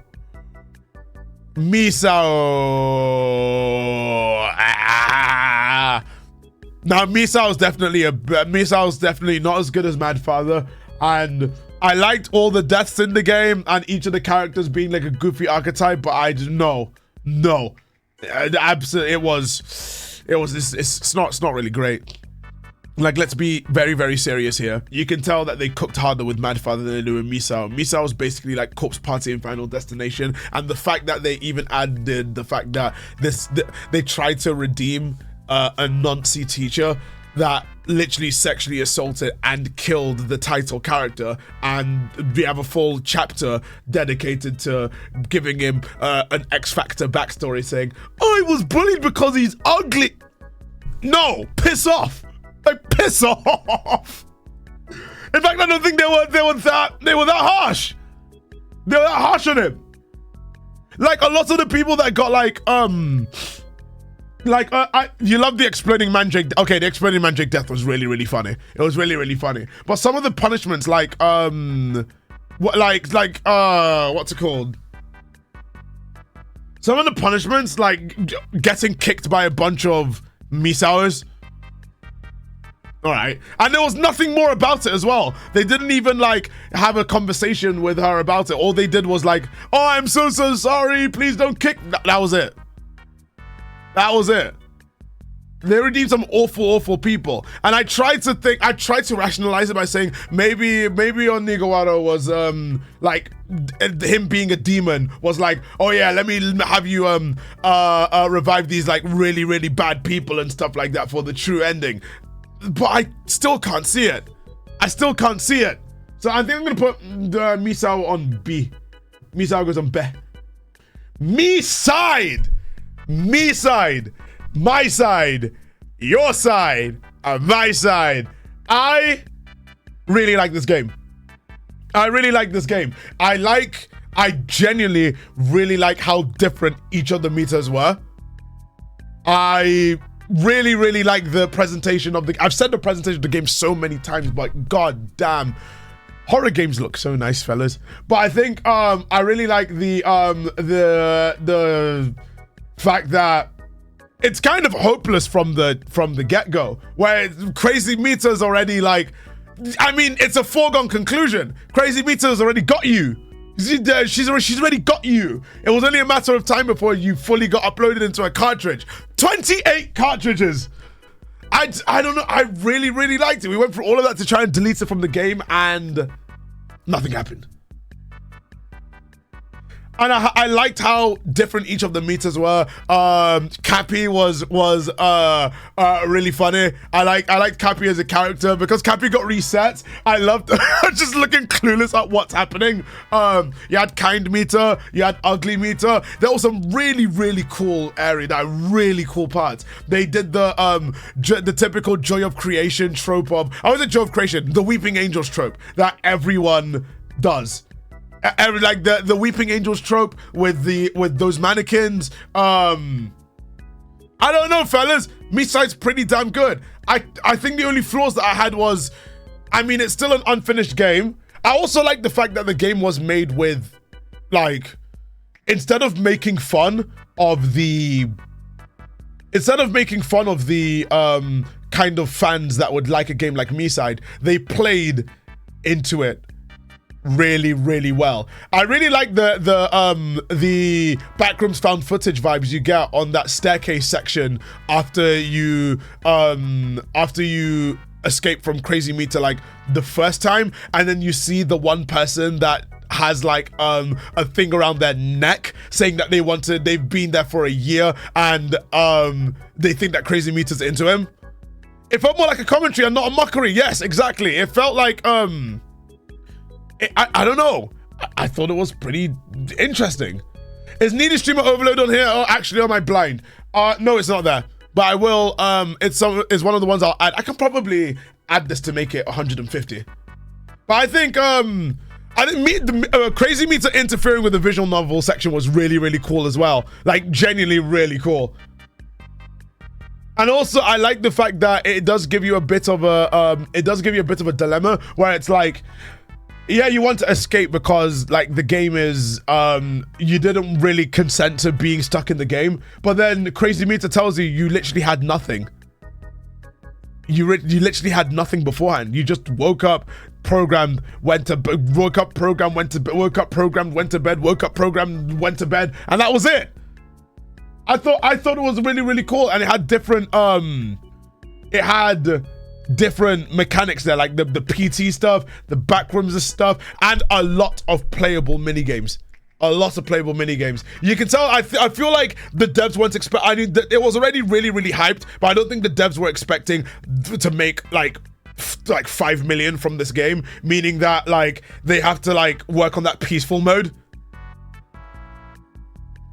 They have to work on that peaceful mode, which is when you choose to stay. But I think MeSide was actually. I don't see anything bad about it. I think MeSide's a really good game. It goes in A. I'm genuinely going to say MeSide actually goes in A. Monstrum. Monstrum. We've told the story before. In fact, just to save time, I don't think I'm going to, I'm actually, for the second channel viewers, I'm going to go and put it, I'm going to just put the clip from the story last time about what happened with Monstrum and Monstrum 2 and the developer's hubris.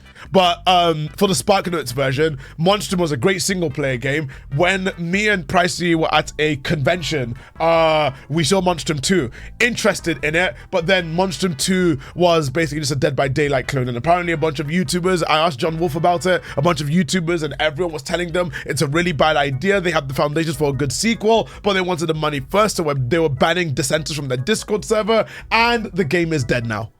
The game is actually dead. It's been taken offline, apparently. So, that's the SparkNotes version. If you want the full story, it is on my previous tier list video, and I'm probably just gonna have the clip on the second channel video play when it's out. But Monstrum, originally, fine game. That game was fine as hell, and I think it's an S for sure. I love the setting, love the monster design. It was great. It was awesome, which makes the sequel being so bad so upsetting. Mouthwashing. That's one of the best psychological horror games I've ever played. It's really good. It's really good. Like, I feel like Mouthwashing, I was very much of the opinion that it's something supernatural was gonna happen. I thought something supernatural was gonna happen throughout the entirety of the game with the visions and stuff. When it was like, I normally hate the trope of like humans are the real monsters that a lot of games do, because it kind of was like the Left 4 Dead graffiti, where it's like humans are the real monsters and everyone graffitis back on it just being like, no we're not. No we're not. Like, you're stupid. But I really liked how the fact that each of the characters, like Jimmy, like you end up playing as the villain. You're playing the villain, but you don't really know. You think you're doing the right thing. You find out. I mean, you can put 2 and 2 together, but if you're just playing the game absentmindedly, you kind of find out at the same time what you did. And you think that the problem is Curly. You think the problem is Swansea because you're playing from the perspective of Jimmy. And because Jimmy's perspective is that he's doing the right thing, you think you're doing the right thing. Like, Swansea's keeping the escape thing shut. Tell Daisuke, let's spike Swansea's drink. Daisuke's like, let's go crawl in the very dangerous vent. Very good game. Well written as well. Like, I don't have anything bad to say about the game. I really like the unreliable narrator thing. I feel like it's not I don't think the game's overrated. I think it's rated just fine. It's extremely well done, because you don't really find games that really do that whole, oh my gosh, we're a fucking dickhead. Oh my gosh, we're a terrible person. And they did it really well with no sugarcoating it. We did that. And also the game kept going, the game kept going back and forth between different timelines. So if you are not good at deciphering stuff from what you see, you're not gonna get it, which is really good. And the ending was bleak. They did that twist really well. I loved it. I think Mouthwashing is really good. Deserves its flowers. Here we go. Okay, we're getting near to the end. Mr. Hops Playhouse. Oh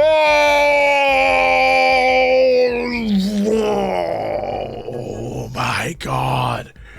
Oh my god. The disappointment.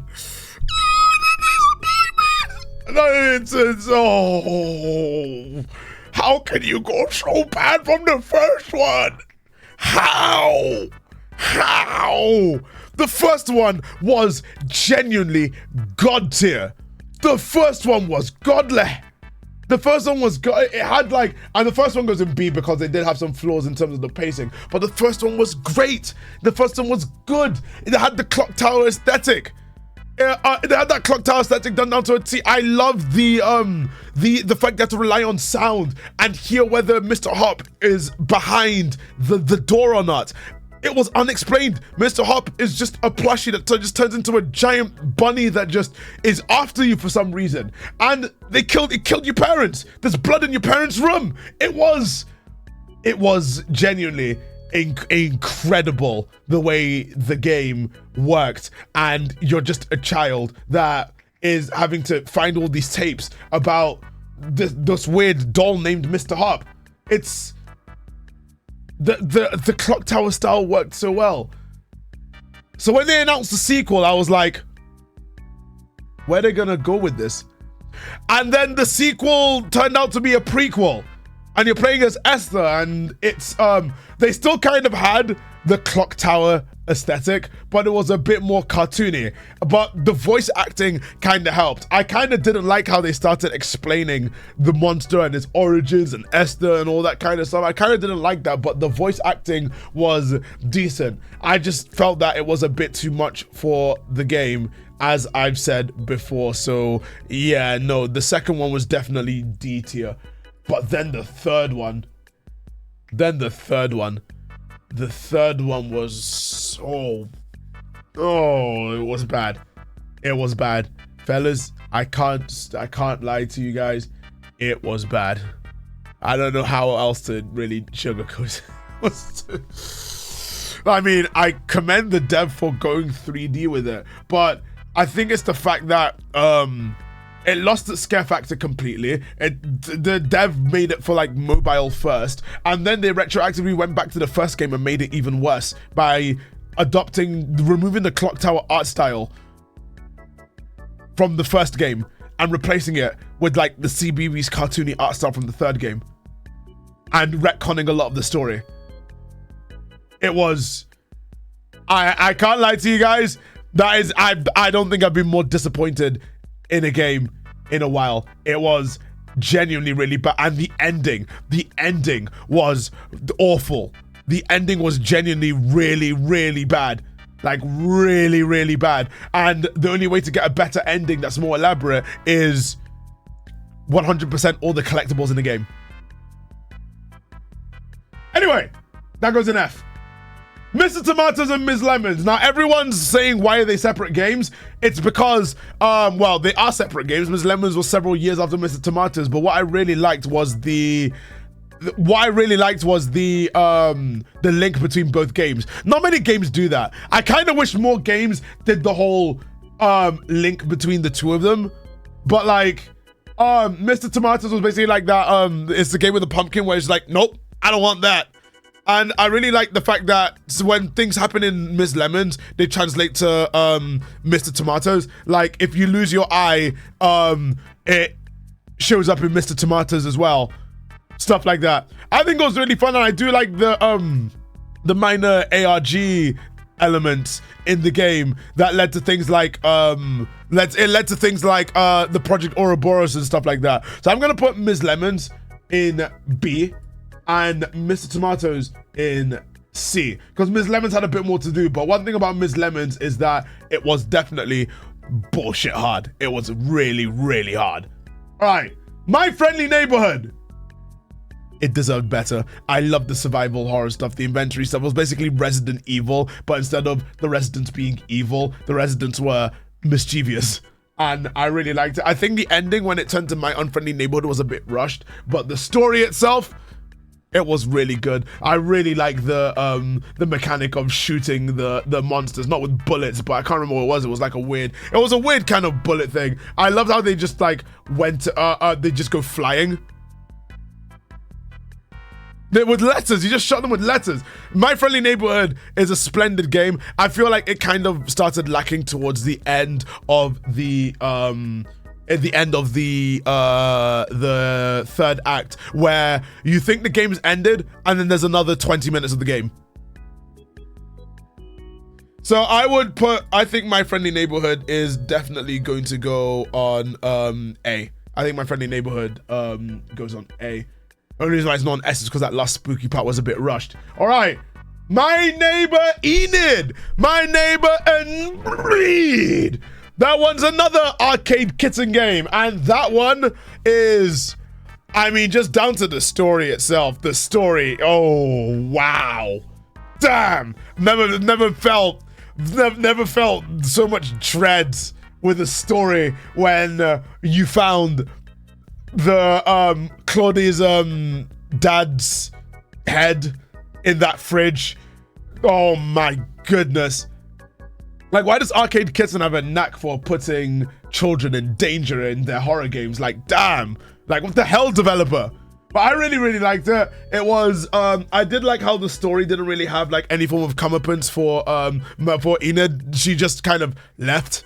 And then the big twist is that at the end of the story, when we finally come back to the house later on, when we're older, and Claudie is now, Claudie went through a trans awakening, we go to the basement, we find a picture, and our sister was the sister was a victim too, and there's nothing elaborated afterwards. It just, that's it. I was like, what an ending. Arcade Kitten has a knack for this kind of bleak endings. Anyway, that will go directly on. I think I'm gonna go on I think I'm gonna put this one on B actually. I'm gonna put it on B. Alright, Night Blights! Night Blights! It's one of those games that YouTubers didn't finish. I think Night Blights could do a little bit better nowadays. I really like the whole concept of it. It's like childhood monsters in a house that you need to feed toys unless they come after you. And I think it was kind of intense. But one thing I never really liked was how difficult it got, because like you're basically just like a 0'1", like 5-year-old crawling across the floor really slowly, and you can fall asleep really easily. It's like, I feel like the game had a lot of stuff against you, which made it really difficult, especially in the later nights. But I really like the presentation, and I really want to see more from Night Blights. It kind of sucks that it was kind of a one and done experience. Like, I really wish there was more to it. Anyway, I'm gonna put Night Blights on B. I think that one is a B. I really like the poems, yeah. The poems for each day were really cool. There was like bars for each day. All right, Night of the Consumers. All right, bit of a lightning round. Night of the Consumers. Really like the whole thing of working retail. It's the hell of working retail, and I think they did that one pretty damn well. That one is also gonna go on B. We got a lot that's on B right now. The Night Ripper. I think that's Puppet Combo's best game. In fact, you know what? I'm just gonna put it up there. It's going on S. It's going on S. I think the Night Ripper is Puppet Combo's best game. Very enjoyable. It was like, I think it's how elaborate our journey home was, and we had to go through like the crappiest crap sack town to get home, and we had to do some parkour. We had to do a lot of stuff just to get home, and man, that was. And also, I really like the fact that it wasn't obnoxiously loud like other Puppet Combo games, where if you get seen by the monster, it's like, well, it's literally like, let's destroy your eardrums. 98XX. This was Jackson's first horror game project, and I mean, it kind of really shows, considering what Julian and Friends was like. 98XX is not good. A lot of it ran into the tropes of you do it right once, you do it right twice, and then if you fail, jump scare analog horror image. And it kind of did a lot of the meta horror stuff for the sake of meta horror stuff, like opening 10 tabs, one of them doxing you, then having a jump scare on it. I feel like 98XX wasn't good, but it could be used. I appreciated how much of an improvement it was for Julian and Friends. So I'm gonna put 98XX on D. 98XX goes on D. No Players Online. No Players Online was, I liked the ARG elements of the original game. I did like the concept, no players online. But like, I mean, it's like another dead MMO or a dead shooter game. But the developer goes in, but then starts harping on about their dead wife, saying that they made it there and their spirit is still in the game. I kind of didn't like how it went through that. I kind of wish that was a little bit better. I kind of wish the execution of that was a bit better. But the ARG itself was really fun. Like I kind of like the ARG elements of no players online. I kind of think that they could have delivered that part better. All right, and I'm putting that on C. One Late Night. That one was just really boring. I can't lie. One Late Night was it wasn't good. I can't lie. It wasn't good. I think that one was a product of its time, and its time was very outdated. So that goes on E. Outlast. All right. Now, I think Outlast is I liked Outlast 1. I liked it. Way ahead of its time. Way ahead of its time. Looked gorgeous. I didn't like how it went over the top with some of the gory stuff in the game, but I think Outlast was pretty damn good. We replayed it recently, and it was really fun. It was fun. It was enjoyable. You play as Miles Upshur. The game looked nice. I liked Chris in the game. And it was tense. It was very tense because you were navigating in the dark, and these mental patients are used to the dark, and you are in over your head instantly. A really good story for the game. I liked it very much. I think the over reliance on gore and stuff like that, and like it was like, yeah, we're gonna cut your fingers off and we're gonna snip your balls off in the game, was a bit too much. I really liked Whistleblower and Outlast. I think Outlast goes on A. That's the only thing that stops it from being an S. Like I'm not for one to be like, oh, Magore or stuff like that. I think it's fine. I think it's decent. I think Outlast is a high A, low S. I didn't like Outlast 2 though. I think all the worst parts of Outlast 2, all the worst parts of Outlast were just like confounded in Outlast 2. I think Outlast 2 goes on like E as well. I can't lie.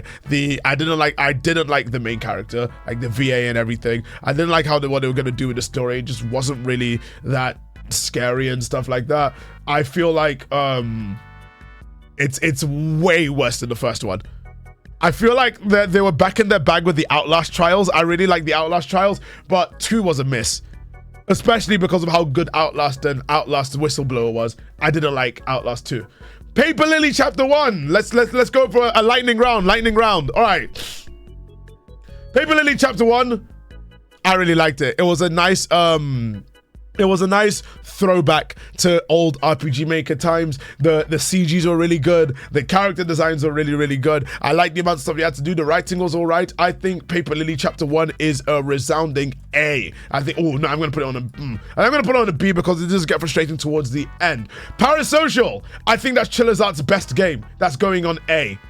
Parasocial is Chiller's best game. It still has a bunch of tropey stuff of Chiller's games that I don't really like the running really quickly towards you as a jump scare and stuff like that, but I think Parasocial is Chiller's best game. Phasmophobia, it's one of those games that are fun with friends, but I feel like the game started well, it just didn't really take its momentum and really work with it as well as others, but Phasmophobia was a really influential game for what it was, and the fact that it works in VR and regular screen was really cool. I think I'm going to put this one, I think I'm going to downgrade this one to B, or I'll put it on A. I think it's one of the two.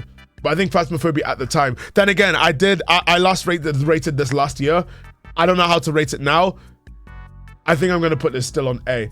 Poppy Playtime. I'll put that one on B.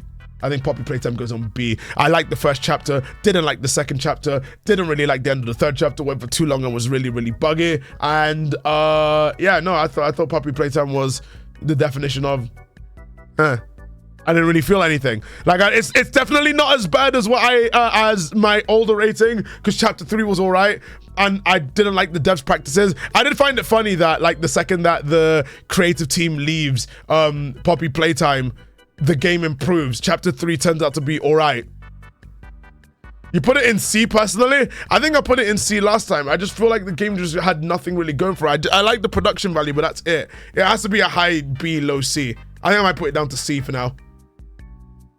All right, Project Cat, same as Paper Lily, but it's just the prologue, so that also goes on C as well. I think I'm probably gonna do it to C. It's not gonna go any higher than that. It's either that C or B. I think I might put it on B. It's like the same level as Project Cat. Psychopomp Gold, A. That was definitely an A. Very, very confusing. Really liked it though. Those controls were really scuffed, but god damn it, I enjoyed that. Loved it. Lived it. Loved it. Psychopomp was really fun. And also I liked the weird aesthetic. I thought that was cool. All right, Rat Shaker. I'm gonna put that one on. I mean, there wasn't really much going for it. I like the shaking rat mechanic. It was all right. It was decent. I like the story beats, but also I kind of just, I mean, you could get it from a mile away. You could get it from a mile away.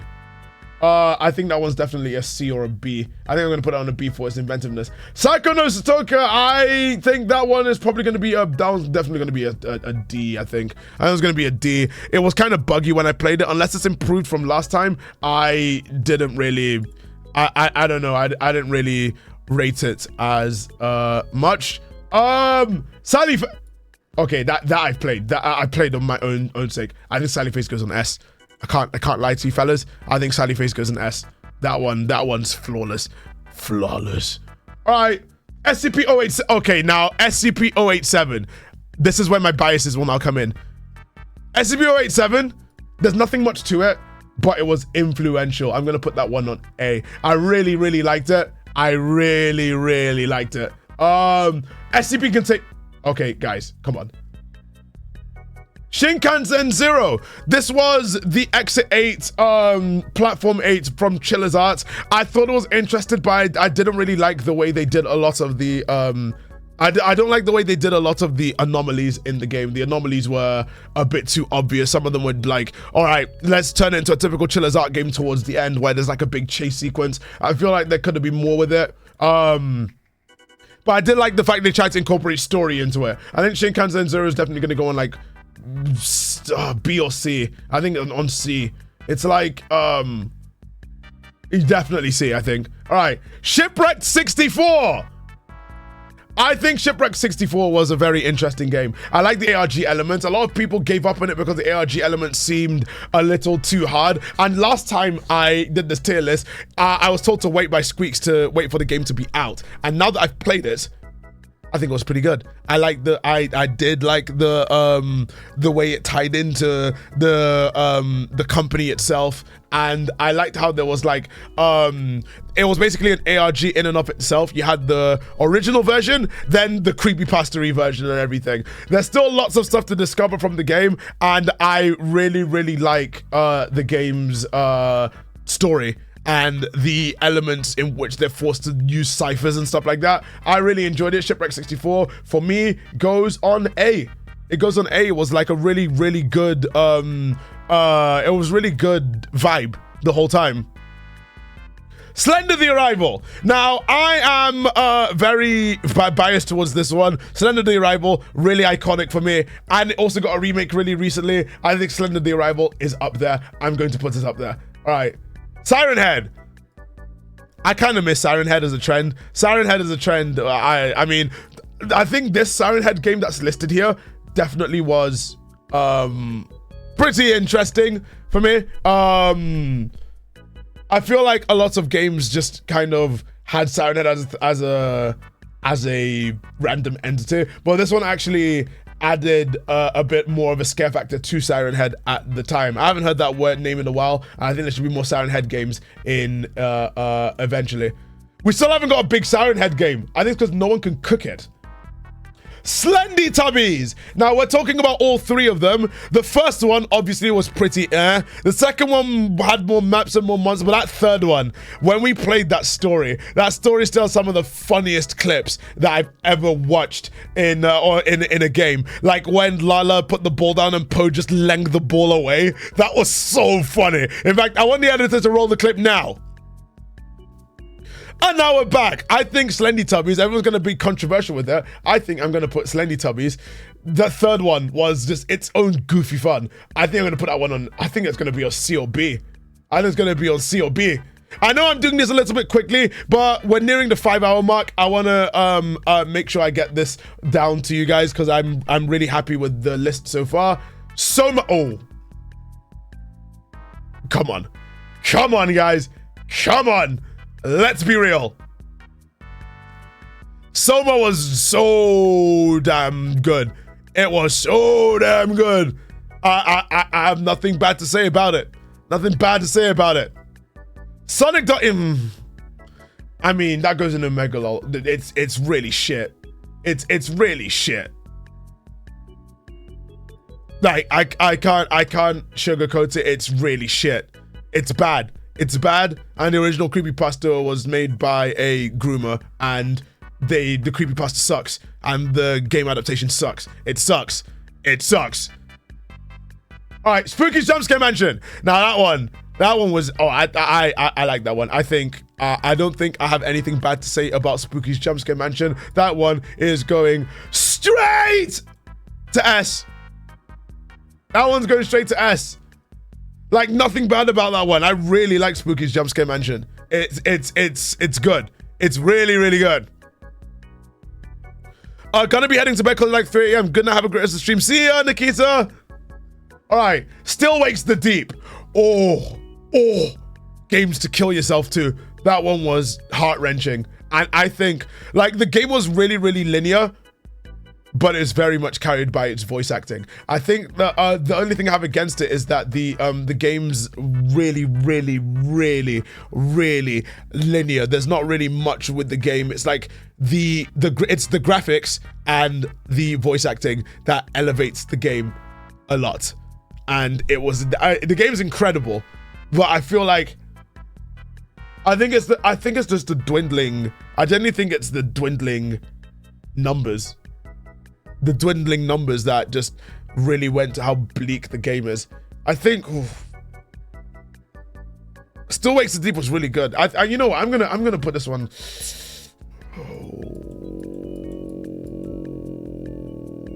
I'm gonna put it on S. I'm gonna put it on S. It was really well written. It was really well written. I love me my Scottish horror game. But the thing is, I want to say it's flawless.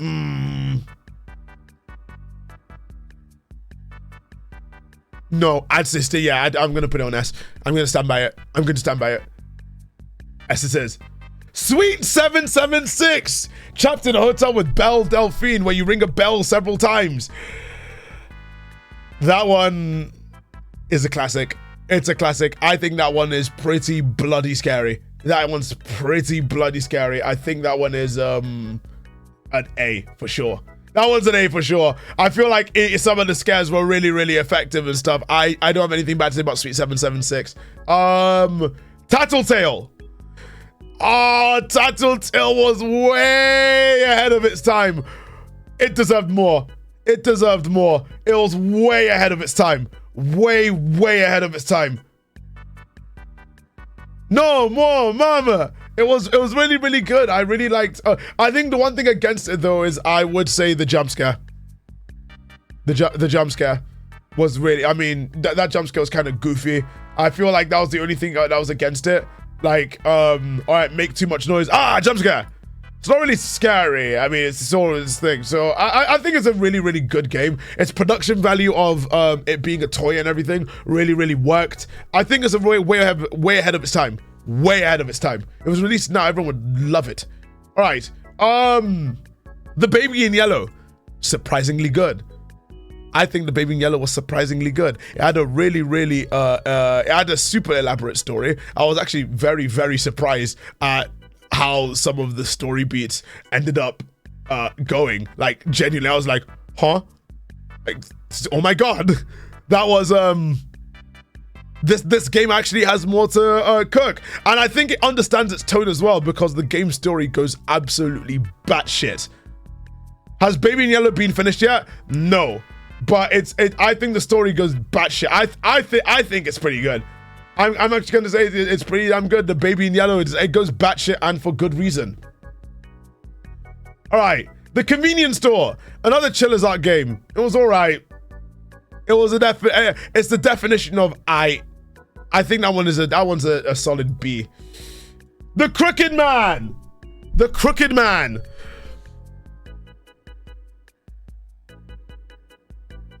I don't know. Everyone says it's a classic, but I remember we played it and it was boring. It was boring, very boring. Like, out of all the RPG Maker games that I played, and Wolf RPG Editor games, it is very boring. Like, it's the story beats are alright. I liked the ties between the main character and everyone else, but wow. Going into the mansion and going into 1,000,001 rooms for the one chance that one of these rooms is where you're supposed to go, and then you get chased by a crooked man that isn't really that scary. It's not really all that. It's not really all that, in my humble opinion. I think the Crooked Man definitely goes on B. The story is decent, but I'm not too sure about everything else about the game. It's the definition of aight. All right. The Higher World Loophole. That one is pretty damn good. That one's pretty damn good. That's going straight to A. That's going straight to A. Interesting story, really good sound design. I think it's insanely good sound design. It's one of the best designed games sound-wise that you can get, really. I think it's pretty damn good. Did you finish Higher World? Yes. Yes, I did. Again, on the VOD channel. Higher World Loophole is really, really good.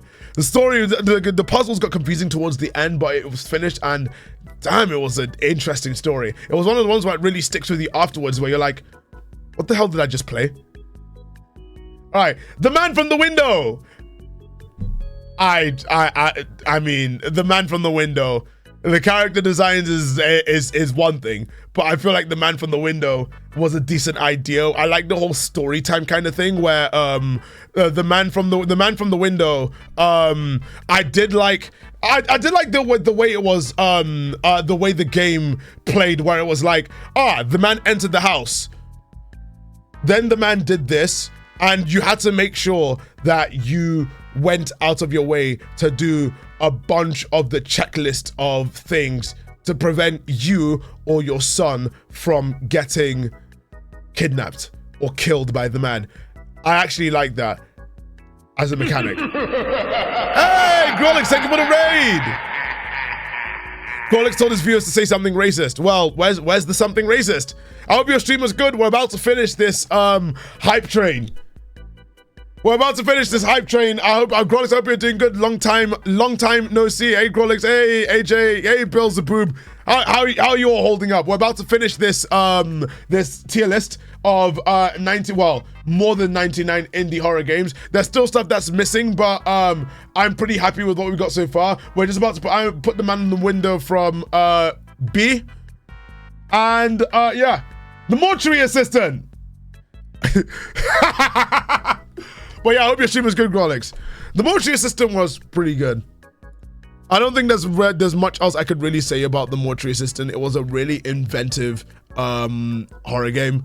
I really liked the performances, and I liked how there was different scares each time. The only problem with the fact that there were different scares each time is that there's only so many you can do before it gets repetitive. But I liked how unexpected some of them were. It was like, you won't expect like someone just around the corner staring at you, and it wasn't just loud noise in your face.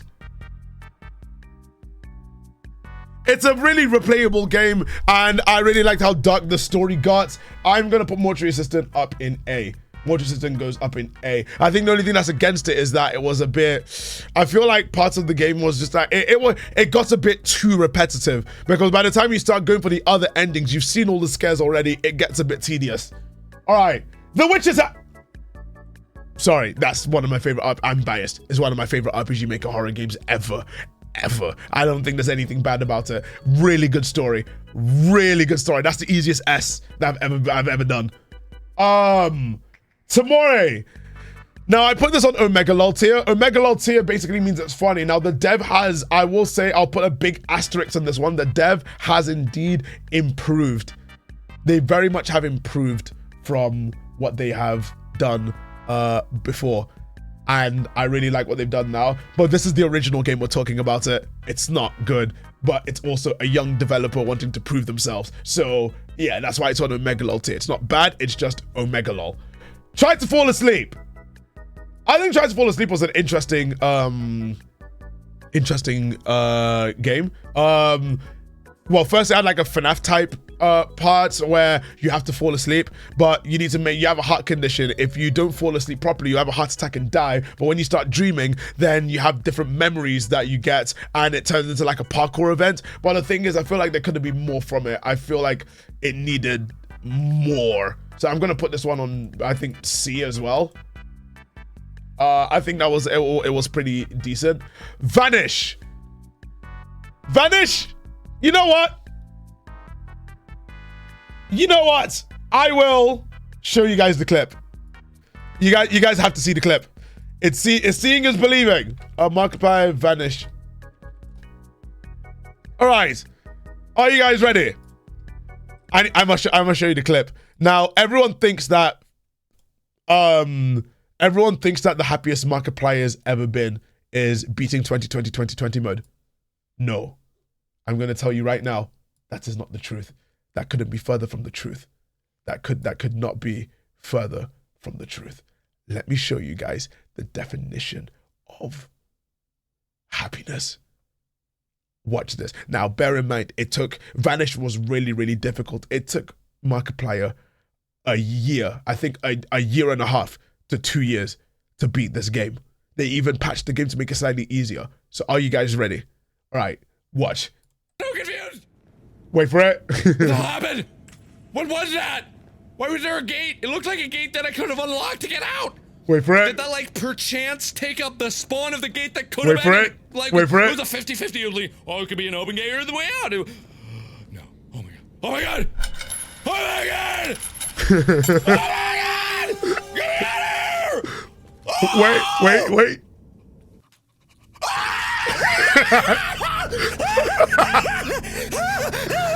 Is it real? Is it fake? Wait for it. Is this a trick? You're not fucking with me.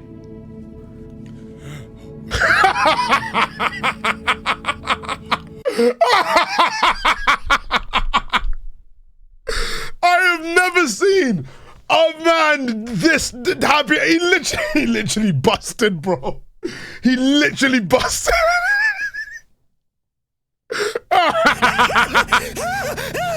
Is it real? Is it fake? Is it a trick? Is this a trick? Well, you can You're tell. not fucking with me.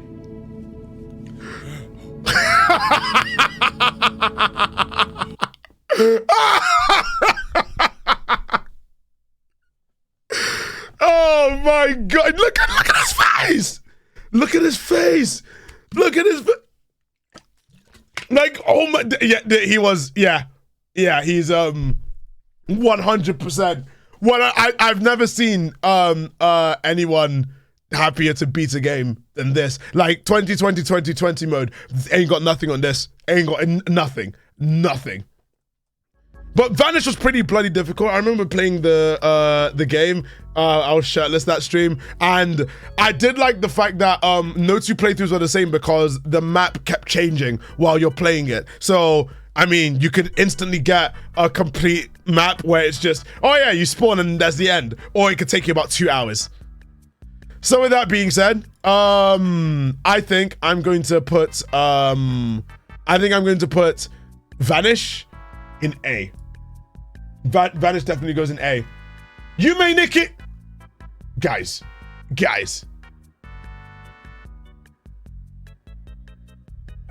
I mean, when he did beat 2020 mode, Mark did say he felt happier than when he beat Vanish. True, but I don't think it. I feel like Vanish hit harder. But yeah. All right, now on a basis of the fact that I haven't played it yet. I'm gonna keep this one there. I'm gonna keep it for like safeguarding. But I think we are complete. I think we are complete. We are done. This is our official tier list.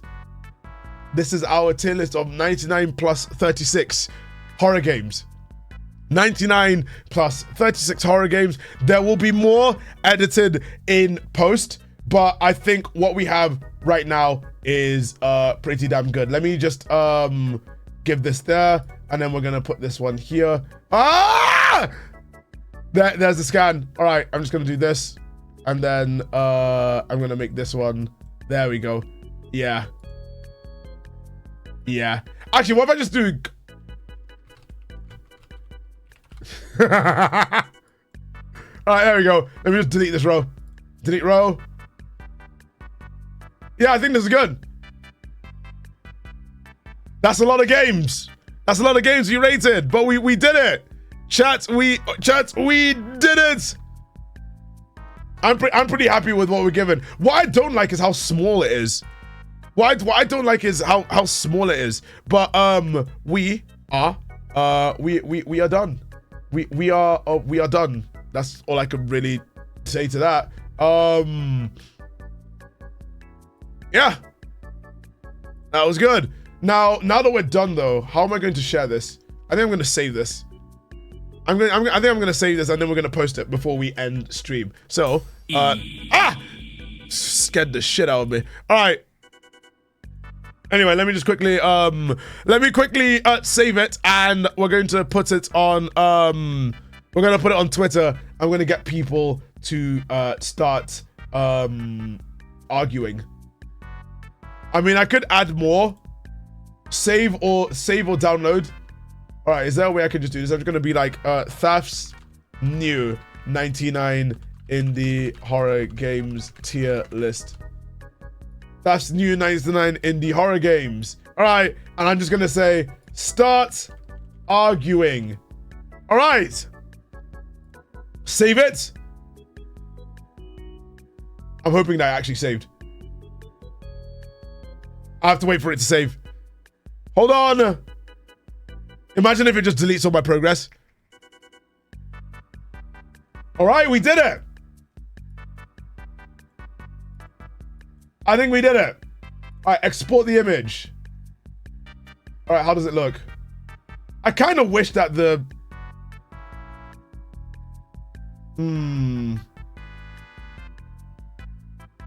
All right. I think this is good. Like, we did it, guys. We did it, Reddit. Or I did it. Or we did it, Reddit. Or I did it. I don't know. All right. All right. About time. About time.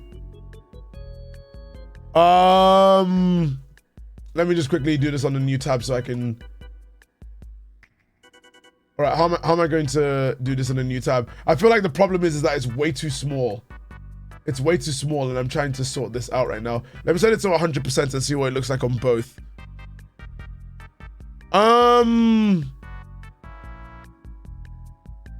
Yeah, I don't like how small it is.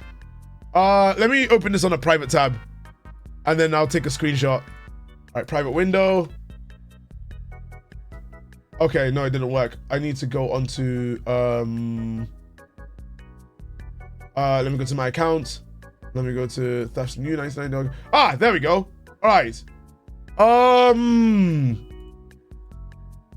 There we go. All right. Are you screenshotting it or downloading it? I'm screenshotting it. You can download it in 4res. Yeah, but it has a tier maker logo and I don't like it. I don't like the tier maker logo on it. But let me download the image. Let me download the image and see if it looks any good. Yeah, it's really low res. It's really low res. All right, give it a second. All right, Is there a way you can like take extended screenshots at the bottom, or do I have to go like and do it on mobile? All right, let's see.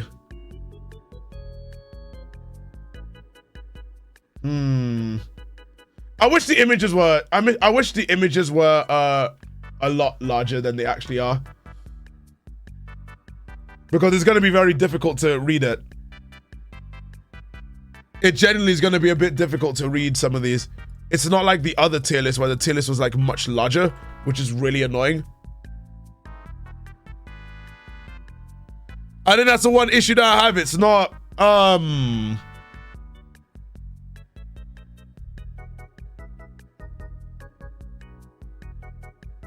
So Thaf, do you have any pieces of media games you recommend in 2025? I don't, but yeah, no, man, that was long. But I think I should probably outro it for the video. Thank you guys so much for watching the tier list. Yeah, and I'll see you guys in another video. I'll probably do an actual proper outro later, but like, man, that was definitely a long one.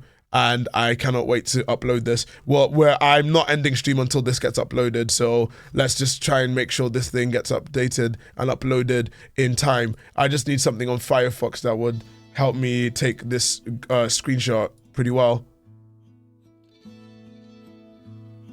All right, what's this? Chrome Web Store? Wait, oh, I have to do this on Chrome? Okay, fine. Fine, I'll do it on Chrome. All right,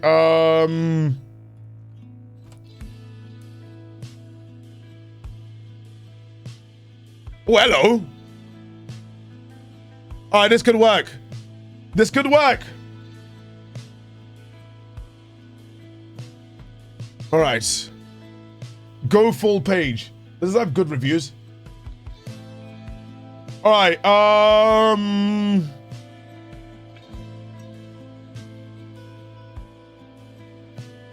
right, let me just do this real quick.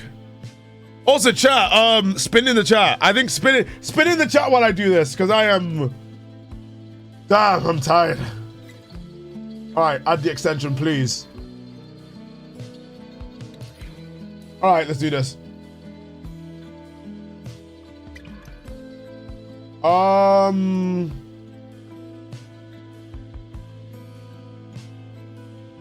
Yeah, I think this is good. All right, take a full page screenshot.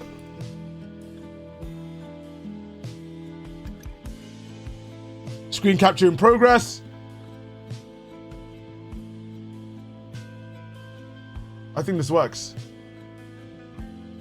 Can it take it at higher res?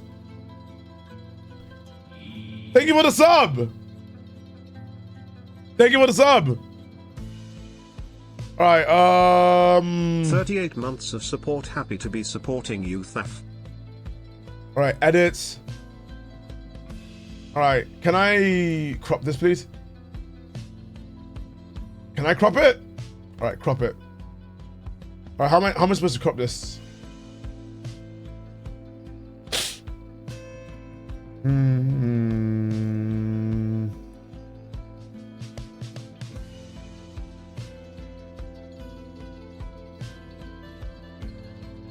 I'm so locked in on making sure that this tier listing looks good for social media. Everyone's gonna be so angry. How angry do you think people are gonna get at this tier list, chat?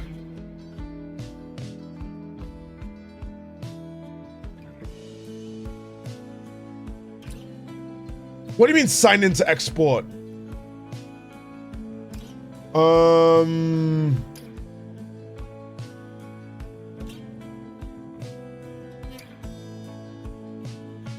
Bro, what do you mean sign into export?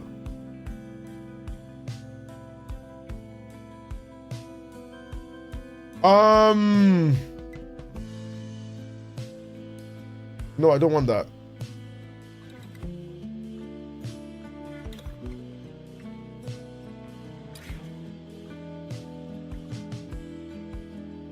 Wait, sign up for a free 7-day trial?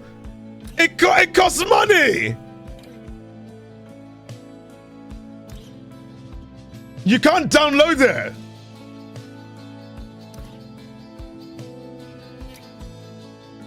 Nah. No.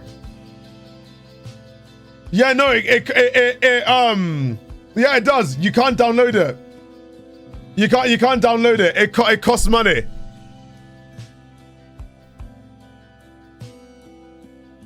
I'm literally trying to download my masterpiece. To download the thing? Fuck that, just screenshot it. I'm just trying to get a really high-res screenshot, but it's not letting me. It's not letting me, which is really, really annoying. Use Share X. Yeah, but does Share X do extended screenshots as I scroll down? That's my problem. I need it high enough res that it captures everything.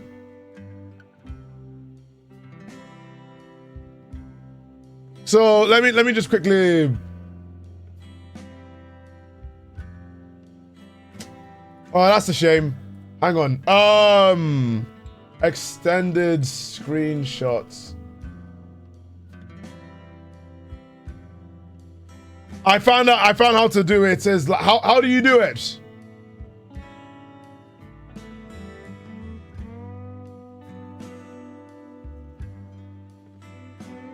What do you mean there is a way? Just tell me now so I can do it, because I am really tired. I want to end stream. I want to end stream. It's been 5.5 hours.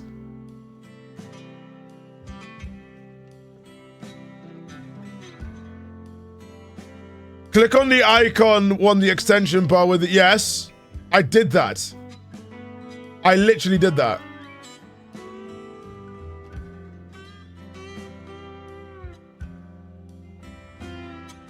Get it doomed to stream for all eternity. Oh, please don't say that.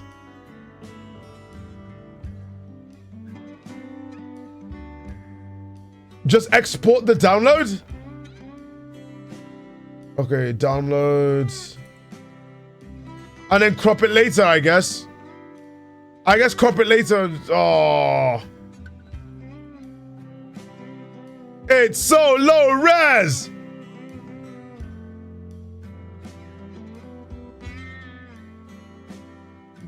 Oh, let me see what it did. Let me see what it did to the image. Oh no! Yeah, no, it cuts off. Yeah, no, it's not good. It's not good. It sucks. I'm just gonna have to do a low resolution one. I think I'll have to do a low resolution one for the time being, or at least just like take the screenshot and then it should export it in 4S. No, it includes the borders of the parts of the page that's cut off. So I'm gonna not do that. I'm gonna not do that.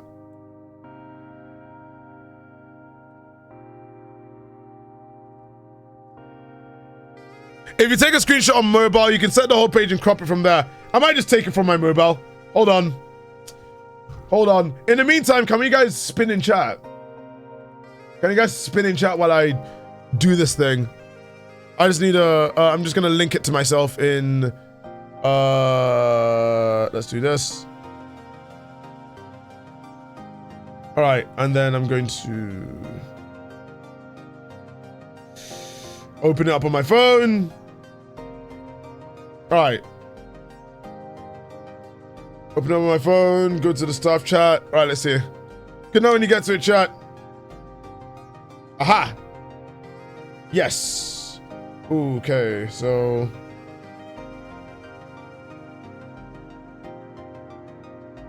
can I open this on a browser, please? There we go. But why do some of them look a bit weird? Oh wait, I have Dark Reader on. Whoops. All right. Bro, just end then sort it out. I want to upload it and then end it. I want to upload it and then end it. It'll be fun. It'll be great. I don't mind. Let me just quickly. Yeah, you know what? I'll take a screenshot with this. I think that might be the best option. All right, do this. Bada bing. There we go. All right. This fucking guy, I swear. Sorry. I just don't know why it's Alright,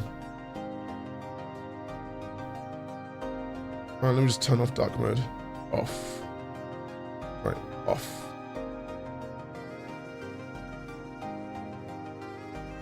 There we go. Alright, hold! Hold! What's the biggest streak you've ever done in Right, there we go. Then we can crop the full page down.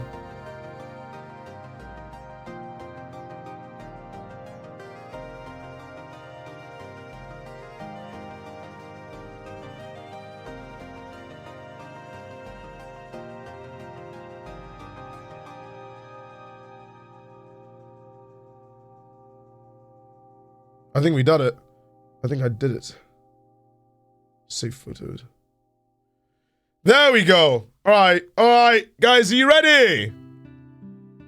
Wait, let me quickly check how it looks on. I'm going to send this to you guys in House of Commons. I'm going to send this to you guys in House of Commons. How does it look?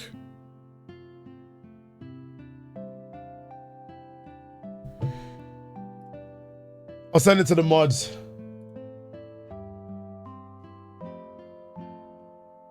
All right.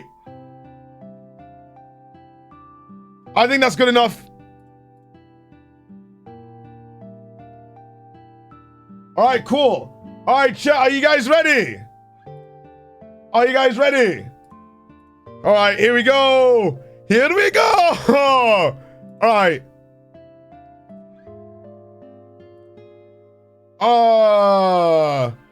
99. All right, 99 plus. I'm gonna say, okay, 100 plus indie, or 99 plus indie horror games ranked. Start arguing. All right, I made a tier list of 99 plus indie horror games. Start arguing. All right, you guys ready? I can't believe I'm doing this. And it is now on. It is now on. Hold. Hold. All right. I'll probably get a better image for, all right, drum roll, please. All right, it's up. All right, it is up. It is up. There it is. There it is. It's also on Blue Sky as well. All right. I made a tip.